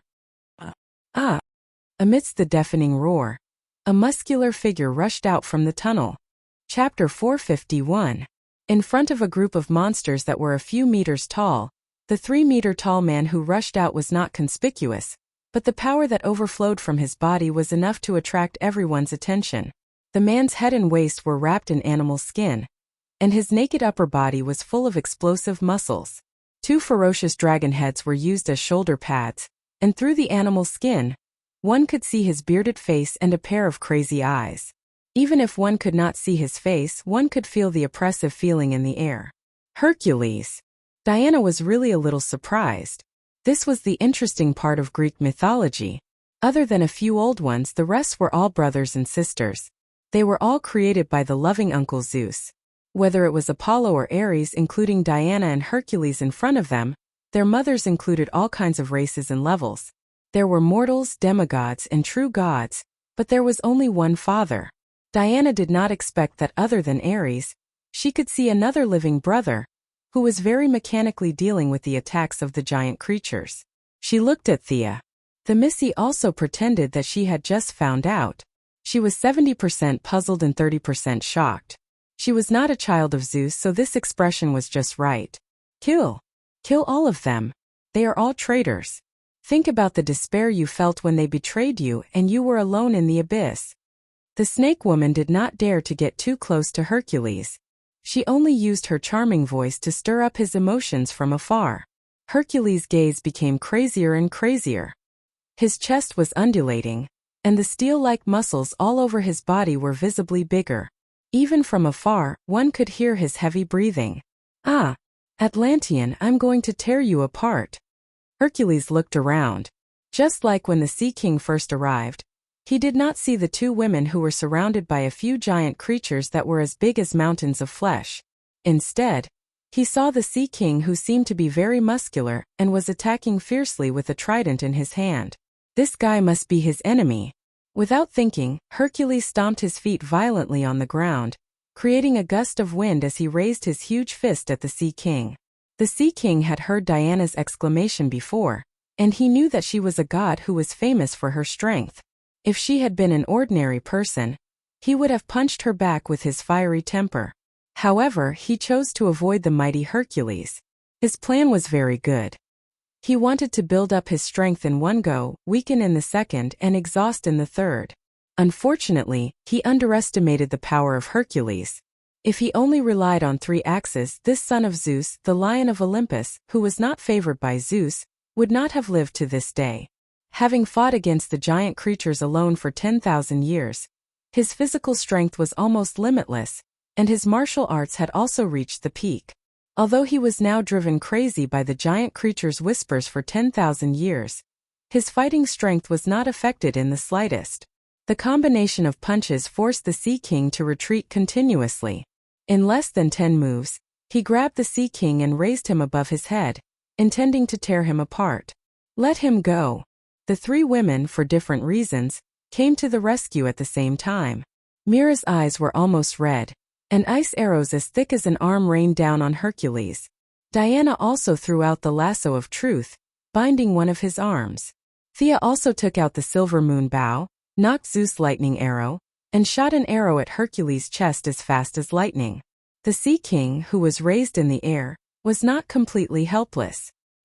His natural ability allowed him to control all aquatic creatures. When he saw a giant creature that looked like a catfish beside him, he did not care about anything else and directly took control of it. His ability was indeed powerful. The other party only resisted a little and was controlled. Then it opened its bloody mouth and bit down on Hercules' head. Hercules only felt his vision go black, and his vision was covered by a stinky object. He wanted to tear this unknown object away, but his arm was tied up by Diana, and his body was shot by Thea. The familiar smell told him that the arrow contained his father's divine power. In addition, Mira had opened a few holes on his body, so he had no choice but to throw the Sea King out. After struggling for a while, Diana's strength was also not bad. She pulled the lasso tightly. Hercules' right arm did not move at all. He could already feel the giant creature under the Sea King's control biting his neck. He used his free hand to hit the giant creature's head. His heavy fists were like thunder, and every hit made a bloody hole in the giant creature's head. An unknown liquid gurgled out. Very powerful. I underestimated you. The snake woman was still watching the show. She did not expect a blue lightning arrow to directly penetrate her chest. Before she could say a word, she was shot to death by Thea. I've hated you for a long time, trash. Thea spat out a mouthful of turbid air. In the midst of the chaos, she shot 2 arrows. The one that was shot at Hercules was a simple arrow, while the one that was shot at the snake woman was a real lightning arrow with magic power. No matter how high their magic resistance was, they could not ignore Thea's strongest attack. Moreover, this fellow was only good at charm. Her own strength was weak. A big hole was opened in her chest, and she fell to the ground with a look of unwillingness. Without her secretly controlling and commanding, many of the giant creatures that were not so smart fell into chaos. Thea and Diana finally fought their way out of the encirclement. Mira, come help me. Diana, go help Arthur. They had basically killed all the giant creatures that could fly. The remaining ones were all ground units. Mira's ice arrow was actually a physical attack. Together with Thea's lightning arrow, the two of them were most suitable to deal with the remaining giant creatures in the air. Diana was also eager to chat with this crazy brother. Holding a shield, she replaced the Sea King, who was in danger. Thea was dealing with the enemies below, while paying attention to Diana's battle. After a few glances, she discovered the problem. Diana's hands were tied, and there was a gap in strength. She was like a bowling ball fighting from the east to the west, and then from the north to the south. Thinking back to the original time and space, the Sea King seemed to have defeated him underwater. She immediately shouted, "Pull him into the water. Arthur can defeat him underwater." The Sea King gave her a thumbs up, which meant that she had good taste. Thea began to continuously shoot arrows at Hercules' back. Diana's lasso showed its power again, and Mira also controlled a large amount of seawater to help pull. Some pulled, and some pushed. The cooperation of the 3 women was really good. Hercules' feet plowed 2 deep trenches in the ground. He roared repeatedly, but the 3 of them were determined to pull him down. No matter how angry he was, it was useless. Plop! Thea dug a hole under Hercules' feet. He missed a step and stumbled. Diana suddenly exerted her strength, and the Sea King also pulled with her. The 2 of them were like a tug of war, dragging Hercules into the water. "Leave this to me, you go help too," Thea said to Mira. The couple's combat power underwater was immeasurable. She was too lazy to go underwater, and these targets on land were left to her to deal with. This arrangement was the most suitable since she could gain glory and willpower. Chapter 452. Mela looked at the battlefield. There were only a few enemies left that could not fly. Her ice arrows were not very effective against these thick-skinned monsters.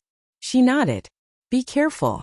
With that, she leaped up and dove into the depths of the sea to help the Sea King with a graceful dive. Even though they were separated by layers of seawater, Sia could see the intensity of the battle below. The Sea King, who was almost invincible in the water, was blocking the Hercules.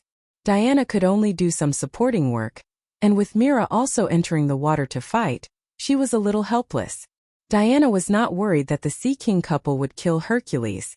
She swam out of the water to help Thea clear the monsters on the island.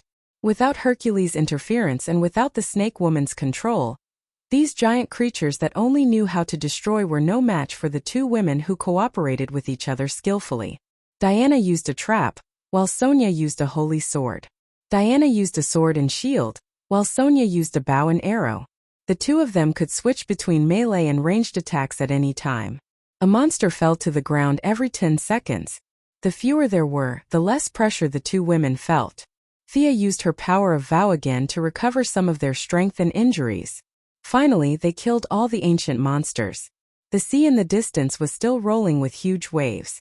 It was obvious that it would not be easy for the Sea King couple to take care of the Lion of Olympus underwater. However, Thea was not worried about them. As long as there was seawater, the two of them had almost unlimited recovery. Unless they were the kind of people who could kill in one move, not many people could defeat the Sea King underwater. Moreover, the deduction of a portion of Thea's research funds to support Professor Evans was caused by the Sea King randomly throwing the trident around, which was why someone had taken advantage of the loophole. The couple was destined to be in trouble this time, and Thea had only brought this matter forward slightly. The scene was a mess. Thea had purified the monsters at first, but later found that purifying also consumed some of her strength. She quickly turned off the purifying function. At this time, the central area of the island was full of monsters that had been killed by them. There were all kinds of monsters and none of them were similar. Some were bleeding, some were bleeding purple, and some were directly turned into stone. "You're the one from Quinn Group?" Jimmy Olsen, who was not far from the battlefield, heard that the commotion had died down. Together with Dr. Evans, he gathered his courage and came to observe. He had good eyesight and immediately saw Thea, who had taken off her hood. "You've got the wrong person," Thea replied without thinking as she was dealing the final blow to the monsters. Now that her hair had turned blonde and her looks had improved, Jimmy Olsen was still in shock and wasn't very sure. At the same time, he felt that it was a little beyond his imagination for a billionaire to come to such a godforsaken island to maintain world peace. However, he was still prepared to return and talk to his good friend, Clark Kent, about his near-death experience today. Thea used her supervision to observe the vicinity of the island. After confirming that there was nothing left out, they went into the water to help the Sea King couple. "We can deal with him." The Sea King didn't know what Thea was doing behind his back. He thought that the trouble this time was caused by himself. He was already very grateful to the two women for helping him clear the monsters on the island. If he didn't do anything, he would feel ashamed. He wanted to take down the big guy in front of him with his own strength. Originally, his strength had increased exponentially underwater. Now that there was some pressure, he was able to exert 1,000% of his strength. It wasn't that Hercules couldn't fight in the water, it was just that he wasn't used to being off the ground. One of their strengths increased while the other decreased, and they began to beat each other up, unwilling to admit defeat.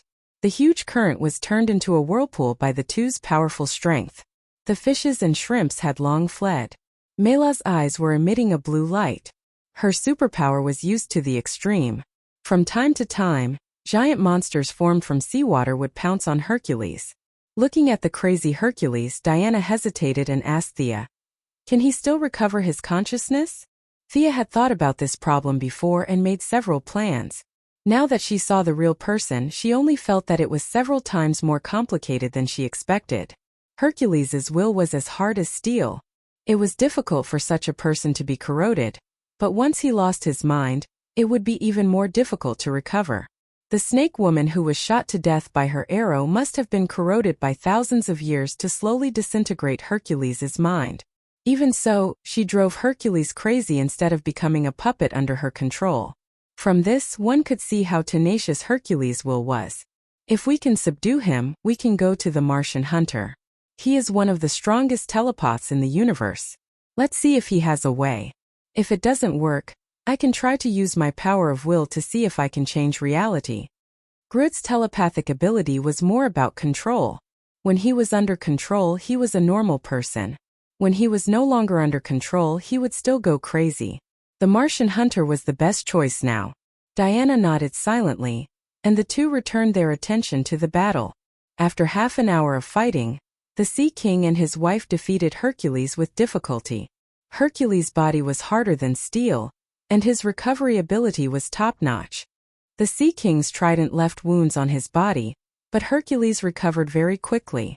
It was impossible to kill him. Relying on his unlimited physical strength, Hercules' last bit of strength was exhausted. The Sea King elbowed him in the face. Hercules' eyes were closed, filled with madness and murderous intent. This warrior who dominated the gods with his strength was finally knocked out due to exhaustion of his physical strength. The Sea King heard the conversation between the two women and happily handed Hercules to them. "Arthur, everything is my fault." The four of them carried Hercules, who weighed tons, back to the island. Dr. Daniel Evans apologized to the Sea King with a guilty look on his face. The four of them did not blame him too much. This person was not a bad person. He was just too focused on his own research and was bewitched by the giant creature. They came back to the place where the seal was broken. Originally, they could put the trident back and reseal it. However, when Hercules came out, he had completely destroyed the barrier between the two worlds, so the trident was useless. The three of them could fight and kill, but when it came to the matter of sealing, it was up to Missy. They looked at Thea together. Thea also did her research. The other side was equivalent to a different world the size of a town. Now that all the prisoners had been killed by them, there was nothing on the other side. It did not matter whether they sealed it or not. However, Thea still used her knowledge to redraw the sealing enchantment on the spot. Because the giant creature had been there for thousands of years, the air on the other side was filled with madness and evil. If they did not seal it, there would be a few more villains if those auras entered this world. The result of her rich theoretical knowledge was that she was familiar with it. It was easier than sealing the hole in Nandarbat. Using the original specifications of Atlantis, Thea quickly resealed the passage. Chapter 453.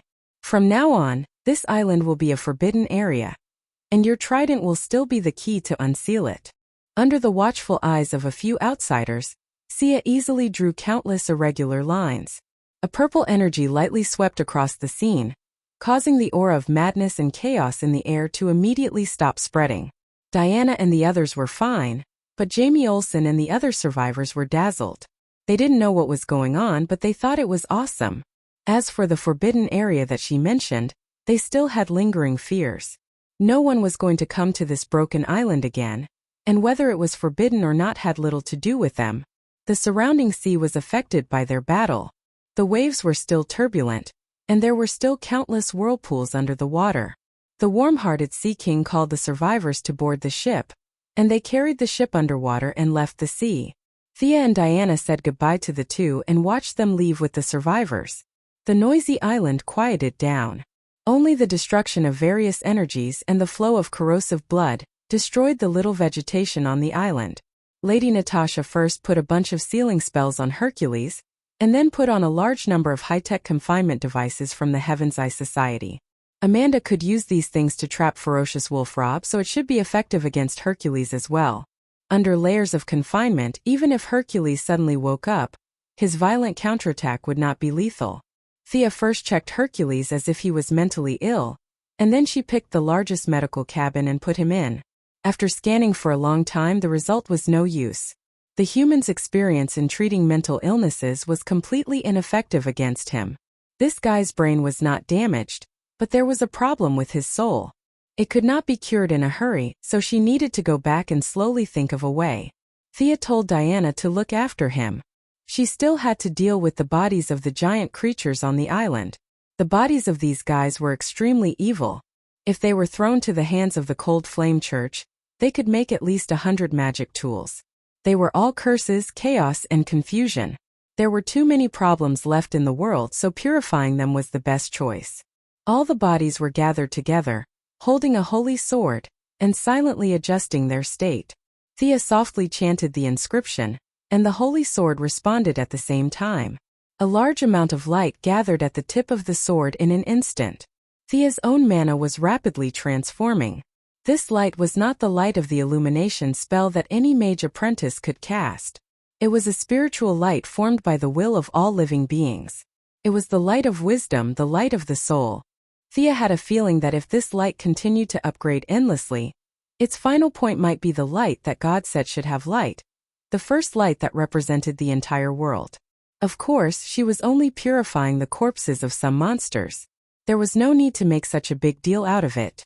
Even if her magic power increased by 10 times, it would not be able to reach such a level. Thea's current strength could shake the earth, but in the eyes of those powerful beings, she was not much stronger than a microorganism. She obediently withdrew part of her magic power. The entire island was shrouded in light. Not far from the island, the survivors and the Sea King couple also stopped what they were doing and stopped to watch. Nuclear bomb? Jimmy Olsen took out his camera and snapped 2 pictures. Unfortunately, the lens was filled with white and nothing could be seen. He could only ask Daniel Evans, who was beside him. Although he was a Ph.D. in archaeology, he was still a Ph.D. Jimmy felt that his experience today was similar to that of a movie. The protagonist survived all kinds of hardships, and then the government destroyed all the evidence with a nuclear bomb. It was no wonder that he thought so, because this was the plot of such movies. Evans had been an archaeologist for many years and had more or less come into contact with supernatural things. His Ph.D. title was not just for show. He forced himself to explain with his own worldview. It's definitely not a nuclear bomb. Maybe they want to sink the island to the bottom of the sea, or burn the corpses of those monsters. The Ph.D. immediately deduced 5 or 6 possibilities and said with lingering fear. The rest of the survivors also began to talk. Thea, who was on the island, did not know that she had become the focus of their debate. She only felt that her intention to fight secretly was completely ruined. As she injected her own mana into the holy sword, a huge beam of light was produced on the island. The beam of light with a radius of 1,000 meters shot straight into the sky. The overflowing light was reflected to the entire North Atlantic Ocean. Not to mention the satellites of various countries, even the nearby Spanish people in Portugal could see it with their naked eyes. The sea moved without wind, and countless fish floated to the surface. They did not eat each other, nor did they fight. They just enjoyed the rare peace. The seabirds were singing happily, and the eagles, who had always been at odds with Thea, also joined in. As the spirit of all things, humans more or less felt that something was wrong. Many people stopped and asked each other if they heard the sound of the Scottish bagpipes in the air. A few ancient temples deep in the mountains rang with the sound of bells, and many devout churches and monasteries vaguely sang a song. The media all over the world was alarmed, and several major religious organizations immediately claimed responsibility for the incident. The spiritual leader of a Central Asian country even spoke on the news channel for 1.5 hours, laying out facts and reasoning just to prove one thing. He was the one who did it. The young lady did not know that she had not finished her work yet, and there were already a bunch of people waiting to take the blame. She only had one feeling at this time. This holy sword was too flashy. Even if her total mana was reduced by 30%, it was still far more than the current generation of mages. Even so, under the premise that she had reduced the power of the holy sword, her current mana was still consumed by more than half. Feeling that the light energy had been accumulated, it was more than enough to purify the bodies. Thea did not see how much force she used, but she held the sword with both hands and pointed the tip of the sword at the center of the pile of bodies. The beam of light was like an iron needle piercing a balloon. With the point of impact as the center, the space spread in all directions. All the places covered by the light energy quickly disintegrated, and the bodies of the giant creatures were like soup splashed on snow, quickly melting in front of her eyes. 2 of the giant creatures had been pretending to be dead, or it was a conditioned reflex, and they even shook their legs. Unfortunately, the melting speed was too fast, and their struggles were meaningless. They were disintegrated one by one, and the beam of light purified the evil in their hearts and bodies. Large masses of pure energy overflowed from these ancient evil objects and dissipated into the air. Thea leaned on the holy sword. She was sensitive to the magic in the air. Although it was still very thin, it was much richer than before. What's wrong? Are you hurt? Diana was not so sensitive. She thought that Thea was injured because of the previous beam of light. Before Thea could answer, A rough voice came from not far away. Daughter of Zeus, your companion is fine, but she has purified those giant creatures. The whole world will benefit, but trouble will come with it. It's hard to say if it's lucky or unlucky. Hercules, whose face was full of stubble, slowly sat up. It could be seen that the restrictions were still in effect, but his originally crazy eyes were still a little turbid, but overall there was a bit of brilliance of wisdom. Chapter 454. You're awake? You recognize me, don't you? Diana was in high spirits and said happily. However, Hercules disappointed her. Because of her sword light, I only temporarily recovered a part of my consciousness. The burden on my soul is too heavy and I'm afraid it will be difficult for me to recover. If I leave this place, I will still be that crazy beast. Diana clenched her fists. Thea and I will heal you, Thea. Only then did she realize that Thea only said one sentence and didn't respond. This was too abnormal. She hurriedly looked back and saw Thea standing there with a slightly distracted gaze. She didn't say anything, as if she didn't see Hercules recover his consciousness at all. Daughter of Zeus, don't disturb her. The giant is the product of the giant and Gaia's evil consciousness. She purified the evil consciousness and Mother Earth, Gaia, is rewarding her. Hercules hadn't spoken for tens of thousands of years, so his words were a little unclear. However, Diana still understood. What Mother Earth, Gaia? She was a little skeptical. This was the original god at the level of Zeus's grandmother. Was she still alive? If Thea could hear Diana's thoughts at this moment, she would definitely reply that Mother Earth was no longer alive in the traditional sense. Thea was also proficient in theology and could even take the exam for a doctorate in theology. As the one who experienced it personally, she immediately realized that she had met Gaia. The other party's manifestation was very strange. It was between existence and non-existence, between existence and non-existence. At least at Thea's level, she couldn't understand the other party's state at all. It wasn't accurate to describe it as Gaia's consciousness. With Thea's narrow vision, she could only think that the other party had merged with the Earth. The manifestation now was more like a subconsciousness.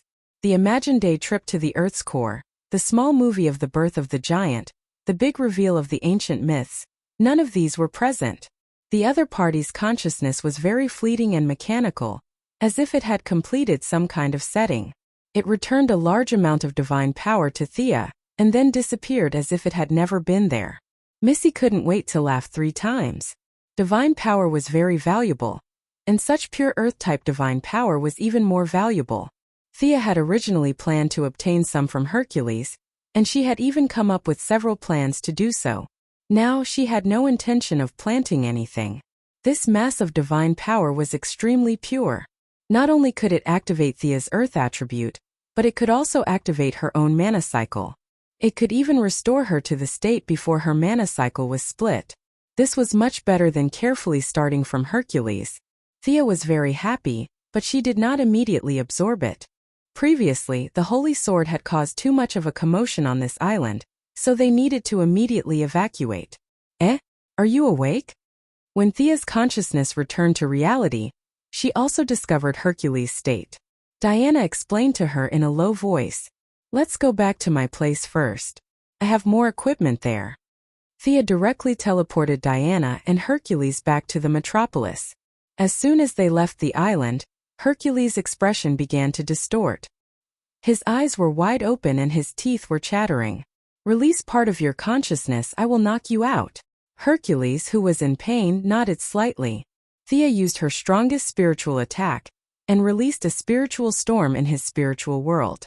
The strong man did not even make a sound and directly fainted. Thea did not have time to talk to Diana. She immediately checked. Using a hole that Hercules had specially opened, she extended her spiritual power in, trying to find the real cause of his madness. After searching for 3 minutes, Thea's forehead was sweating. The spiritual world of Hercules was too wide. Countless images of people filled it. There were praises, insults, love, and hatred. There were also projections of many legendary divine objects in his spiritual world, such as the golden apple and the golden fleece. Of course, there were also powerful enemies that he had killed. Thea's spiritual power saw the 9-headed Hydra. Its scarlet eyes peeped at her through Hercules' spiritual world from an unknown timeline. Thea snorted. It was just a stupid snake. She was no longer the naive person she used to be. She was not afraid when it was alive. Why would she be afraid when it was dead for so many years? She searched for a full 10 minutes. The spiritual world of Hercules was as vast as the sea. With her current spiritual power, it would be very difficult to search. Her spiritual power would increase exponentially if she turned into a hero spirit.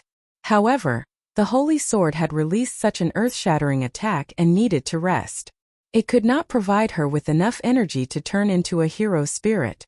Thea used the spiritual connection to find the Martian hunter, and told him her intention to ask for help. You want me, an alien, to save an ancient god on Earth? The Martian hunter did not know whether to laugh or cry. However, he had been on Earth for many years and had heard many stories about Hercules.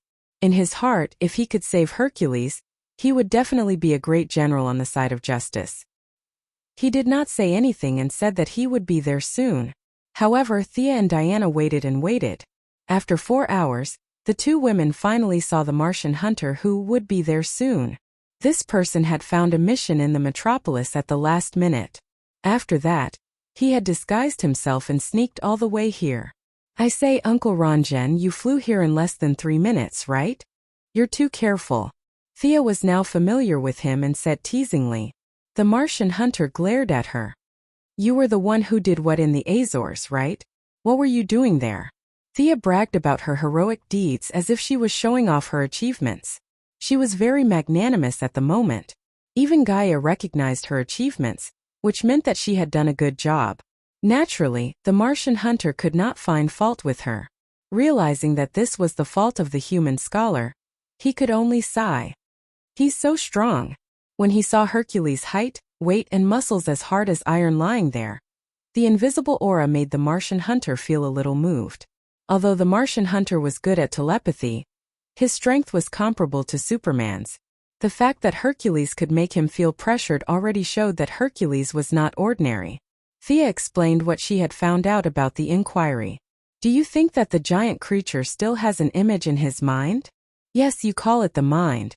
We mages call it the spiritual world, and shamans call it the spiritual world. They're all the same. They're all the inner parts of intelligent creatures. Thea first unified the customary terms of both parties. Then she continued. It's not necessarily just one. I think there are many different kinds of enemies from different periods that are polluting his spiritual world. It's just that he could rely on his iron will to suppress all the evil intentions. However, after tens of thousands of years of corrosion, his willpower has been disintegrated, and the evil intentions have jumped out to pollute his mind. The Martian hunter thought about it after listening. Some things were different from his worldview, but the general direction was similar. He did not dwell on it too much and began to examine it carefully. Chapter 455. Although Thea had obtained many techniques and methods to use the power of the mind from the Martian hunter, she mostly used her mental power to control it, which consumed her body. The Martian hunter, on the other hand, was different.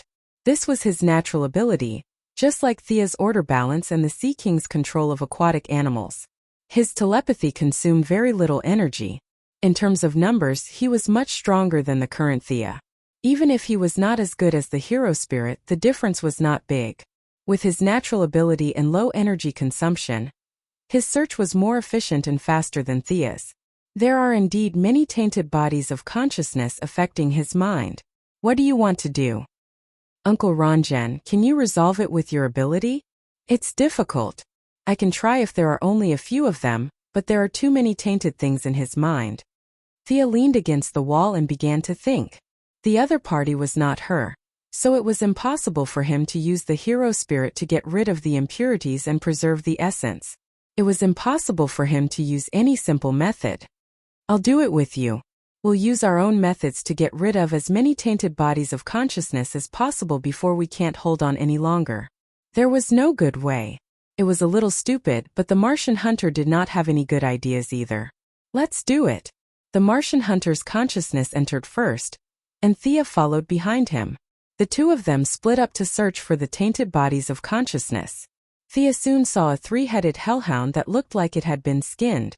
It was not difficult to defeat this thing in the spiritual world, but it was much more troublesome to completely destroy it. Thea shot the monster dead 3 times in a row, but it just shook its head and stood up again. The tainted bodies of consciousness were too closely connected to Hercules' main body. Every time it died, it consumed Hercules' consciousness. Simply killing it was meaningless, and there was even a tendency for it to worsen. Thea looked at her abundant willpower and took out 1/10 of it. A bright white light shot out from the spiritual body's finger and flew straight into the hellhound's body. The Cerberus body turned sluggish in an instant, and with a series of pixelated ripples, the Cerberus collapsed completely, reverting back to the consciousness of Hercules. Staunch, tenacious, brave, this small consciousness had almost all the qualities that a warrior could have. In a flash of light, it turned into a Hercules who had shrunk countless times. He held a sharp axe in his hand, nodded at Sia to express his gratitude, and ran to the other side. It seemed that there was a natural connection between the consciousness and the contaminated consciousness. Thea followed closely and soon found another contaminated body. The one holding the axe was fighting with the contaminated body. Looking at the power of will in her hand, Thea saw that it had consumed almost half of the power of will. Without any hesitation, she sent the power of will into the polluted body. Just like the previous scene, a body of consciousness with 2 swords in its hands jumped out again. Very good. This was purification, turning the enemy into one of their own. With one less enemy, their own side would gain one. This was a battle in the spiritual world. If it was in the real world, the other side would have gone crazy. Not caring about the consumption of power of will, Thea directly transformed 18 contaminated bodies, leaving some power of will in case of an emergency. She signaled for the others to move freely. She had already discovered that these positive bodies were different from their external spiritual power. They could completely kill the contaminated bodies. Perhaps this was the common saying, whoever started the trouble should end it. She hurriedly ran back to the entrance. Her spiritual power and power of will were almost depleted. She had to retreat. Halfway through, she saw the Martian hunter showing off his power. In the spiritual world, the Martian hunter showed his true form. He had green skin, a purple cloak, and scarlet eyes. If one only looked at his appearance, this guy had the temperament of a villain. His spiritual body was more aggressive than Thea's. Realizing that conventional methods could not kill the opponent, he chose a new method. In this spiritual world, he used his powerful talent and understanding to forcefully dig out a deeper spiritual space. Those contaminated bodies of consciousness were all beaten half to death and then thrown in. It would be best if they could survive on their own, but if they couldn't, it could be considered a temporary quarantine. This method was not bad. Sia's eyes lit up. Sure enough, each of them had their own tricks up their sleeves. The Martian hunter was indeed a master of telepathy. Hercules was not an ordinary person. He was a god with a will as strong as iron. Not many people had the ability to punch a hole in his indomitable spirit. The battle between the wills was like a tug of war. If one side was weak, the other side would naturally rise. As the contaminated consciousness kept being locked up, Hercules' main bodies finally responded. More positive bodies joined the battle. Thea, who had originally wanted to retreat, also helped to fight. After half an hour, the Martian hunter, who had the support of his talent, could not stand it anymore. There were too many enemies. He firmly sealed the deep spiritual space and asked Thea to retreat. "How are you? Are you okay?" Diana, who could not help at all, asked nervously when she saw that the two of them were a little tired. "It's better than expected. It's all thanks to Uncle Ranjan." Thea did not take the credit. The help provided by the other party was much greater than she had expected. The Martian hunter was really exhausted. His psychic ability was strong, but his recovery was not fast. Unlike Thea, who could rely on fear and emotions and could recover easily, he needed time to slowly recover. "Thank you for your help." Hercules, who was in a coma, had already woken up. At this time, his consciousness could be said to have suppressed the negative emotions. If he wanted to fully recover, he would need a few more treatments. If he was not stimulated, normal communication was no problem. The few of them briefly introduced each other. Hercules was very polite when he was normal, especially when he saw that the 3 people in front of him were not weak. Diana was not to be mentioned. The daughter of Zeus was also not bad. Thea was also a strong person in his eyes. If she was in his era, she would be a demigod hero. The Martian hunter was the one who attracted his attention. Hercules did not know that this guy was afraid of fire. In his eyes, the Martian hunter was simply impeccable. Whether it was the strength of the body or the power of the soul, they were perfect to the extreme. Was this the current Earthling? What do you mean by luck and misfortune? Diana asked hurriedly when she saw that he had regained consciousness. Previously on the island, they did not talk about it in detail.